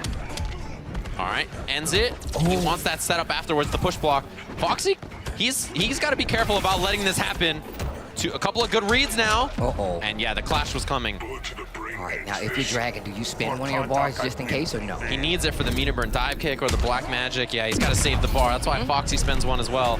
The read here, dive kick. Down two. No combo though, the chip. Yeah, there was a delayed wake up, which was a smart idea, but still denied it with the meter burn low rifle. I like the character select from Dragon as well, because I think allowing Foxy to have that interactable bounce is too important. You got to try to get a stage that doesn't have it.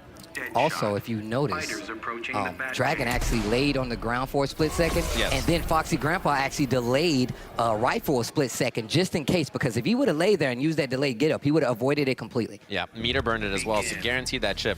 Good work, and now we got ourselves another match. We're tied up one apiece. Tosses the camera at him. Oh, there's that cheeky cross up again.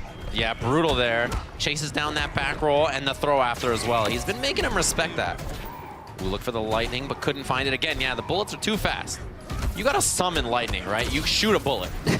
You gotta summon that. You know, it's like an Uber. You gotta wait a while, you know, for it to get there. The low, nice. I love the patience by Foxy Grampa. No matter how big the life deficit, it's all about the lane game. All right, checking him again with that lightning chip. We're about even on life here, but again, Black Adam, that explosive damage output, you know that he's always threatening. Dive kick is a threat. That's why he jumped back. He was afraid of it. Push blocking again. Oh, wow. Finally gets it. And there we go. First life bar, game 3, going to Dragon. Walking him down, checking him with those Palpatine hands. That delayed back one again. Oh, he is really fishing for it there. Foxy Grampa fighting his way out of the corner. I like it. And the delayed get up again. Dragon completely aware of the options that Foxy Grampa has. Goes for the dive kick in the corner. Electric brooms, keep him there. Yeah, and the best part about that was the low profile. Oh, the bomb on the way out. There was a whiff cancel from Dragon, but still didn't matter. All right, here we go. Throws the interactable again. Foxy just stayed ducking the wake up knee. He's got offense now. Finds him with the low, and there's a clash. Black Adam has 2 bars, so he's probably going to spin one because Foxy Grampa doesn't have any. Yeah, spend the one, get 15% life back. That's essentially a full life bar. That means Foxy Grampa is going to have to work a little harder. Tags him in the face with that jump back shot, and there's the low rifle as well. Yeah, he tries to stand up a little too early and gets clipped by the rest of those bullets. Speaking of getting clipped, and there's a clash. Foxy Grampa probably going to get that 15% back just to stay in the fight. He needs it. Yeah, the bar is useful, but life is even better. Ooh, the out of the air again. He's so good at confirming that too. The sweep? Wow, you rarely see down 3 out of him. Oh no, he got through the bullet. This could be a kill. It is. Dragon's up 2-1 over Foxy here. And this next match could spell it all for Dragon. He can take home the World Championships if he closes out this match. Foxy Grampa needs to make something happen. Yeah, he's in big trouble now. This is the part where it gets tough. He's going to need 2 games and then another set after that. What a clean down 2 at the start of the round. The good uppercut anti-air. Oh, the low again. Not able to convert fully, but more than enough to get that knockdown, reset the position, and nice push block on the trait and the jump one. And look at the life lead Foxy Grampa has. Not a lot of damage, but more than enough. Well, this is going to be more than enough to possibly almost tie the life up. Ooh, nice baits out the cage. Oh, and it's brutal. That little walk back after the back one, really smart, right? He's trying to space. Yeah, he's spacing him out just like that, trying to make him whiff. And delaying that low is actually helping him out a lot. That way he can react to the wake-up lightning cage and still get that punish just properly. Even if you're late on it, at least you're not taking that combo damage that you get for guessing wrong. For the black magic. Yeah, every time you do that black magic on block, he's going to hit you with that wrist cannon. It's going to be trouble. All right, he's going to have the corner here. Takes the knockdown. Backdash, he was looking for it. Yep, oh! Look at him just holding back to wait for Foxy Grampa to bounce off that interactable. And there goes another life bar. Final life bar on the line right now. Foxy Grampa needs to stop him. And that interactable just barely out of range. The jump back again. The neon wake up, of course. He cornered himself. Oh, and that's a low, and this is not looking too good for Foxy Grampa. He needs to make something happen right now. The backdash again. He was looking for wake up overhead. Man, that forward one on wake up, so consistent from Dragon. The orbs came out and Foxy push blocked. He still got to keep the orbs. That is Black Adam privilege if I've ever seen it. Gets 4-3. Okay, now what's gonna happen? Foxy Grampa does have 2 bars. Will you take the life? Oh, and he takes the 2 bars on top of that Dragon, not guessing, keeping the 1 bar. He knows he can close this out. Anything can happen, finds the overhead, stomps on him. What's gonna happen? Dragon. He's 1 hit now, $150,000 on the next hit. He got him out of the air, not a juggle. The orbs, Chip's a big problem. Looking for it, oh! Oh, didn't commit to the overhead and the interruption, and Dragon takes it. The world champion at Injustice 2 goes to Allegiance. Dragon, make some noise, ladies and gentlemen, congratulations. Just like that. And he is just such a difficult player to beat. He's always prepared for every option. He studies so hard, he works so hard. He's prepared for everything that Foxy brings out, right? He loses a game, but it doesn't even matter. What a guy. He is incredible, and he's already on the stage. You can see him talking there to Mr. Joshua Gray, and